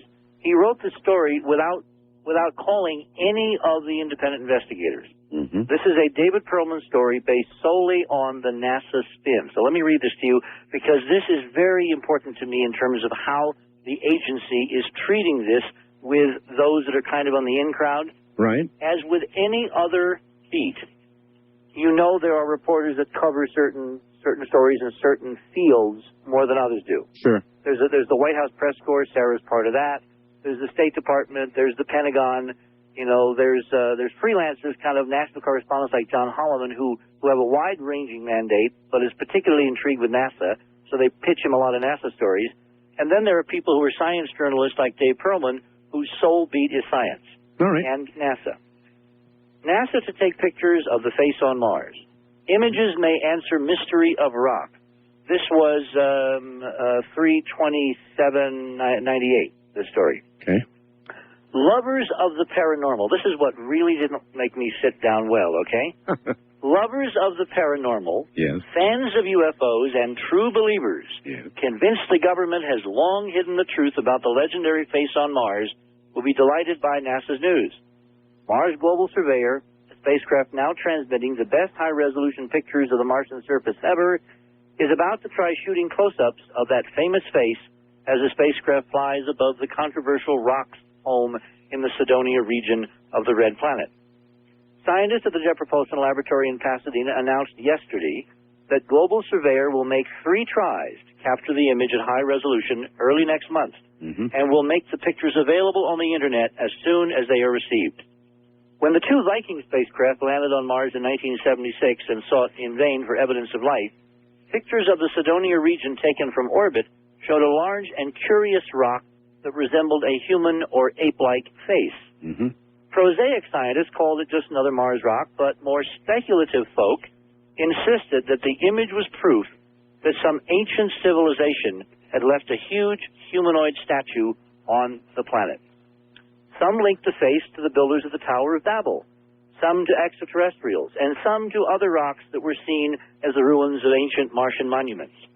Many, still convinced that the National Aeronautics and Space Administration is deliberately concealing the truth, insist that the best Viking pictures have never been released. Quote, most scientists believe that everything we've seen on Mars is of natural origin, said Carl Pilker, NASA's acting chief of solar system exploration. However, he went on, we also believe it is appropriate to seek to resolve speculation about features in the Cydonia region by obtaining images when it is possible to do so. The new images will not cost taxpayers anything extra, as the spacecraft has already been scheduled to fly over the Cydonia region. It will also try photography of the site of last summer's Mars Pathfinder landing, as well as the sites where Viking spacecraft landed more than 20 years ago. Now, let me tell you what's wrong with that. I know David Perlman. He's a very serious science journalist. What he did when this news came out is he put in a phone call either to Dan Golden or to Carl Pilker.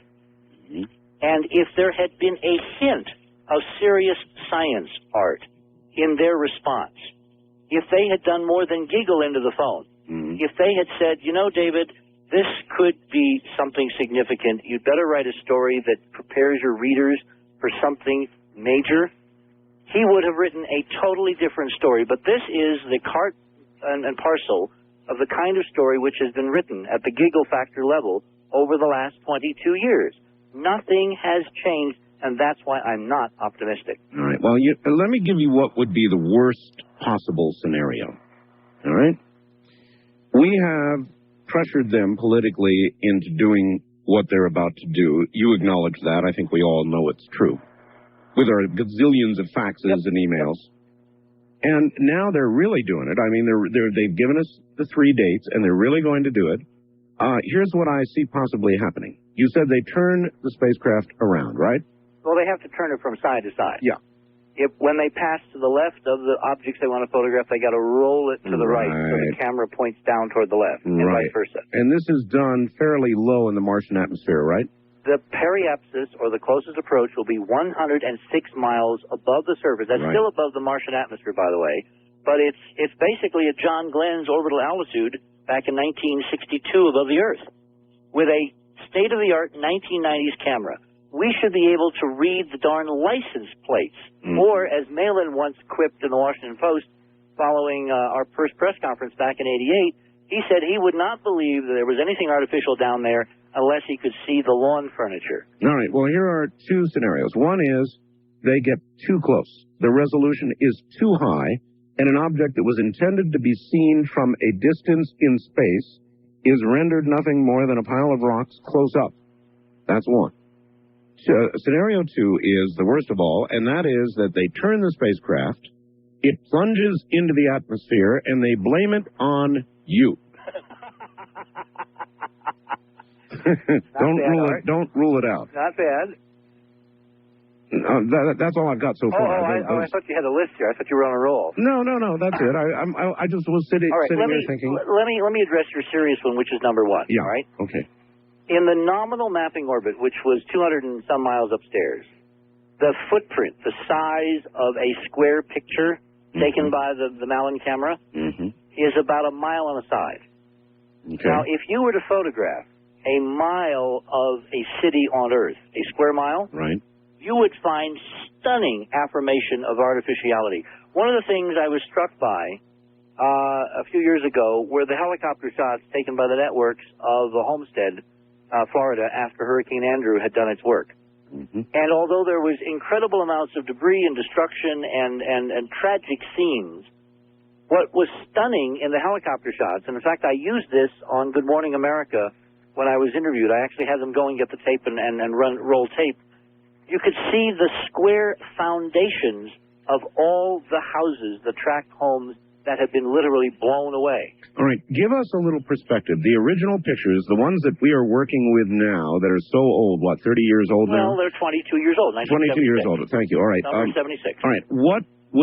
How small an object would have been resolved in those photographs? Okay, one pixel, one picture element, one dot in the newspaper, dot matrix kind of production Right. was half a football field in size, 150 feet. 1/2 football. One pixel in these pictures, if he goes right over the object and is looking straight down and he's 106 miles away, which is not going to happen, Right. more likely he'll be 200 or 300 or 400 miles away and he'll have to aim sideways. Yes. One pixel at optimum resolution, the best he can do, will be less than a coffee table. Wow. So we go from a football field toward a coffee to table. a coffee table. So if there's lawn furniture down there, Michael, you're going to see it, provided we get the honest test. Now, there are many problems that I have with the way this has been set up. And one of the things I want to do as we move through the morning is to describe some of the independent people who have critiqued the NASA protocols and procedures on this question over the years, most notably Dr. Stan McDaniel, who came to me in the early 90s, 91, 92. He was the chairman of the Department of Philosophy at Sonoma State University, which is up in Northern California. He was an epistemologist. He was an historian of science. He knew science protocols.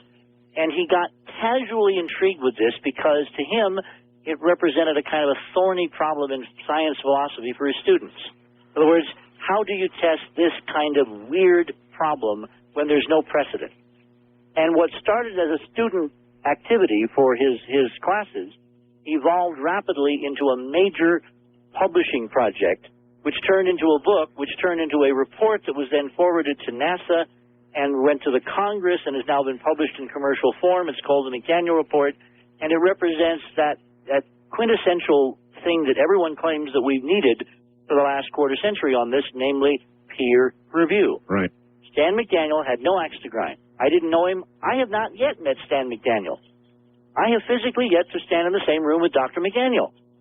As with most of the people that are involved in the independent teams, he's met, I think, maybe 2 or 3 out of the couple of dozen that have been working on this over the years in various parts of the country and even the world. McDaniel, in his own report, and I got it here in front of me because I want to be prepared tonight, in the latter part of his report, says some very interesting things about questions relating to credibility and motivation of NASA. On page 165, he says, NASA's behavior, remember this was written back in 93, published just before Mars Observer disappeared. NASA's behavior over the last 17 years with respect to Cydonia landforms has created a serious question regarding its credibility and motivation. Along with many other questionable actions on NASA's part documented herein, the June 1993 withdrawal of the statement that the face disappears in images of the same place taken at different lighting angles, followed by a NASA Public Information Officer's assertions that no change in NASA's position was implied by this crucial omission, while at the same time admitting that NASA cannot identify the images, is, in my opinion, a severe blow to NASA's credibility. This is Stan McDaniel talking. As NASA's credibility is seriously weakened, there is justifiable cause for public and scientific community to be deeply concerned about the possibility of data alteration or suppression. And my question to Stan, if I could get him in the same studio tonight as you, would be simply, pursuant to that November 24th meeting, at NASA headquarters with Carl Pilker. Right. What has changed, Dr. McDaniel? Why do you now believe they're suddenly so upright and Boy Scout and honest when, from your own work several years ago, you had documented a trail of deception and weirdness that frankly caused him, in his summation, to claim on the eve of Mars observer disappearance that NASA was about to commit the most egregious crime against science in the history of science by not dealing fairly with Cydonia? What has really changed? Did you ever see Planet of the Apes? Of course. Many times. Do you remember why the apes hid the forbidden zone and wouldn't allow anybody to go out? I remember that incredible scene at the end with Heston and the Statue of Liberty. Yeah, that's right. You fools, that's right. you know. Yeah, that's right. They purposely, scientifically suppressed any evidence of any prior civilization because they had knowledge that that prior civilization had destroyed itself, and they didn't want to resurrect that knowledge and start going down the same road again. That was Planet of the Apes' first part. And I can't remember the doctor's name. It'll come to me. But he was the one in charge. By Roddy McDowell. He was in charge of suppressing the information. No, that was McDowell's boss. That's right. A professor or somebody or another. Yeah, the head chimp. Yeah, that's right.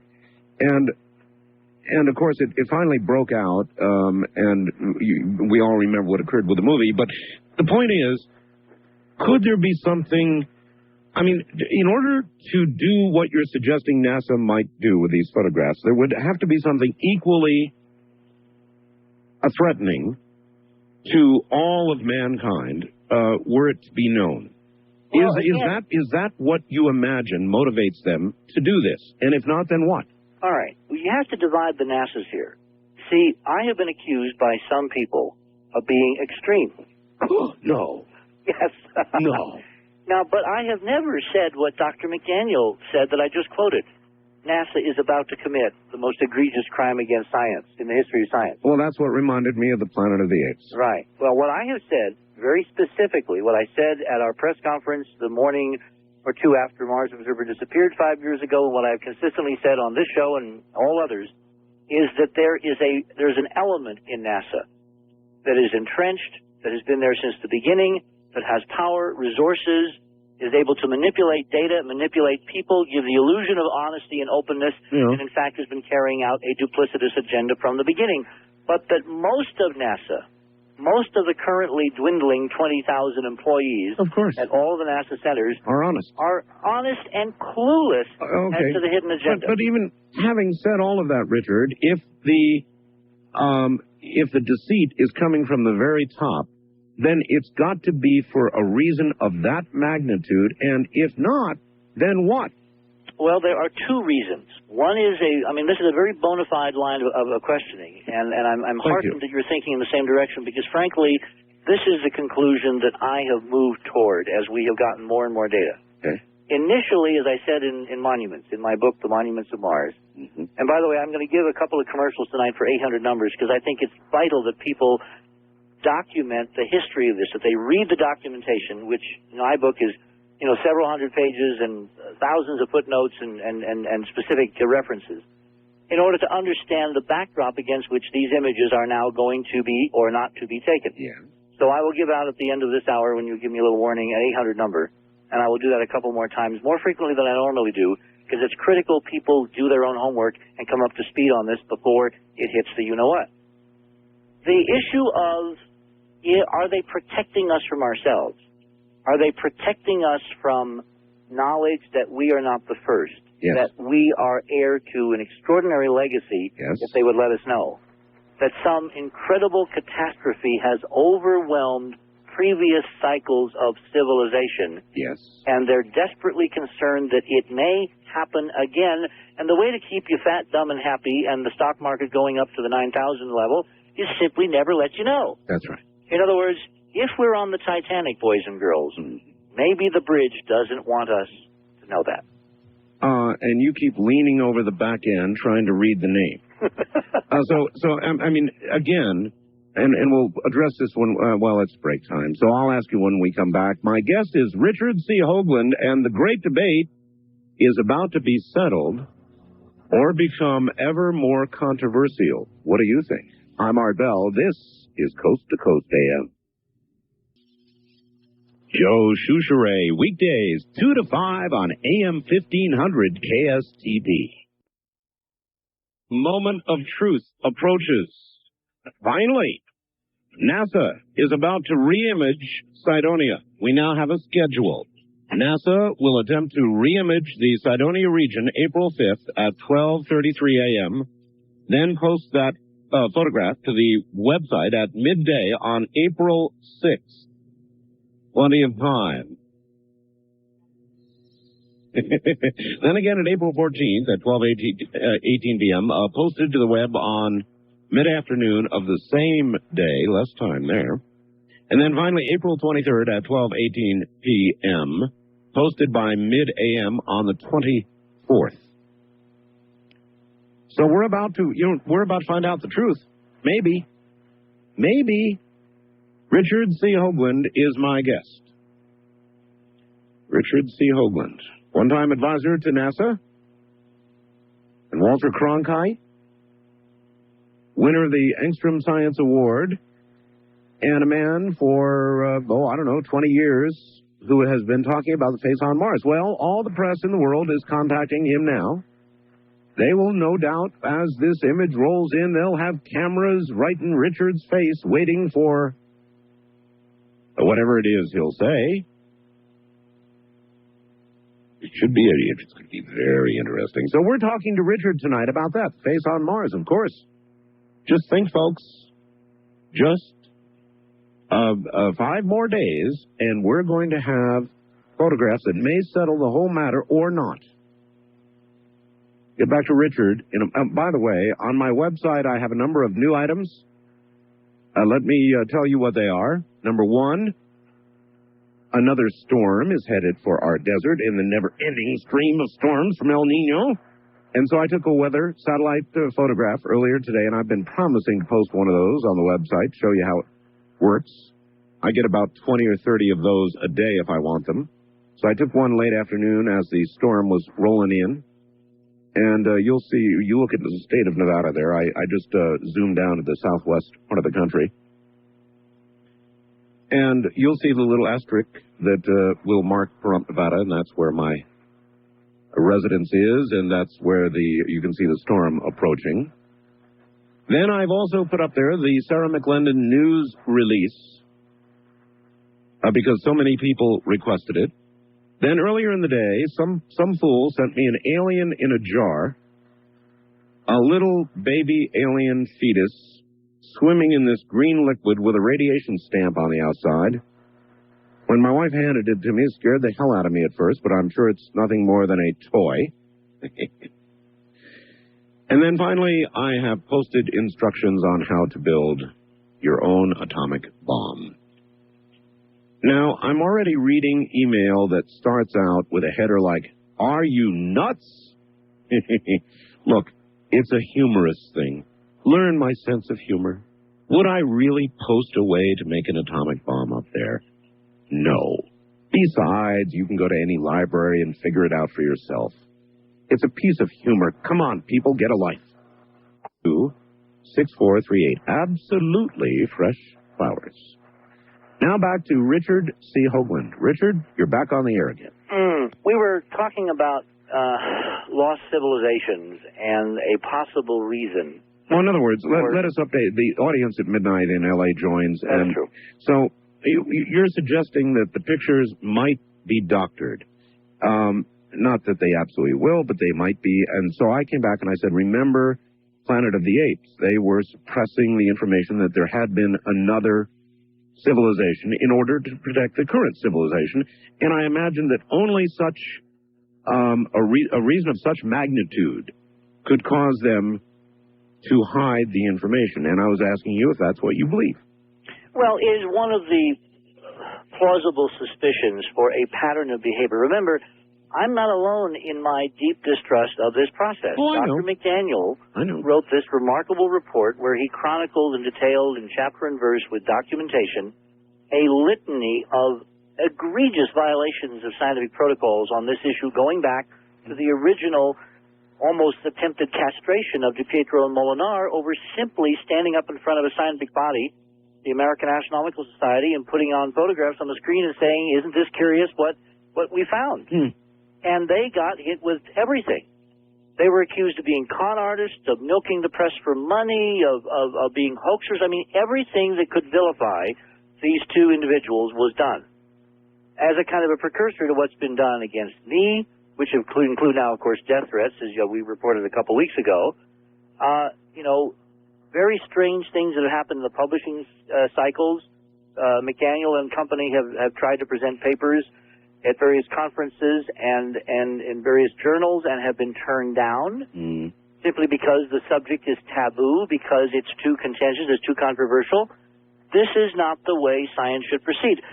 So I am not alone in being suspicious. What I would like to know now is why people like Dr. McDaniel have suddenly changed their tone a tad and believe that NASA, at least to my understanding, can be trusted without the implementation of all the protocols that Stan had recommended. As part of that meeting in last November, apparently Dr. McDaniel and the others were able to present what's in essence on page 171 of his own document, which is recommendations. Let me give a couple of highlights. Sure. Stan said, there presently exists, this is back in 93, a compelling ethical, legal, and political obligation for the government of the United States through NASA's Mars exploration program to obtain new high-resolution photographs of the Cydonia landforms in order to settle the presently open question of knowledge which these photographs are potentially capable of deciding. To implement the carrying out of NASA's legal, scientific, and ethical responsibilities, I, Stan McDaniel, recommend that the following minimum steps be used and ensured by executive order or by an immediate action of congressional oversight. These recommendations apply to the Mars Observer mission in the event the spacecraft is recovered and to any future missions, including a mission specifically to replace the Mars Observer. Right. And then he went down through half a dozen recommendations, including, publication of the photography schedule, creation of an orbit that would allow reasonable rephotography, placing the imaging data in public archives as soon as practicable. Within a few hours, certainly, qualifies for that. So far, they've done all of it. They've done all but one, and this is the one which is the most important. And that would be? He said that a blue ribbon interdisciplinary panel of independent scientists and laypersons be appointed to inquire into the circumstances surrounding NASA's questionable behavior with regard to the Cydonia landforms in particular, and NASA's concept of SETI, the search for extraterrestrial intelligence methodology with respect to the solar system, particularly Mars and the Moon. Among the panel's charges should be the undertaking of an unbiased scientific evaluation of the data gathered by the independent researchers to date, and an oversight committee to monitor NASA's compliance with the additional recommendations set forth below. And then he said, as members of such an oversight committee, independent researchers Vince DiPietro, Dr. Mark J. Carlotto, and Richard C. Hoagland, representing the three main lines of approach to the subject, should be included. Now, my name notwithstanding, the critical failure of this entire process is that there is no independent monitoring of what Michael Malin is up to tonight or in the next month. And because of his avowed egregious bias against the whole artificial hypothesis, as testified on your own program a couple of weeks ago by McDaniel and Carlotto. Remember how they were discussing that he had literally misrepresented several key facts on his website? Yes.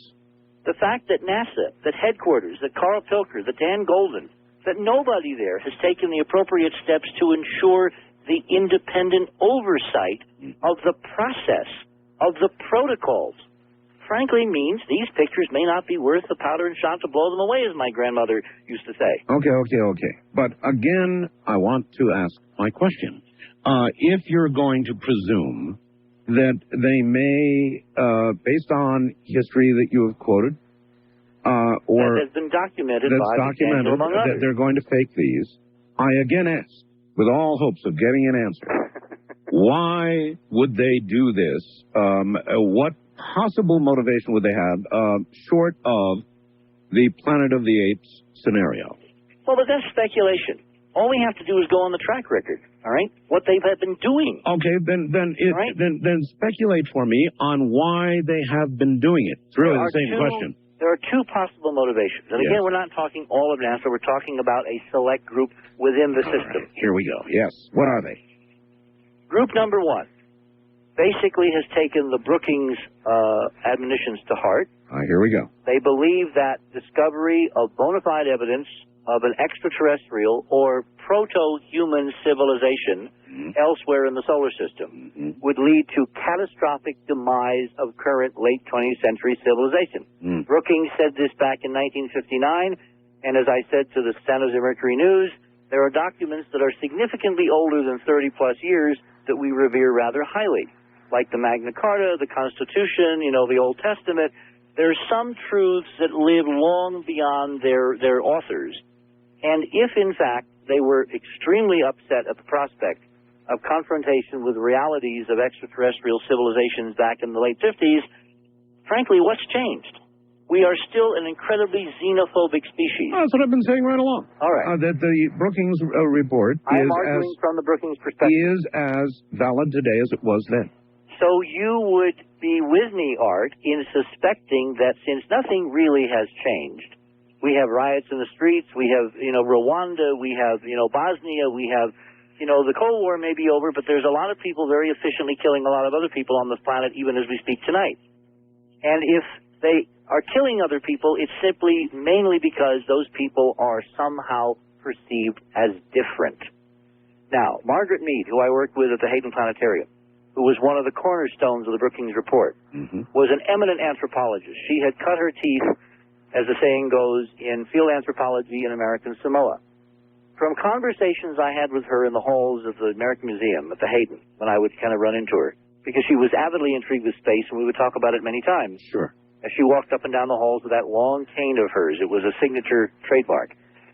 The thing that struck me was how concerned she was over the fragility of Western civilization covering as a veneer of a more primitive, visceral, emotional, dark side underneath, and how easily we could strip away the veneer if confronted with an intractable problem bigger than any policymakers had ever confronted. In other words, if we found out we weren't king of the walk or king of the hill, we would suffer, she felt, dramatic, almost a psychosis of depression. And in Brookings, remember that it's cited that the most fragile element of human society, scientists and engineers, because their view of the universe is pretty unmalleable. They kind of have their set view of the way the laws of physics are supposed to work. Well, their careers and lives are based on what they have. But it's deeper. It's philosophical. It's metaphorical and symbolic, where most people truly live. And those symbols are so important in terms of how they perceive reality that if they're fundamentally threatened, people will go into an abject denial rather than grapple with the problem. And that's what I'm seeing now in this whole extraordinary opportunity. Tonight, as we're talking about this art, I keep thinking in the back of my mind, we are literally poised on the edge of a stunning historical possibility. If this system can somehow be made to be honest, if the American people can somehow get involved at a level beyond just sending faxes, then maybe we can determine all of future history in that we can liberate ourselves from the fear of the dark and walk into a sunlight where we actually know something more about ourselves and our neighborhood than we've known for a very long time. All right, here's another scenario, Richard, and it is that 20 or 30 years ago, the philosophical attitudes and expectations were as you stated, and the lie began then. Now, there are people who have built careers, people in government, people in the alphabet agencies, people in all kinds of powerful positions who, once the lie has been laid down, are obligated to continue it, and they have continued it, and while they are alive, it cannot change. Because their life, as they know it, would change if suddenly they had to come forward and say, well, yeah, we've been lying to you for 25 years or something, right? Absolutely 100% right. See, this is where Stephen and I disagree, Steve Bassett, all right? Because Steve thinks we're on a railroad track to disclosure, and I think people would rather die than disclose because of exactly what you just outlined. Yep. There is too much at stake. Too much has gone under the bridge and over the dam. There are too many lies waiting behind closed doors to fall out if there's one major paradigm crack. And if those photographs, God help us, next week show real artifacts, the feeding frenzy around Monica Lewinsky will look like the proverbial Sunday school picnic. You will find every closet, every secret, every agency hounded and demanded of anything they contain, not only in artifacts on the moon and Mars and other places, but the U word we're not supposed to utter, UFOs. Yeah. And what the government has been hiding on that score? But you know what? You just named one possible motivation for doing the unthinkable, releasing this information. Wag the red planet. Right? Wag the red. That's, in other words, you're saying that Clinton may be in such deep trouble. Yes. The only way he can climb out of this hole and assure his presidency in history is if, in fact, he does an about-face and comes clean. Yeah, exactly. Very good, Richard. You know that took you a full 3 seconds? I timed it. You're usually much faster than that. Wag the red planet. Exactly.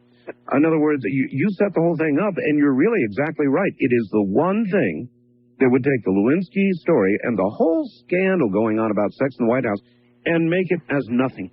Yes. The problem is, if the forces, the historical and philosophical, and suppression forces, which have manipulated us to this point tonight, are as powerful as I have been able to document, then I don't think even Bill Clinton has the power to override it no matter what his problems. Because this is bigger than President Clinton. Let me lay out one very disturbing trend. We now know from Webb Hubbell, from his book, Friends in High Places, right, that when the president and his administration came in, he asked for, from the closest, most trusted people around him, the answer to 2 critical questions. What really happened to JFK, a man who he has modeled his life after? And what's the truth about ET, UFO, etc.? And anybody who doubts that should go to my website now and read the McClendon story, which we've got posted for you. Okay? Okay. I mean, that is absolutely correct. She reported it. It's widely known now. The president wanted to know about those 2 things. When you look at the chronology, the thing that disturbs me mightily about the scenario you just laid out, that this would be Bill Clinton's access to history and it would make Lewinsky go away and all that. You laid it out. I just jumped on it. No, we're both on the same page here. The problem I have with that is that you have a president who now we know from one of his most trusted friends was avidly interested in both these areas.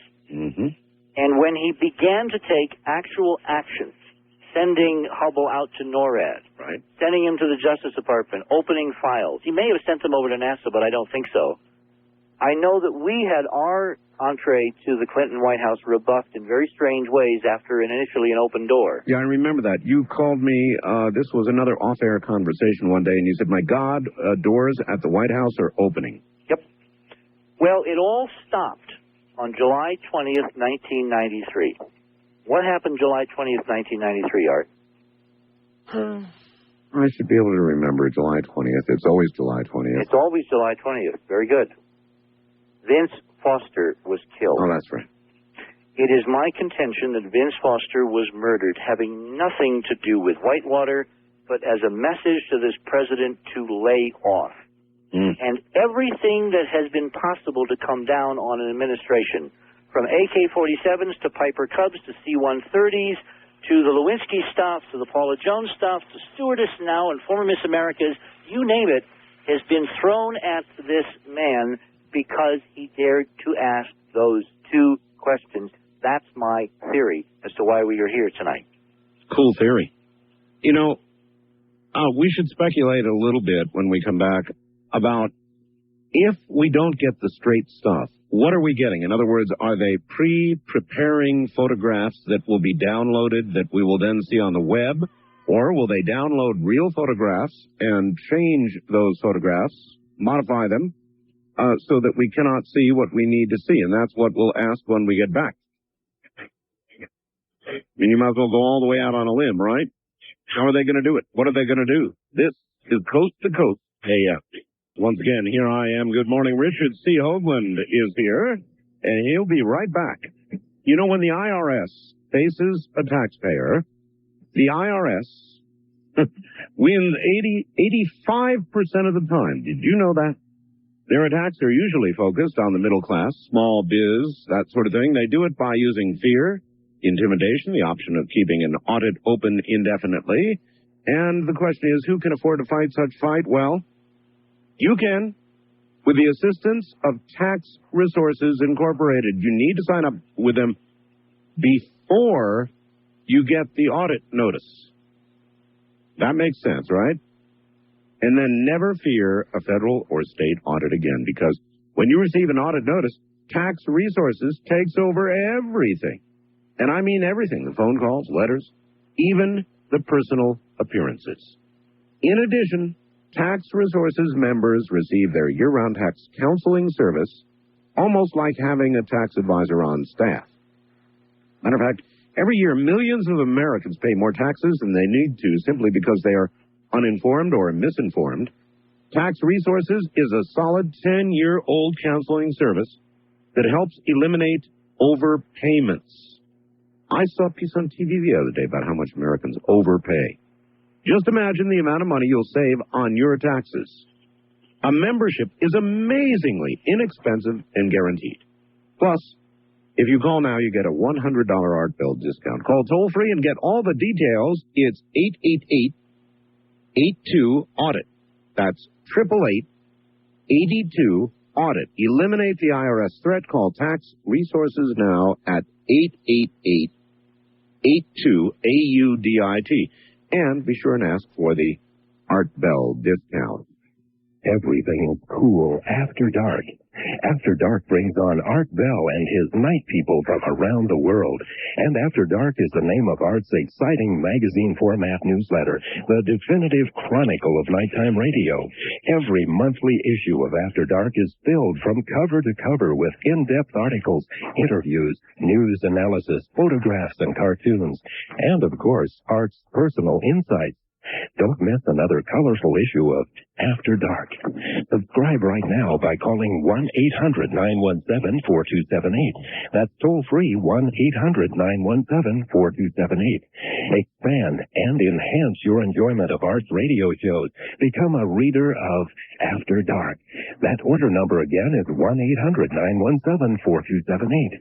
When you just can't get enough of Art Bell, when you absolutely positively want more, you want After Dark. Okie doke. Richard C. Hoagland, once again. Richard, just before we get into how they might do this, here's a fax from Jeff who lays it right on you. He says, well, Art, sounds like Hoagland is having his bluff called, and now he's already trying to find a way to wiggle out. I mean, I just don't get it.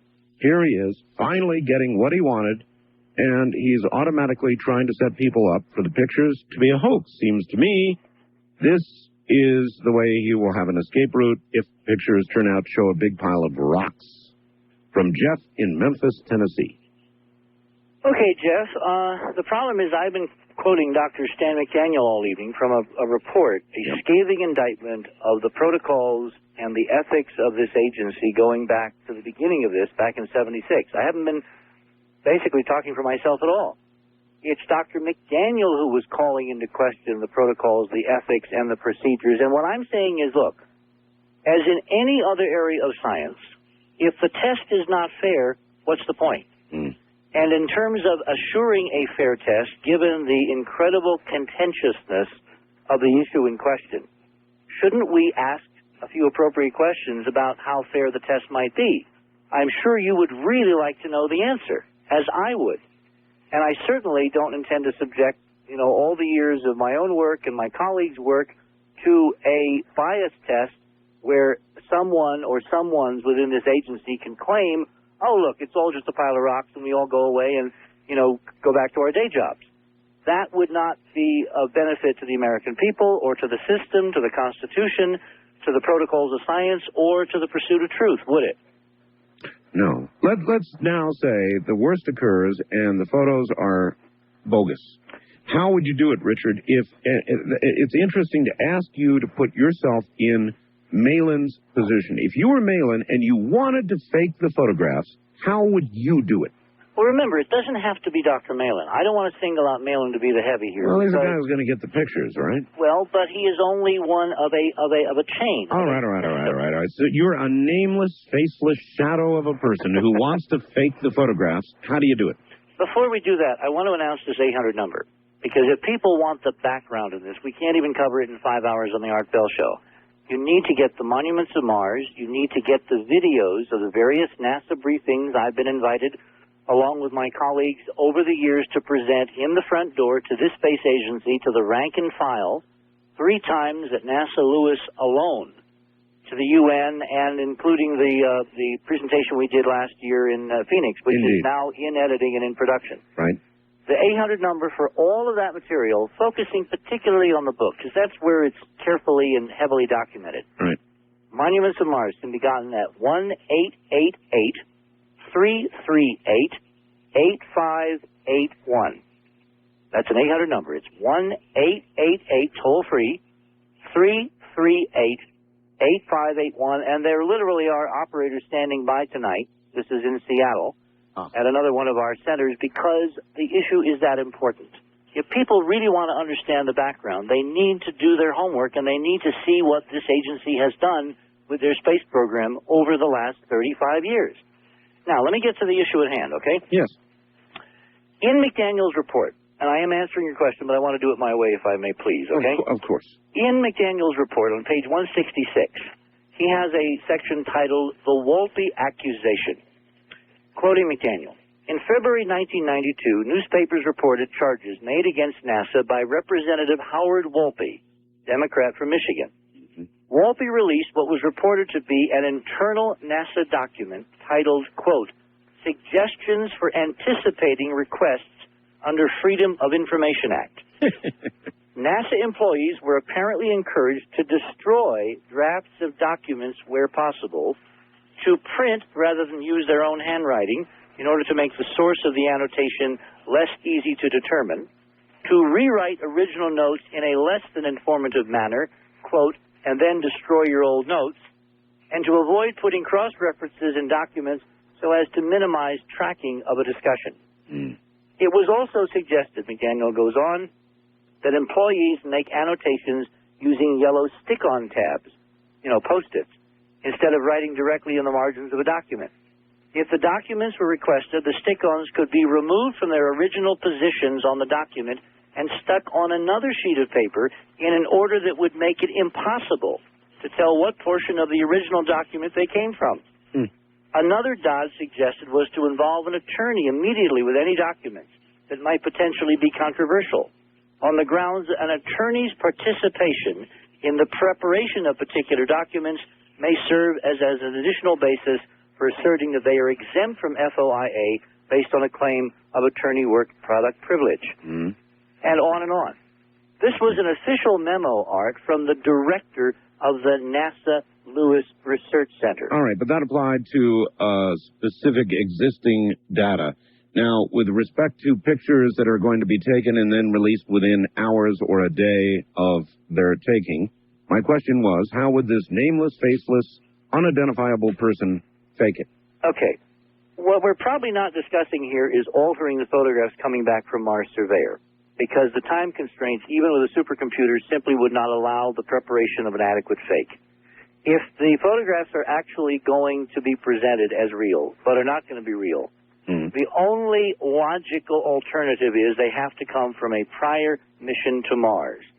And the mission that I have targeted as potentially suspect is the mission that ostensibly failed that disappeared, i.e., the so-called missing Mars observer. In Monuments, in my book, I document with memos and chronologies and witness testimony that came to us after our press conference. But Richard, we know that spacecraft was destroyed. I saw the cartoon. It's spun. It spun out of control. Yes, you saw this incredibly expensive, elaborate computer graphic, didn't you? Yeah. Were you there?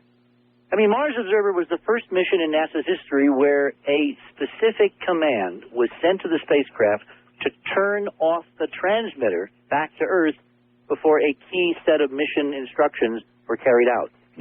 which means the engineers back here on Earth were basically guessing. Their guesses about what happened to Mars Observer were as good as yours and mine because they had no data. Someone writing the instructions for the mission specifically instructed them to turn off that radio so there would be no data. And it would be totally speculation for the next, century or 2 centuries or however long. Then why have another mission? In other words, if they took photographs that confirmed their worst fears. Yes. And they decided they were going to keep it all secret, why have any more missions after that? Well, remember, you have a planetary science community, which is kind of like a welfare program for aerospace engineers and scientists. You have a constituency with lobbying capability on Capitol Hill.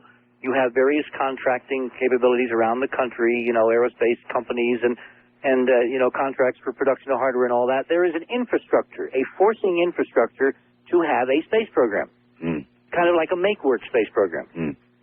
My contention is that we've had two tiers of the NASA program. We've had the real program where the really good stuff is kept secret by some. And then we've had other data released generally to the community, to the engineers, to the American people, to the world, as a kind of this is what your tax dollars are paying for. And in fact, in the wake of the loss of Mars Observer, there was a tremendous hue and cry by the scientists who had legitimate experiments, the laser altimeter and the radar and all those, to get a replacement mission. The fact is that if the Mars Observer did not disappear, if it was taken stealth, as 4 independent engineers who called me from JPL in the days following the disappearance claimed, people who didn't know each other, who didn't know that I was talking to other people from JPL, but unfortunately would not go on 2020 with me and make this assertion in public, right? If those people are... Oh, great. You get heavy evidence and you go to 2020, not my show, huh? Remember, it's pictures. It's television art. Come on. The fact of the matter is that they wouldn't do any of that. They wouldn't even come on your show. Fine. Let's get them a voice changer. We'll put them on my radio show. Well, I tried this with the Mars Pathfinder. I was that close to getting secret pictures taken from inside. And at the last minute, those meetings dissolved because these people are scared. All right. Now, what are they scared of? Are they scared of losing their jobs, or are they scared of something more interesting? I do not know. That would be speculation. The point is, they are scared. What they did tell us in '93, when Mars Observer disappeared, that it did not really disappear, that this was a hoax, this was a camouflage mission, that in fact most of NASA thought that it had disappeared, which is why there was a great furor and sobbing and wailing and gnashing of teeth and all that. If that spacecraft did not disappear, remember Malin's reversals. Hear the lie with Satellite 7. Yeah. He has had then 5 years to work on images of Cydonia. All right. Now here is what he can then do, Art, yes, is to simply, with sleight of hand, replace them in the data stream when no one's looking, because no one is looking. The fact that my friend David Perlman could write a stupid piece like that, indicating that when he talked to headquarters, they said, this is just nonsense, we're just throwing a bone to these idiots, and when we take the pictures and there's nothing there, they'll all go away, is indication to me that there's none of the honest people minding the store. Tonight, tomorrow night, the next night, the 5th, the 14th, the 23rd, which means that if Malin and company, this little dedicated priesthood, who think that they are lineal descendants of something out of ancient Egypt, No. if they are operating without constraint and without oversight, because there's no protocol to oversee them, then the fake will succeed. All right. What would you consider, just off, shooting from the hip tonight, what are the odds that we will get genuine photographs? I have no way of knowing, Art. I really don't. I am trying to deal with this very seriously. I know. All right. I'm trying to lay out to the American people tonight the extraordinary possibility that, yes, we could get honest data, but it's not going to happen just because we want it, just because we wish it. It's only going to happen if we apply ourselves, and I'm going to announce in the next few minutes a mechanism that we have come up with here at Enterprise that may, in fact, up the odds that we get real, honest pictures. That's the announcement I'm going to make in the next few minutes. You're going to Something we can do. You're going to want an absolute live download? I'm guessing. No, because you're not going to get that. All right, there are technical constraints to converting that line push broom camera into live images. But you don't need that. Okay. What you need is documentation of the paper trail. You need documentation of all of the technical aspects of this data, from the camera taking the pictures to them being put on the tape recorder in the spacecraft, to them being transmitted to Earth, to Goldstone, to being transmitted over the mountains by that microwave link that I've ridden under many, many, many times, to them going into the computers at JPL, being sent down the pipeline to Malin's separate laboratory 200 miles away from JPL down in San Diego without a planetary scientist in sight or any other NASA people, to where he then ships them back up to JPL where they're put on the web. In that long, torturous link, many a slip twixt the cup and the lip, and the stakes here are immense. Yeah. What about this scenario, Richard? The pictures come down in 5 days, and they show unambiguously an object that is not natural. Okay. Then you owe them an apology? No. No. Let me tell you the problem there. Okay. The problem there is, do we believe the picture? In other words, I am demanding an annotation of the protocols regardless of what these pictures show us. My erstwhile friend, Carl Sagan. So you're not prepared to be happy with them either way? No, because there's no documentation. Science, art, is not science unless you document the process. We have an enormous industry in this country. It's called the Nuclear Regulatory Commission, right? Right. And it oversees nuclear reactors and disposal of radioactive waste and all that. And this whole Hanford problem was on, Jennings the other night, is evidence that the protocols have been violated even though they were incredibly stringent. Enormous amounts of treasure and manpower and documentation have been expended to try to keep track of plutonium all around the country because of the potential for doing what's on your website, building your garage atomic bomb. The fact of the matter is that even with all those protocols, we have how many 100 pounds of plutonium missing tonight that can't be accounted for? And that's when we really give a damn. It's obvious the agency around this issue does not give a damn because there are no protocols in place to guarantee that if the answer is yes, they're artifacts, the world will believe NASA. Do you mean to tell me that in the history of science, NASA's going to say, oh gosh, we found artifacts, and you're going to just have to believe us because we can't document how we got that data? In other words, regardless of the answer, the process is fatally flawed. So my major announcement has to do with a remedial procedure which will involve your audience and a lot more Americans in remedying the failure of the process. All right, make it. What is it that would make you happy? What would make me happy is if they had adopted all of McDaniel's recommendations, including an independent team of observers and technically qualified engineers to monitor every critical step in this process. Simply because, on the record, Dr. Malin has demonstrated such an extraordinary bias against the intelligence hypothesis. Okay. But we've got to assume it's too late for that now. Yeah, which means we have to trust something else, all right? What I would like to see, if I could wave a magic wand tonight, I would like to see all the honest people in the system, which outweigh the Malins, 90-10, okay? Getting involved, watching what's going on. When I was at the Cape, when they tried to throw me off the Cape at the launch of Mars Surveyor last year. How could I forget? By the way, we don't necessarily want to imply that Malin is dishonest. No, we don't. You said all the honest people on the other side of Malin. When I say honest, I mean who have not had a demonstrated bias. Michael Malin is on record as published with a demonstrated bias, and McDaniel and Carlotto attested to that the other night on your program. All right? Okay. He has manipulated data on his website. He has said things that are not true, and therefore I qualify him as a biased individual.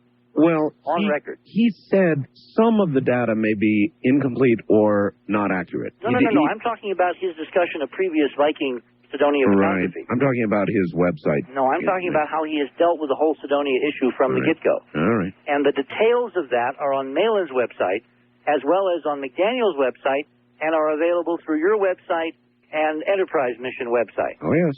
So if you want to find out what this is all about and you're just hearing it for the first time, you go to Art Bell's site, www.artbell.com. There are links down there on the guest page for me tonight, which will take you to Enterprise. It will take you to Malin. It will take you to McDaniel. You can see the full epistemological debate in all its glory if you really want to get to the nitty-gritty. If you want to know the history of this, you call 888-338-8581 and get monuments and all these tapes we've been asked to do by NASA over the years, and you do your homework and you come up to speed that way. But if you're going to assess whether we're going to get honest data, you've got to understand that the devil is in the details, as Ross used to say, and the details here have not been covered in terms of protocol, in terms of monitoring.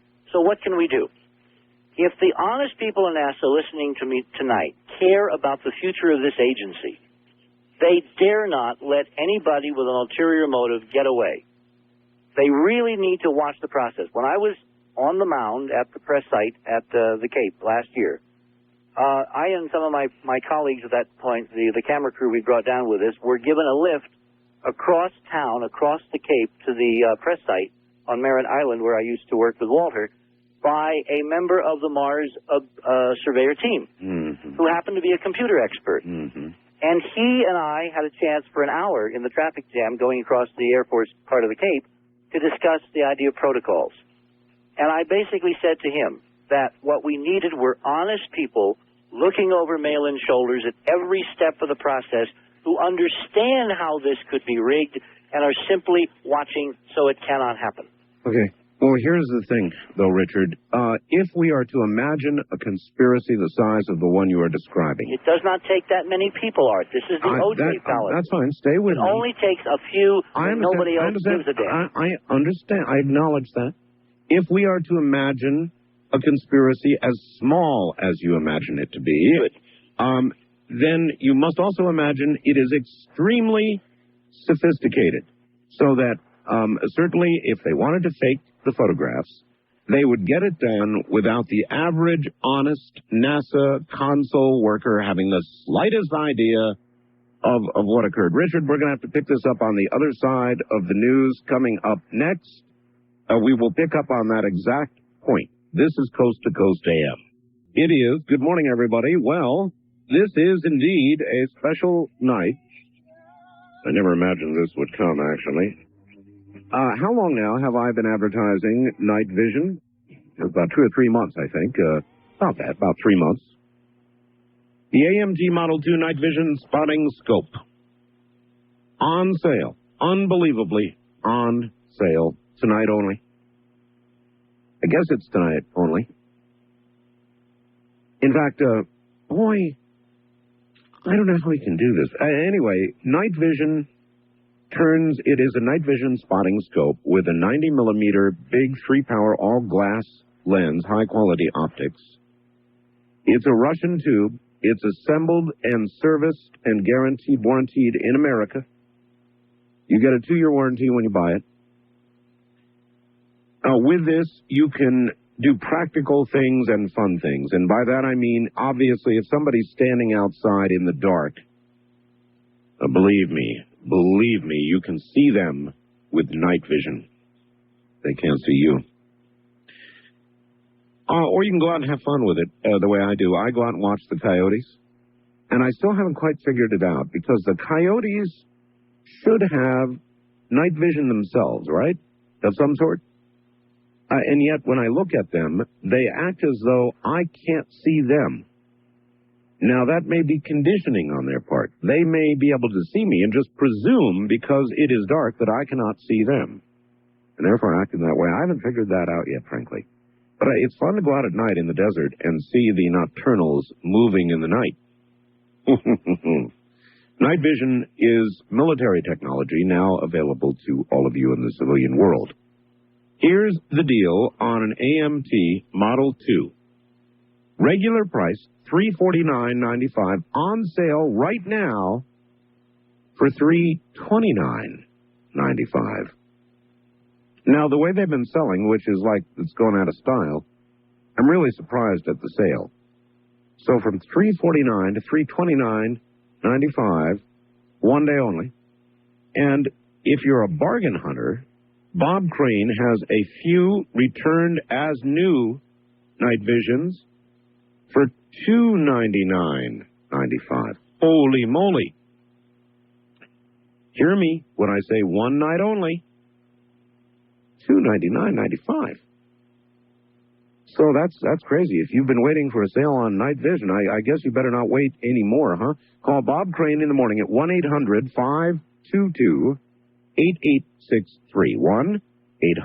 800-522-8863, the C. Crane Company. Here's an 1-800-526-5000. Call right now for that free brochure. 1-800-526-5000.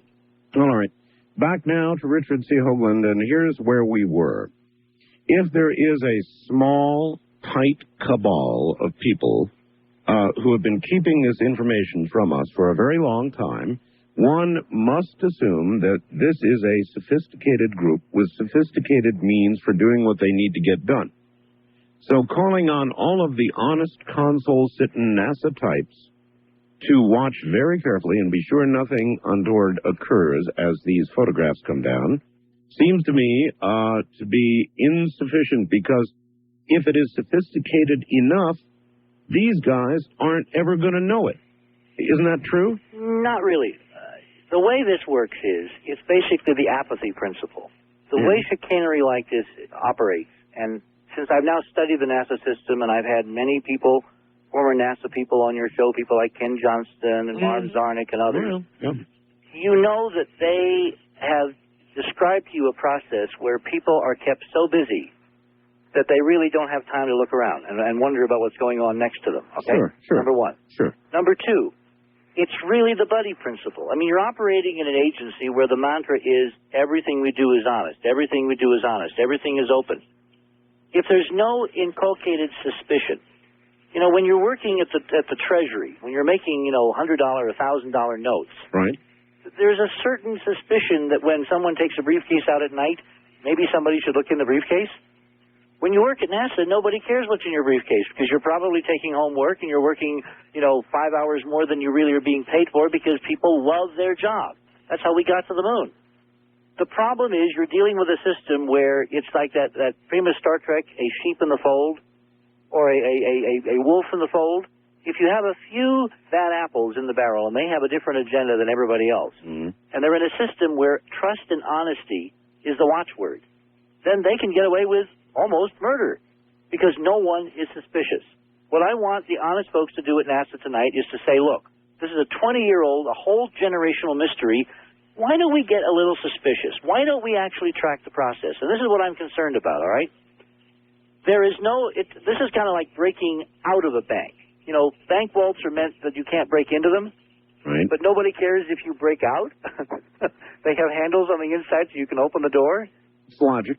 What Malin or someone in his control could do, not will do, but could do, is have prepared these pictures from Mars Observer, which wasn't lost 5 years ago, and uplink them to this spacecraft unbeknownst to anybody. So that they would download and go honestly through the system. They put them on the tape recorder, and when the commands are given, all right, so if that's then they come back down. Now, that can only happen if nobody's watching the numbers, because computers operate with numbers. When Malin's reversal the other night said we deceive our ships with little blank, David and I think that might be a clue to how Malin plans to do this, if he plans to do this at all. Because the way you deceive a computer is you simply give it the wrong code. In other words, instead of uploading instructions to have the camera actually take the pictures at 12:33 next Sunday morning in the pre-dawn hours, which, by the way, is 3:33 Washington time. 3:33. They're right on symbolic schedule. Okay. He sends the computer command to have the camera pretend to take the pictures. All it takes is a couple of zeros and ones in the wrong place, and the instructions casually will look like they're supposed to. Richard, if this really if what you are describing now has been done, then they've got you. Forget it. These pictures are already sitting in buffers, waiting, and as you point out, they will simply issue an instruction to dump the buffers, and we'll get what they've already cooked up. If that happens, forget it. There's no guy at a console who's going to be able to save you. Let's track through the process. We've got 3 opportunities in this month, right? Let's assume the pictures come down, and we look at them, and they don't show any of the things we expect if the intelligence hypothesis is correct. Yes. Maybe not the lawn furniture, but certainly an extraordinary complicated geometry at high resolution if we get the city or we get the fort or we get the D&M or something like that. Right. And Carlotto is one of the people who's going to be looking with an eagle eye, right? And one of the tests he's going to apply is this fractal imaging technique, Right. which is comparison of self-similarity. Yes. Now, we presume that if they planned a hoax, they're going to have factored that in because they will have had 5 years to do it, all right? So there are things we can look at, and there's some qualitative judgments we can make, and let's assume that we don't like what we see. And we get on NBC or CNN or on your show, and we say, this is what we find wrong. We got 2 more opportunities. At this point, everybody's really ginned up, and they're really on the edge of their chairs, and the honest guys are now a little more energized, and they're really watching the system. They're watching the process. All right? That's one of the things that I think could be a plausible scenario. That maybe the first images will not show anything interesting, but the second images, if we are all vigilant, they may not be able to pull it off twice because too many people are going to be looking. That's why the 3 is very important here. The real ace in the hole is my announcement, all right? So let me get to my announcement, and then we can get on with more interesting parts of the show. By all means. Okay. I am taking my cue from Dr. McDaniel, who in his recommendation said, and I quote from page 171 of his document, there presently exists a compelling ethical, legal, and political obligation for the government of the United States through NASA's Mars exploration program to obtain new high-resolution photographs of the Cydonia landforms. The key operative phrase there is the legal obligation. Everybody has wanted to know, Art, why I have moved to New Mexico.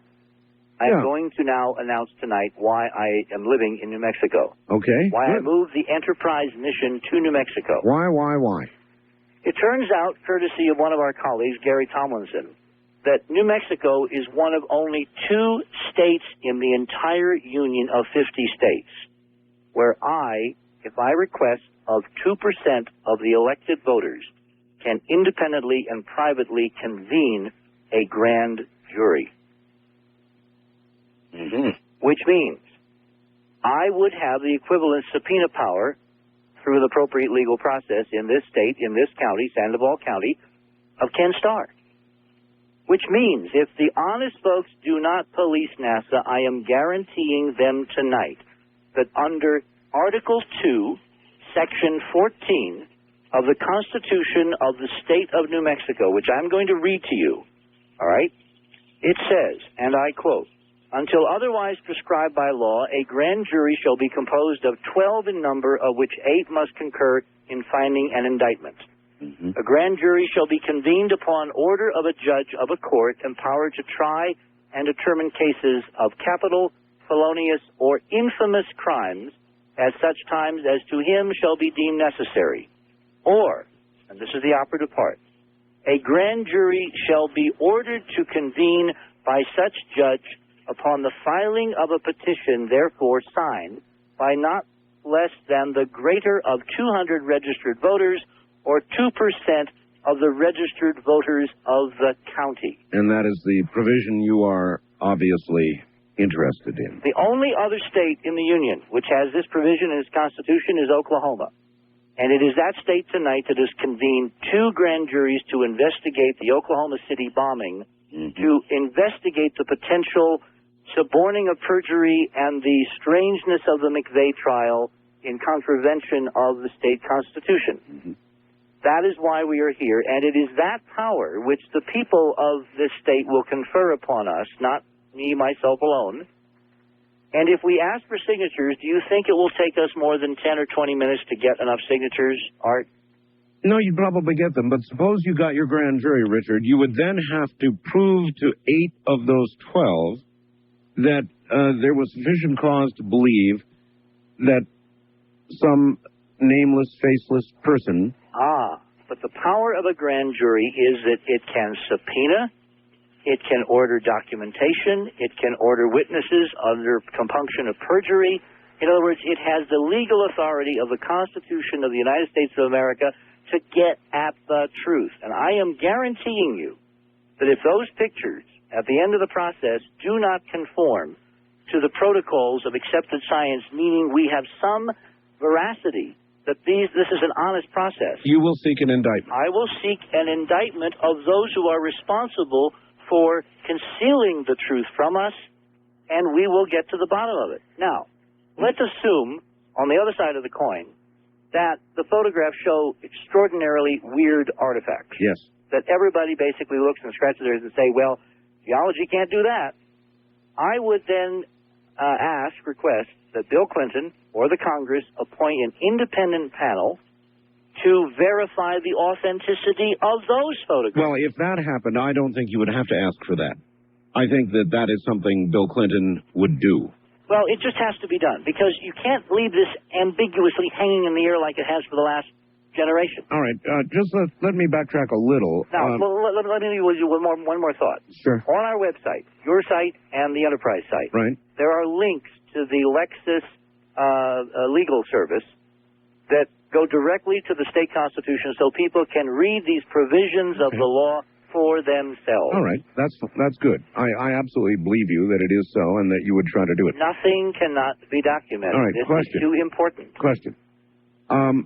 I was waiting for Richard to expand on this, but if he wonders why McDaniel has, at least in one respect, changed his position, I'm very familiar with the aforementioned report, I believe he knows McDaniel. Why doesn't he just fax or call McDaniel and ask him? Because Stan McDaniel does not like the fact that I am, quote, too extreme. I see. I mean, politically, we've had a bit of a falling out. I support Stan's ethics. I support his integrity. I simply think he isn't pushing the envelope far enough because this is push come to shove time.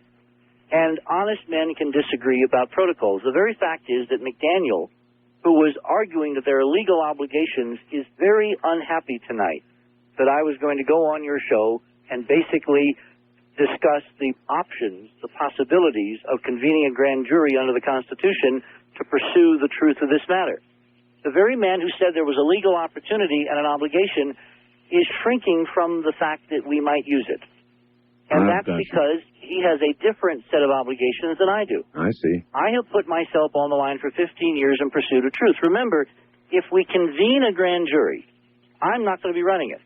It will be operated under the laws of the state of New Mexico. There will be, district attorney. There will be the governor involved. There will be judges. There will be court. There will be citizens who are asked to serve as grand jurors. All I will be able to do, along with any other supplicant to the court, will be to provide evidence. But this will be a truly democratic and legal-based process under the laws of the United States. And if we have to go to that measure, thank God I live in a state where Enterprise can actually use that as a court of last resort. And what I'm hoping is that everyone listening to us tonight will call friends and relatives in New Mexico and alert them to this possibility and say, finally, there's something we can do. We don't have to take their word. Well, you, of course, are being heard widely in New Mexico right now, as you well know. That's correct. But see, I see this as a participatory process all across the country. It's only Oklahoma and New Mexico that have the provision in the Constitution. Frankly, I think it would be something that would be useful in the other 48 states. But, of course, that's beyond the scope of tonight's discussion. Well, you have, to some degree, rendered my next question inoperative. But a lot of people have written saying, is it not possible that others, that is, others with large satellite dishes and so forth, might intercept the download from the spacecraft? But, of course, if you are thinking that that is already a done deal sitting up there in buffers waiting to be dumped, then that would prove nothing. No, it would prove nothing. If this is being done, this is not being done on a shoestring, all right? And remember, I have documented in major part on your show over years the torturous trail of real evidence versus fake evidence, beginning with Mars, extending to the moon, now looking at, the symbology of landings of this inner brotherhood that somehow thinks it's connected to Egypt. All of this has to be viewed tonight as a backdrop to this extraordinary opportunity. But the honest folks outweigh the others. I keep coming back to that. And the fact that we've got a NASA tonight at least titularly going through the motions of doing this by the book is light years ahead of where we were a week ago. What I'm saying is the honest folks listening to me tonight should pay very close attention and take this very seriously. Otherwise, a lot of doors and a lot of closets are going to be opened because there is a legal process now operative in this state whereby we can finally get to the truth. So you're actually threatening to take them to court? It's not a threat. Well, It's simply redress of grievances from government. It's kind of very Jeffersonian. Yeah. William Jefferson Clinton, are you listening? well, it's kind of like a threat. It's kind of like saying, give us bogus information, and we're going to convene a grand jury and try and indict you. Now, if I miss something there, tell me. Well, ultimately, what is the recourse of citizens under the Constitution? Oh, that's it, all right. And we have not had a mechanism, and I am very grateful to two people, Stan McDaniel for pointing out the legal obligations of NASA years ago, and to Gary Tomlinson for discovering, to our astonishment, that of all the states of the Union, New Mexico has this provision, and it has it for a reason. By the way, it was signed into law on January 21, 1911, which on the Egyptian calendar is 19.5. Naturally. So you're really going to do that? Art, I never bluff. Not on this issue. This is important. How many times must I say it? Do you really think that I've had nothing better to do for 15 years but twiddle my thumbs to come up to where they can fake it and say, okay, go home, boys and girls, it was all a sham? That is not going to happen. All right. Are you ready to face the people that have been listening to all this, see what they have to say? How much time we have to the end of the hour? Well, it's the end of the half hour now, so, you know. Okay, well, I have a couple more little things. All right, let's do that, and then we'll get to the audience. We'll be right back. Indicting NASA. Wow. We'll get back to Richard in a moment. Hopefully your calls shortly. Go. You've got nothing to lose but the pain. Well, all right. Back now to Richard C. Hoagland in New Mexico. And by the way, I can hear in my headphones, I get this little tiny buzz when it rains. The rain has begun here in the desert, which already is turning lush and green as it ought not be. Richard? The rain in Spain falls mainly on the satellite antenna. Yeah, that's it, all right. God, I'm sick of rain, Richard. I'm really sick of it. We had snow, actually. Well, we're in the higher desert, so what do you expect? Yeah. Listen, all right, well, you've got a couple things you want to cover. I want to get some callers on the line here. Absolutely. Let me do a couple things. One is, let me give out the 800 number for people who want to see the documented story of how we got here tonight, because it's critically important to assessing where we're going. All right. 888-338-8581. 888-338-8581. That's the Monuments of Mars is available there. The video series, you know, our NASA presentations, our UN presentation, Ohio State, and soon to come the Phoenix video. It's really important that we take this opportunity as seriously as it is presented. And that's my caveat with NASA tonight. From Dave Perlman's, you know, article, and from some of the other news coverage I've seen, the NASA people on the inside, when reporters called them, it's snicker, snicker, snicker. And I'm telling you that if that's what's going to go down, there's a very interesting light at the end of the tunnel, and it's in the Constitution of the state of New Mexico. Okay. My other point. Yes. We were talking before about reasons for cover-up. The big reason. The covering up that we're part of a cyclic civilization of rise and fall, destruction and reassembly, destruction and reassembly. Part of the fallout of the last 15 years of me doing this, of the team and the various colleagues that I brought into this, has been the rediscovery of this extraordinary physics through the geometry at Cydonia. Right. Hyperdimensional physics. Yes, sir. One of the offshoots of that, one of the critical offshoots, is that if this planet is prone to catastrophe, if the things that you document in your own book art, The Quickening, that you've had innumerable programs on, did you notice what American Airlines decided to do just yesterday? What? Demand by law that seatbelts be retained for the duration of the flight. Well, that's because so many people have bopped their heads during turbulence. But why are they bopping their heads with turbulence? Well, because there's a lot of turbulence. The physics of atmospheric interactions is changing. All of the things that you've documented on your show over the last several years, earthquakes, weird migrations, funny weather, all of this is predicted in the hyperdimensional model. And we need to do a show one night devoted solely to the details and specifics of this physics and how those predictions are coming true, including the slowdown of the Earth. I would love to do that.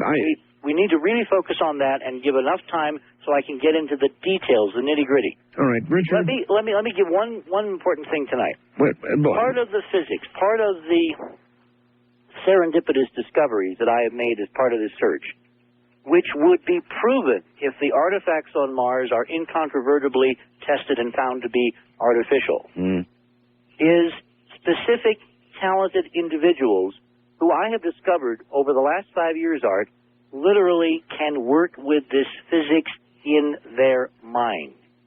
And one of them I want to do a show with you very soon. Her name is Mary Ann Cascio-Shenefield.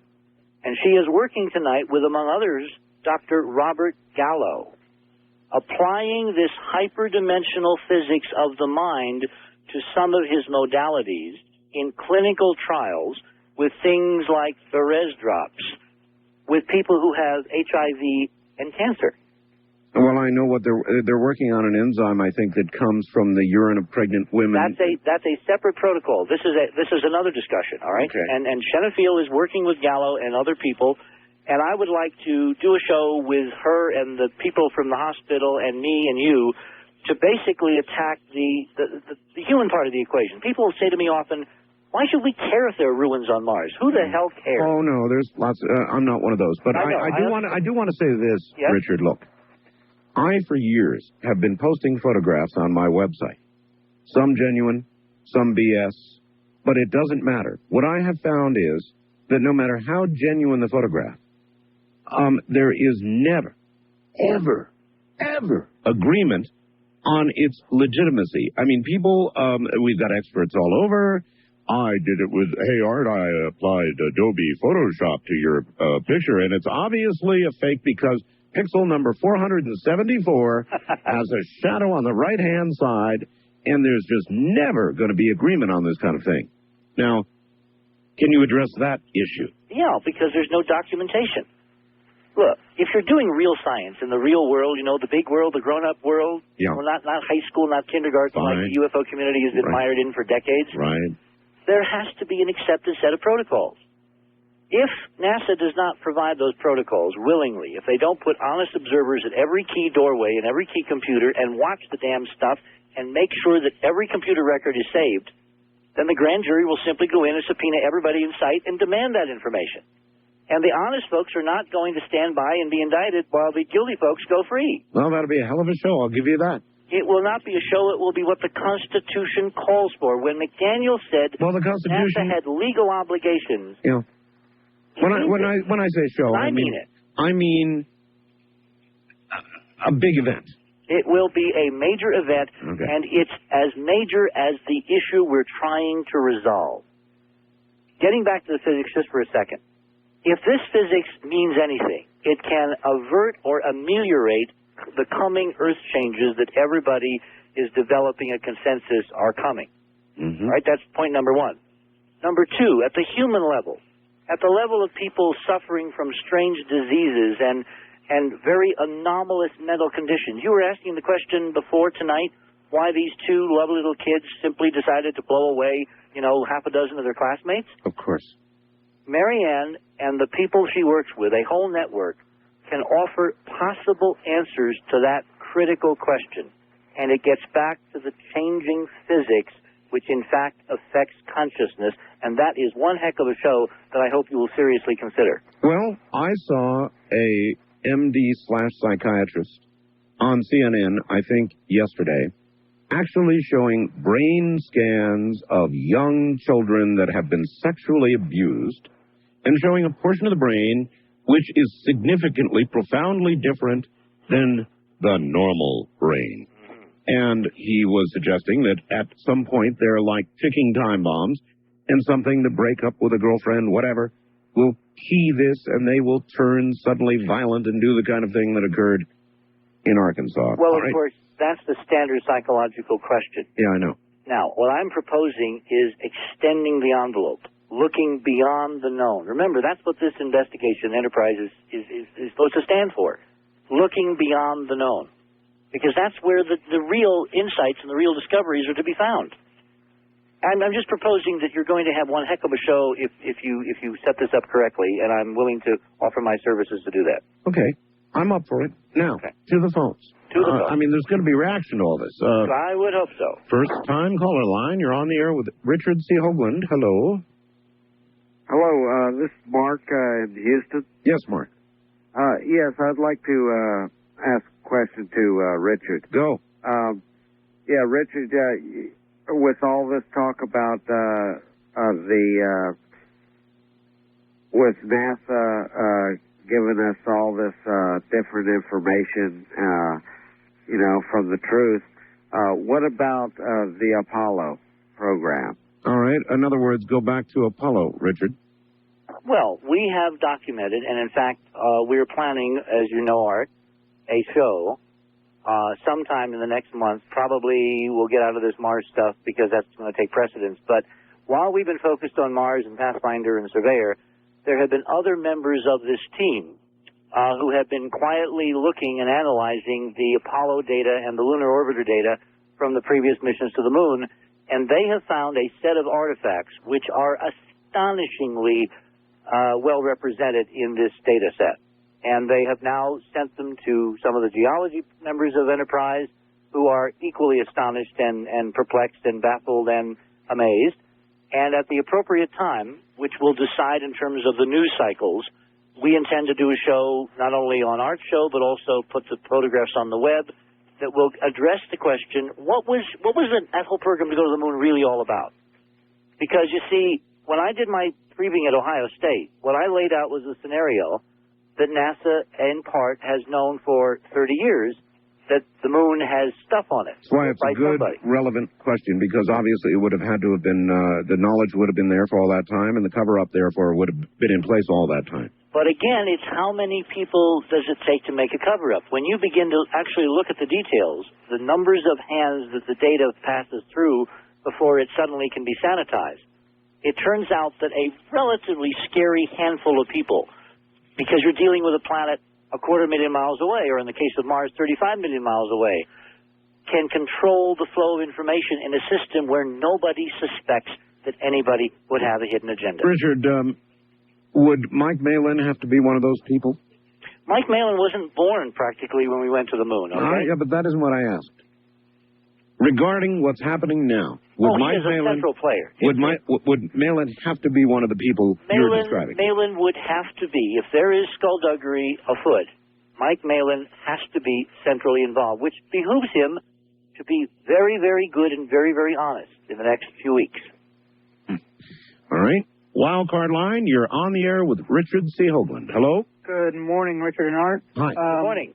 This is Ben in Oklahoma City, Oklahoma, actually Tinker Air Force Base. The other special state.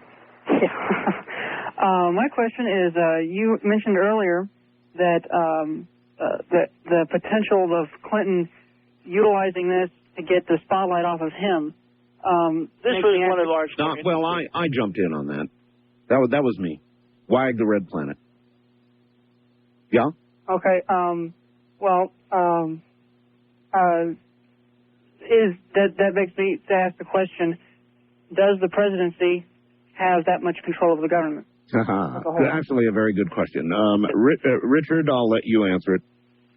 Well, when you see what's happened to Clinton since he asked the fatal question, those two questions, what happened to JFK and are UFOs real?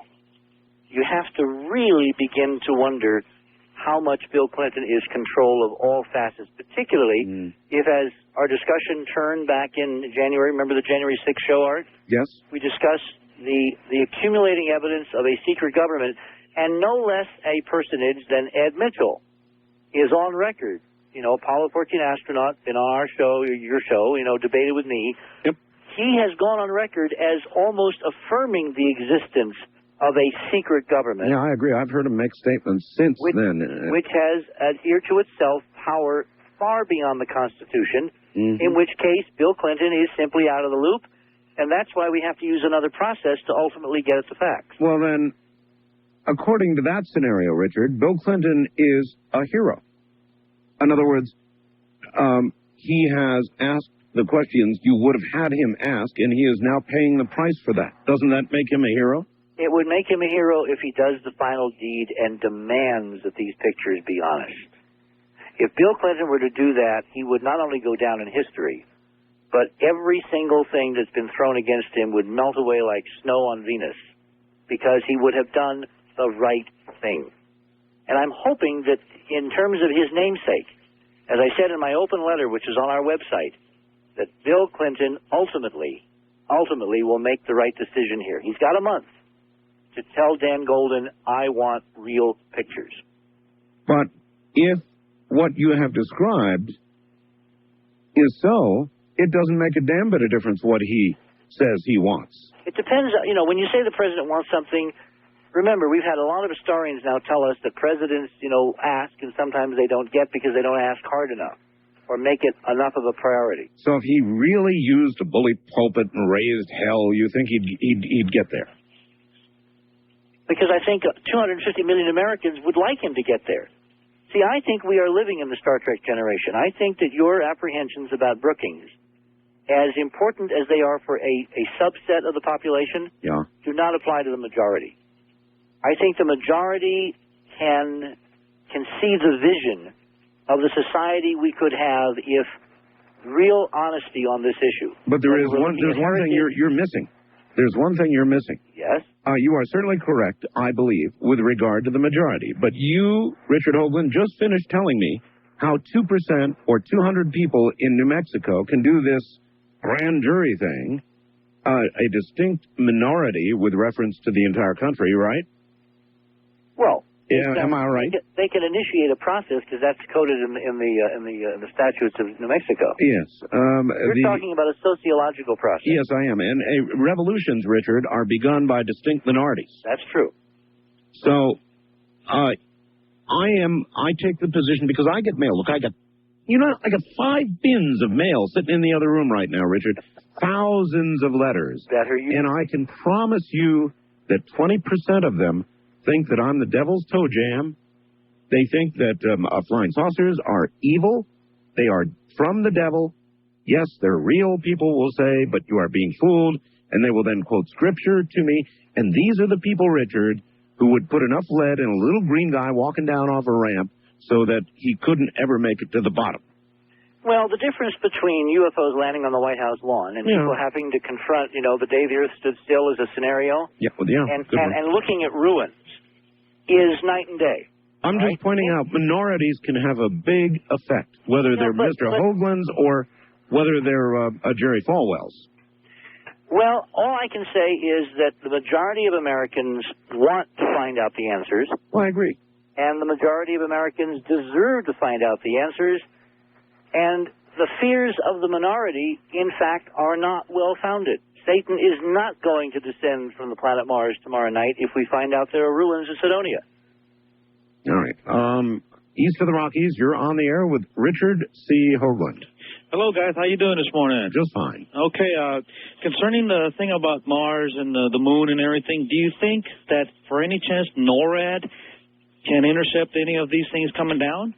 It's not a matter of intercepting. In the model I've been putting forth, if there is going to be trickery, the trickery already has taken place. These photos are sitting in some buffer somewhere to be slipped into the data stream. It doesn't matter what pictures come down because they already have been sent up. Right. Okay, but still, like you were saying, you want physical proof. How can you get that? Well, you need to document every step of the process. You know how computers have these infallible memories? I work with computers every day, but you can program everything to do whatever you want to, but without having somebody see it? Come on. No. I'm saying that people would see it provided they were looking. Right. You're talking about the other way. You're talking about the unhonest people, right? That's right. Yep. All right. My favorite movie is Jurassic Park. Why? Remember the absolute havoc that the mad computer programmer over there in the corner munching the candy bars was able to create? Of course. That's our problem. In the world of computers, one man can be king if he understands the system and those around him are not paying attention. And that's our problem tonight. The system is not yet really paying attention and treating this as the serious, watershed of history scientific test that it truly is. And that has to change between now and the end of April or other things are going to happen that maybe NASA will not like. West of the Rockies, you're on the air with Richard C. Hoagland. Hello. Yeah, hi, Art. Hi, where are you? I'm in Glendale, California. All right. I enjoy your show very much, and I thank you for having me on the air. Sure. And I do enjoy listening to Richard, by the way. All right, then ask him a question. We Yes, don't have a lot of time here. Okay, I do have a quick comment and a quick question. Quick. Richard, I heard something about the moon. You know, they found, like, vegetation and things like that. No, they found water. They found ice at both poles. And there was discussion on the Art Bell show that there was the other side of the moon, population, some of those things.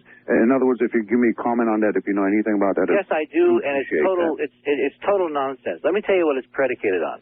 It's predicated on people who don't know how to look at photographs, looking at the original Apollo 8 color photography that was taken of the moon back when I was sitting next to Walter in December of 1968. And because the color emulsions of the film that NASA used were not color balanced, what happened is in the shadows, the dark shadows turn green. And all the UFO idiots out there think that green implies chlorophyll and chlorophyll implies vegetation, and they see greenish craters and they automatically think trees and green grass and stuff like that. In fact, it was simply non-color balanced film. Mm-hmm. Good. I'm glad you answered that one for me. So there was a basis, though, for those who looked at the photographs mistakenly to see green. But the devil is in the details. You must understand the full system if you're going to make an assessment. On the other hand, other people looked at some craters and saw white, and they were right. There was water. Well, at the North Pole, you can't see the water because it's in perpetual shade. That's why it exists as ice. Yeah, it's actually dark ice, isn't it? Very dark. Mm-hmm. All right, Richard, hold on. We're at the top of the hour. In the markets where we continue, we will continue to let you ask questions. My guest, Richard C. Hoagland. The issue, Mars, Cydonia. We're going to have photographs in about 5 days. It ought to be something. I'm Art Bell. This is Coast to Coast AM. The easiest way to tell you about a product is to tell you what it did for me. PLAY. See Snappy for yourself and discover the company behind this amazing technology. They're on the web now at www.play.com. That's PLAY.com. All right, well, I'm trying to have enough class this year not to play an April Fool's joke on you. My guest is Richard C. Hoagland, and for sure he's not joking, but I do have a couple of questions for you, Richard. Sure. Michael in Arlington, Virginia writes the following. Hoagland is simply wrong in his reading of the New Mexico constitutional provisions. The two provisions he cites, referring to a judge's or 12 citizens' power to convene a grand jury, must be read together, i.e., there still must be a showing of a capital, felonious, or notorious offense before any grand jury could be convened. Now, hold on before you answer that, because another fax comes in saying Art Richard has obvious beliefs in a super-secret, all-powerful society. I find it a real dichotomy in Richard's logic. Such a society would easily control the governor and prosecutors in New Mexico, successfully derailing any legitimate grand jury hearing. And that is an important fact. I think that this factor is confusing what we have posited exists in the agency, in NASA, with what exists in the state government of New Mexico. All right? Yeah, but he is proposing that any such grandly powerful behind-the-scenes government surely could squash a little New Mexico grand jury like yesterday's newspaper. Well, you know, most of the ways that these things operate is because no one notices. No one's paying attention. You know, Ben Franklin said it when they came out of the Constitutional Convention. A woman apparently asked him what kind of government were we going to have, and he said, Madam, a republic if you can keep it. The problem is people have become increasingly apathetic and want George to do it. Well, what I've discovered here in the state of New Mexico is that George can do it. And there are a number of Georges, and I know that if we got to the point where there was incredible contention over the authenticity of these pictures, There are several statutes. I mean, NASA is all over this state. It runs White Sands. The Tigris downlink is located here. There are major contracts at Los Alamos. The Prospector mission is basically being run from Los Alamos up the street. The idea of finding a statute on which to base a grand jury convocation, I don't think is a major problem. The major problem is, subpoenaing documents and witnesses and getting access to a paper trail that at the moment is totally beyond our reach. Mm-hmm. And thank goodness there is a procedure in this state which puts it within our reach, if necessary. All right. Please ask Richard about the death of Representative Schiff of New Mexico, an active questioner into matters of UFOs. Well, as you know... You want to go out on that limb? Well, let me just raise the issue that has been presented to me. If you look at the cancer statistics for the United States, this came up, by the way, one night in our debate on whether we went to the moon. I know. Remember me asking the question of our friend back in New York, was there a disproportionate cancer rate in terms of the 12 or 20 so men that went to and from the moon? Sherry Adamak? They're in the UFO field. There is Stephen Greer. There's Sherry Adamak. There's Stephen Schiff. There is Bob Guccione's wife. That's right. Who's no longer with us, Kathy Keaton, who took a very strong stance with Omni. Yeah, I've been getting a lot of behind-the-scenes, quiet, we can't talk about it yet kind of phone calls about this, and so have you. So there are some serious people who are looking into this as statistically aberrant. And again, it's when it gets to be enough of a stink that the society finally produces a correction. These things only work when no one's paying attention. Mm-hmm. All right, well, we'll leave it there. One more, and then we'll go back to the phones. Art, is there any scenario that Richard could give in less than an hour where he would admit that he was simply wrong about the face on Mars? It seems Richard is attempting to set up a win-win situation regarding the pictures and his good motive. Richard's entire career may be before him this week. I hope he's right. However, I believe people are just not going to buy into a conspiracy theory if the pictures prove him wrong. Well, let me ask this Faxer a question. If everything is so cut and dried, if there are no conspiracies, why did William Jefferson Clinton, as almost his first act when he gained office, ask his best friends to find out what happened to JFK? We have the Warren Commission. We have 23 volumes. That really is a good point. In other words, just because you don't like the idea of conspiracy... Actually, the president was asking about not one, but two. But two. But we know, I mean... You can argue that UFOs are a separate category, which is not even a field, let alone sufficient evidence. I wouldn't argue that. Well, you could argue that. There are people, who would argue that. Obviously, my conspiracy is as good as yours. All right. Obviously, President Kennedy existed and he was murdered. So, I mean, it's a much simpler case. The fact is we had a major full court press with, the members of the Warren Court, representatives from Congress, who became president, Gerald Ford, former secretaries of state, et al. And still we have a president elected in the 90s whose first act, practically, was to ask, what the hell really happened? Yep. But, I have said, and I am correct, Richard, if somebody had the absolute truth about Kennedy's assassination and stood up in front of some sort of national podium tomorrow and told that true story, we wouldn't move 1 inch. It would be one more conspiracy theory piled on the 10 million that already exist regarding Kennedy. Because it is an act in the past. And it would be lost in the noise. Exactly. I totally agree. Now, the thing that differentiates the Cydonia phenomenon and opportunity tonight from those conspiracy theories is that we have an active mission. We have an active game plan. We have a technology which can give us the truth, and all we need is to verify, according to accepted procedures, that we're following the protocols which will allow us to make the decision. Is that too much to ask? I mean, I'm fascinated by people who claim that this is all kind of just spin doctoring because I don't really want to know. Would I be calling for a grand jury to investigate everything, including us, if I didn't really want to know?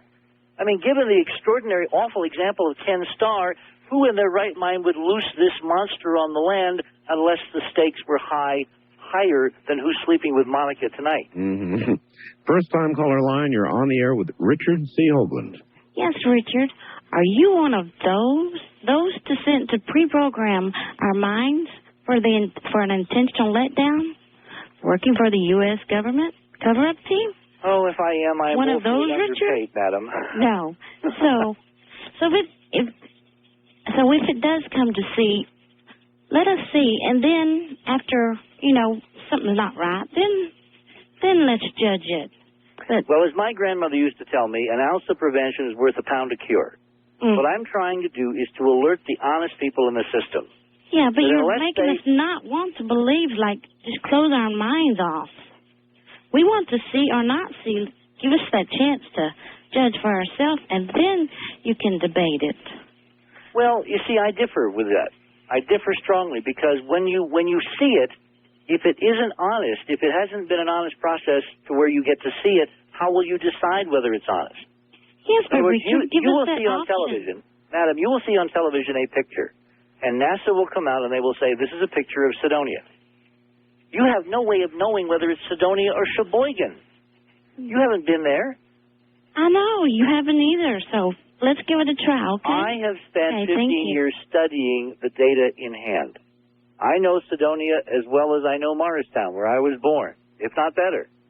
The fact is, unless you do your homework, which is why I'm strongly recommending everybody get this book and get the videos and bone up on this, so that when you see these pictures, you have some basis to make that decision for yourselves. Mm-hmm. That's fair. That's fair. And that 800 number is 1-888-338-8581. And that's where all the materials are. And I think it is fair that you comment that without the basics, you have no ground in which grounding to make any sort of decision at all about what you're seeing. It's true. Wildcard line, you're on the air with Richard Hoagland. Hello. Hi, Art. Richard, this is Francisco in Reno, and 1 inch of snow here. Yeah, it's raining. Richard, I thoroughly have listened to you for a number of years, and I truly believe in what you're doing, what you're trying to address to us all. I just wanted to pose a question, or, if you will, food for thought. My belief is God created all that we have here. Now, if God created the beings, i.e. angels, and 1/3 of them rebelled, and the angels that rebelled, created the artifacts so that Satan today could deceive us, would you look into that, or could you buy into that? Oh, I'm so glad you called. Richard, there you have one of the people that I was talking about earlier. Well, remember, one of my earliest interviews was on Pat Robertson's 700 Club. Yep. I had a producer come down to the farm in Virginia, and we spent a couple days discussing that early stage. That was just before my first NASA invitation in 1988. Literally, they were there, the crew was there from CBN when the phone rang, and it was NASA saying, come and show us your data, which is a pretty amazing event for the producer, I must say. And at the end of that interview, he asked me the question on camera. He said, why should good Christians care about this? And my answer, Art, was very simple. Because I was brought up as a Christian. I was brought up as a Catholic, as a matter of fact.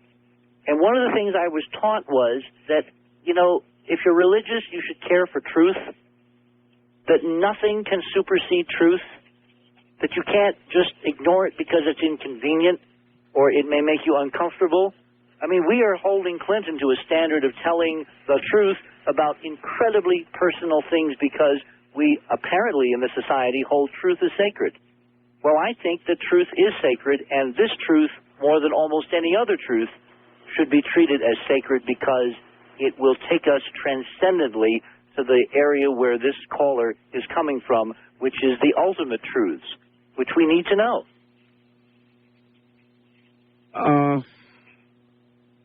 All right.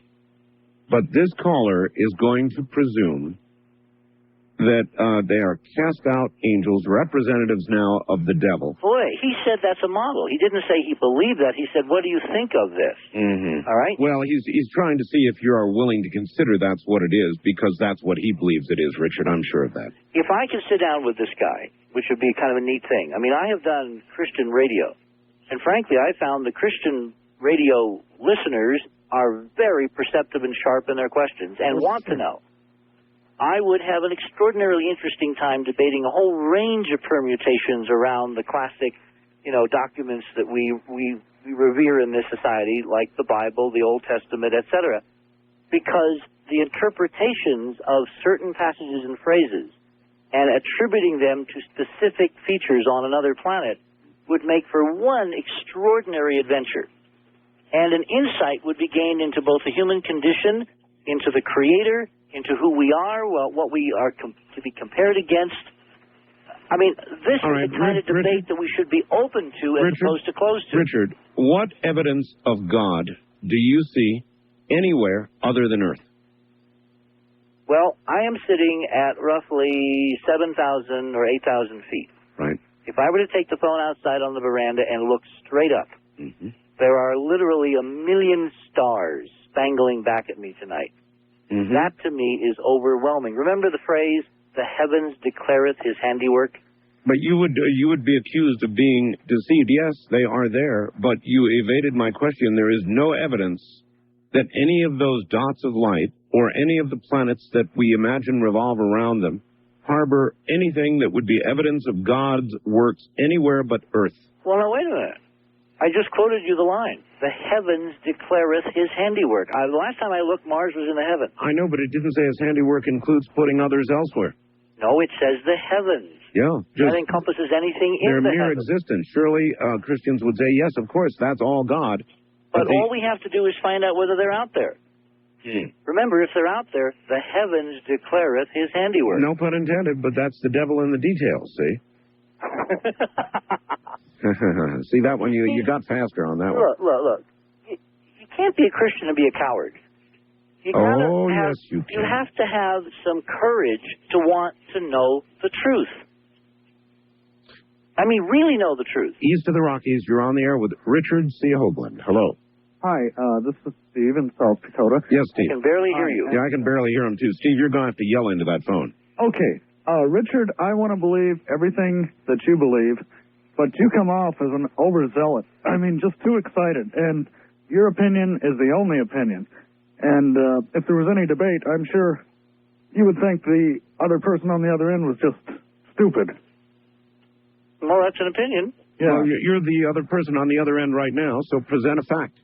Well, I don't have the information to debate him, but if he had someone with, intelligence enough to debate him, he would just say, well, that person is wrong, period. Tell me what I've said, one specific thing I've said tonight that you disagree with. Well, you just sort of ramble off at the mouth, like, my opinion is it, that's it. But, I do want to believe what you believe, so thanks. Well, that was kind of weird. He hung up, Richard. Now, that was pretty weird. I mean, he tore at you and said, but I want to believe what you believe in, even though I think you're full of baloney and you say everybody else is wrong. Click. That was not particularly productive. West of the Rockies, you're on the air with Richard C. Hoagland. Hello, Art. Hello. And, fantastic. And hello, Richard. I have one comment I would like for you to elaborate on. I used to have this giant telescope, and I was looking at the moon, and I saw a tube that went into a square box. It had a gear inside of it, and it went off with 3 other tubes, and I looked at it for a half hour, and I tell you what, that gear was moving, and the only thought that came to my mind was a mining operation. Can you elaborate on that? Well, you've got a telescope better than any I know was going to say, that's one heck of a telescope. Yeah. Can I come and look through it? I don't know of anything that does that. No, and I don't know of any reports historically. The most common anomaly that amateur astronomers with, 6-inch telescopes or 12-inch telescopes see on the moon are these incredible sparkles of light called transient lunar phenomena. Yes. That glisten like brilliant beacons for a few minutes or seconds at the terminator and then disappear. And hey, Richard, could they be seeing ice? no, they are seeing reflections of the sun on the glass. And there's a project run by Francis Ringe called the Lunascan Project, which, if not linked to our website, will be shortly. All right, on that note, you're going to have to hold on. We're at the bottom of the hour, and we must break away. One more segment to go. I'm Art Bell from the high and rainy desert. Damn, I'm sick of the rain. This is Coast to Coast AM. All right, back to Richard C. Hoagland. Richard, Art, yes? I shouldn't do this, but if people do call that line tonight, I will autograph the books. Really? I've never done that before. All right? You're right. You never Many have. years ago, I did it, and I 5,000 in one day, and I said, this is screwy. So, but given what's going on and where we are and the fact that it's critical that people get this data and look at these images and make their own decisions, I will sit down at a desk and autograph till my hands give out. If they call 888-338-8581. Okay. Well, you may be sorry. I've done the same thing, and I've been sorry each time. Oh, by the way, speaking of sorry, that triggered me, David and I dropping in on your signing down in San Diego. Oh, yes. This is going to be one heck of a birthday because we are celebrating my birthday with a joint appearance at an Art Bell Chat Club. Oh, yes, that's right. I heard about that the other day. On the 25th. Now, look at this, all right? Look at how NASA has done this. Malin has conspired to take the last set of pictures and post them the day before my birthday on the 24th, all right?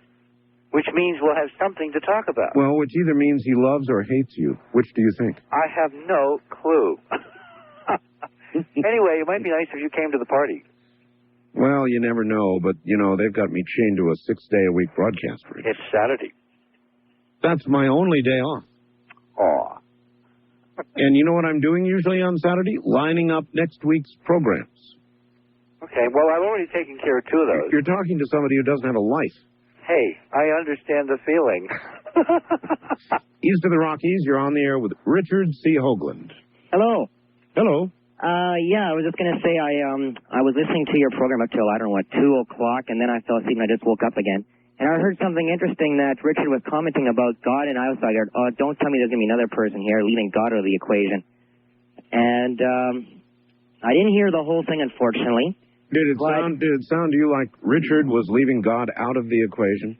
Well, beforehand in the beginning.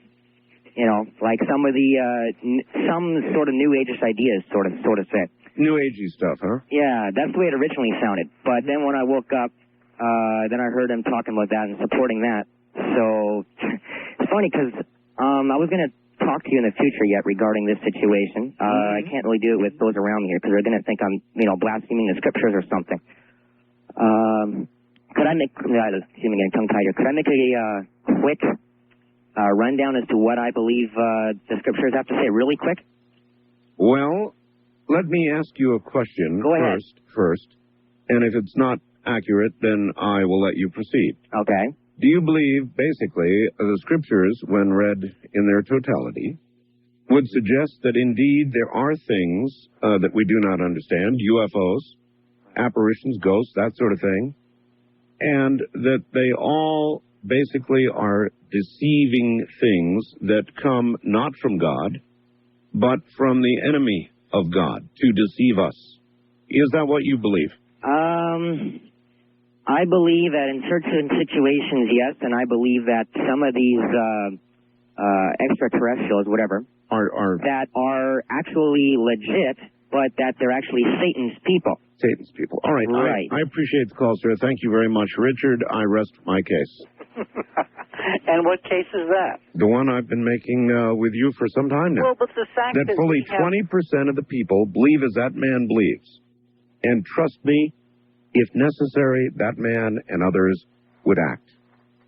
Well, there's an awful lot of terrestrial problems where people believe vehemently and fervently, and we proceed anyway. Oh. So I don't think that should be a deterrent. I'm not saying.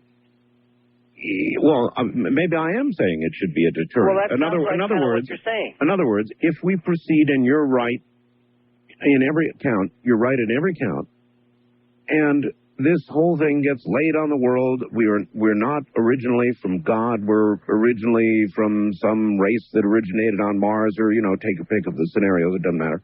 That we were here on Earth before. Anything that ruins the underpinnings of faith that man just told you about. You know what we ought to do, Art, some night is What? we ought to assemble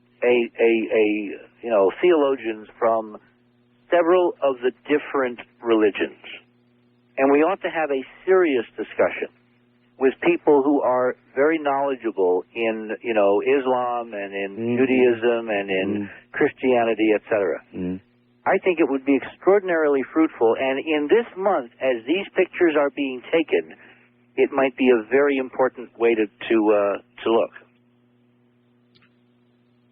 Okay, I'll think about that. I think that that demonstrated all I need to demonstrate the last few calls we've had like this. Well, Bill Clinton convened a group of theologians at the White House just before Carl died. That was the Mars rock thing. That was ostensibly it was around the Mars rock. Yeah. As a matter of fact, we were able to send in the documentation on Cydonia as part of that briefing, something which I haven't talked about until tonight. It is important to have these type of discussions, and what bothers me about the whole NASA position on this rephotography, yes, no one is conducting in public any preparation of anyone, which is my single biggest clue that this is not for real. This is a fake test. Now we can, as I laid out tonight, we can turn it into a real test because we're almost there. But it's going to require those people who give a damn, who really care, who want to know the truth and are unafraid of it, to stand with us in a process that ultimately can wind up under the Constitution in a legal process of getting at the truth, if that comes to pass. All right. First time caller line, you're on the air with Richard Hoagland. Hello. Yeah, hi, Art. This is Hayden in Mendocino County, listening to you on KOH. Yes, sir. I'm calling basically to substantiate some of what Richard's saying about some of the mushroom food that we get fed out of JPL. I know a man who worked there several years ago. He's a PhD, physicist. And he told me that one of the reasons he left was that he was induced by his boss to prepare data to be presented in documentation for funding to Congress and what have you, that was made-up data. I mean, it was reflecting results of experiments that never happened. Have him get in contact with me. I'll put him on the air. Well, I'll ask him if he'd like to. By all means. But one of the things, it gets a little worse. A lot of this data was then turned over to universities and research institutes as being genuine stuff. Well, so far it's hearsay, though. I mean, you're saying this is a very serious allegation. I know that. Bring me the guy. Do you have any proof? Well, I have him. You have him. Mm-hmm. But you don't have him. I can't guarantee that he would want to talk on the radio about it. Well, we could use your voice changer on him. Well, that's an idea. That's an idea. I mean, these allegations are all well and fine, but, what do they mean until someone comes forward and says, so-and-so, naming so-and-so, told me to rearrange the following data. Right? Uh-huh. Well, as he said, and there was a look of genuine dismay on his face. He said, my signature is on those reports. Well, then he's part of the problem. He doesn't feel good about it at all. Then he's part of the problem. I mean, if he signed something that he knew was false, he's as much a part of this as the people you said made him do it. I grant you that. All I was doing was, as I said initially, substantiating what Richard says about a lot of the stuff we get is mushroom food. Well, bring me the guy. I'll put him on the air. If he's got a guilty conscience before he dies, wants to tell the truth, I'll put him on the air. Wildcard line, you're on the air with Richard C. Hoagland. Good evening, both of you. Richard, first let me say I'm a huge fan. I've read your book. It is excellent. Everyone should buy it, and your videos, which I have linked off of my website, and I promote as much as I can. Well, thank you. Let me make a few quick points. I think you've seriously misread the latest press release from NASA, from JPL. I've done this check on both of the releases. None of them for the first time. This is a major change, I think, if you'll look into this. Neither of them mention Malin. and they give a specific downloading path of the data through NASA's Deep Space Network directly to NASA's Jet Propulsion Laboratory. It's all right here, directly into what they call then the Global Surveyor Science and Engineering data, consequently, so on and so forth. In other words, they trace it. They never mention it going to Malin, and they say specifically, they give the time to the ground in 10.5 hours. Thereafter, raw images will be posted immediately, 30 minutes for data processing. In other words, for the first time, Malin is out of the picture. It appears. They don't mention him anywhere in the press release, and if you look back at them, that's you actually may have a point there. You may have a very interesting point. They changed, and I think if they're listening, like I assume they are, because Art Show is, the leaning post on this stuff. I hope they'll understand that, Richard has done incredible work for a long time, and he should be taken seriously. But at the same time, those of us who are being, that aren't going off as somebody needs to on air, want you to recognize we see that you've taken a change of heart, and we hope you'll stay the course and release the actual photos. And I hope you'll respond to that, because I really think they've changed. Well, given what you just said, I mean, I have not had a chance to read the latest. I can read it out loud for you. Caller, hold on. I can go to the website and read it myself. My sources in Washington, who I talked to just yesterday in preparation for tonight, some of them were assuring me that there has been a sea state change. My sources in the military-industrial complex, the people that deal more with the intelligence agencies, say you got a fat chance in you-know-where. Well, so we're getting mixed signals. Now, let's put it this way. Leslie Huntress left NASA, about 5 weeks ago. He's the one that I have quotes from him specifically saying there's no guarantee we'll get the photos. Then he left. Now they've taken Malin out of the picture, and my feeling is that the men at NASA who know that, this is a real thing, we're going to release it, we want our names appended to this discovery, which they will be. I really hope you're right. And I think if we I'm not saying to go easy. I'm on all the mailing lists. I'm on all the discussion groups, and everybody's raising hell and screaming conspiracy ahead of time, and the other side's already saying back, they're screaming conspiracy, and that's going to happen. It's obvious. However, it does appear as though the people at the top, when you trace it through the Deep Space Network, straight to JPL, they say consequently, data received overnight will not be retrieved until 9 a.m. Pacific time on the following workday, yada, yada, yada. It'll be immediately posted. So they're giving 9.5, 10.5 hours. If you read that, I think you'll get a lot of hope from that, and hopefully your listeners will continue to call their congressmen, send the faxes to all the different programs that are linked off of Art's site and so on, because it is a crucial time. If we're lucky, in the next 2 to 3 weeks, when all 3 of these so-called new images come out, we may have a sea state change in the entire, social consciousness. Well, let me ask this question, okay? You acknowledge it is possible. I acknowledge anything is possible, and I'm encouraged by his close reading. I'm very encouraged because he's making very good points. Here's my problem, all right? If that's really true, then when Dave Perlman, who I know very well, called COULDN or called Pilker or other people... He didn't call Pilker. Huh? He has the same quote. If you read that quote, exactly. His quote is directly the same one that's on the AP that's all over the place saying that most scientists say that most things there are natural. That means at the same time, many scientists believe it could be artificial. All right. Caller, hold it for a second. Can I please say something? It is standard procedure when an issue is extremely contentious to basically stick to the press release. In other words, anything Pilker told him was on background, and he simply gave him permission to quote from the release, period. My point is, if Pilker had said to David behind the scenes, this is looking pretty interesting. Daniel and those guys came in, we looked at the numbers, there actually may be something here.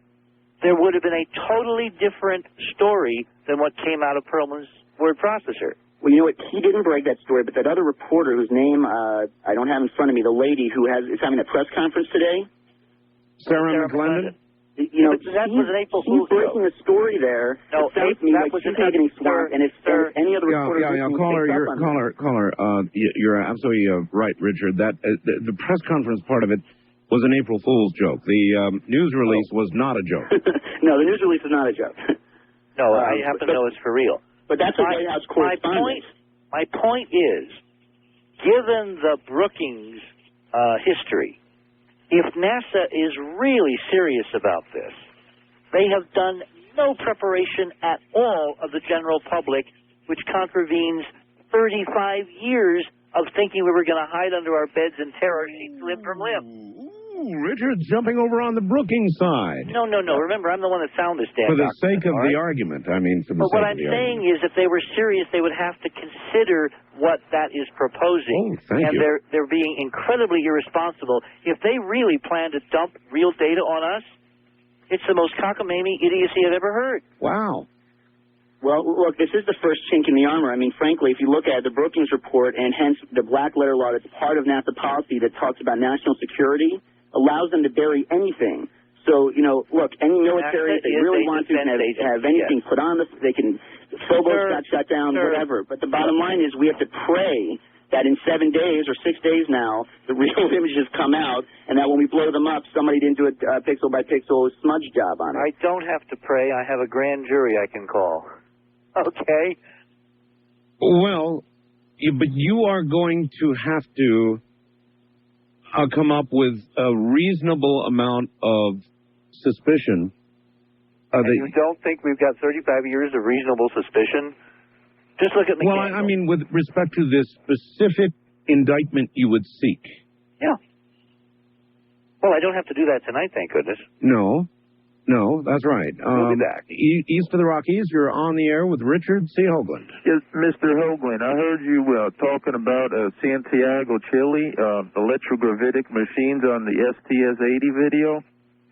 Now, that's at 33 degrees, and I've heard you talk about Phoenix, Arizona, Baghdad, Iraq, and I know you're aware that John F. Kennedy was killed in Dallas, Texas at 33 degrees. That's right. What is it about 33 degrees? Well, in the Masonic tradition, 33rd degree is the highest degree possible. It kind of opens the door to the inner sanctum of secrets. In terms of the physics, the hyperdimensional model, which is where I think all the secret society stuff stems from, in terms of ancient handed-down information, 33 is a number of turns in the tetrahelix model of DNA, which is why it was important in the beginning. The DNA is kind of like an antenna that decodes information from higher dimensions into 3 dimensions and basically sets the parameters for whatever organism is going to be produced. The 33 is the number of turns in a given length of that code, which defines who we are as human beings. All right. Richard, we're coming to the end of the program. Amazing. Not really. It went quite quickly. Very contentious, very interesting, and I hope the audience got a lot out of it. Now, you've got materials which you're now promising to autograph. I will autograph the book, yes. It's the least I can do at this defining moment in history. All right. And the number is 1-888-338-8581. Let me repeat that number, 1-888-338-8581. I've never heard you offer that before. That's very generous. Richard, that's it. We're out of time. Thank you, my friend. And it should be a very interesting... of course, as soon as the photographs are back, I swear, if you show up on 2020 and you don't show up here first, Richard, we're going to have a problem. So, when the photographs are out, I expect you back here, right? We've said this many times, but tonight we can really mean it. Stay tuned. Good night, Richard. Good night, Art. That's it, folks. We are way out of time. And it's raining here again. And again, and again, and again. The desert is turning lush and green, and I hate it. See you tomorrow night. Open lives tomorrow night. I'm Art Bell from the High Desert. Good night.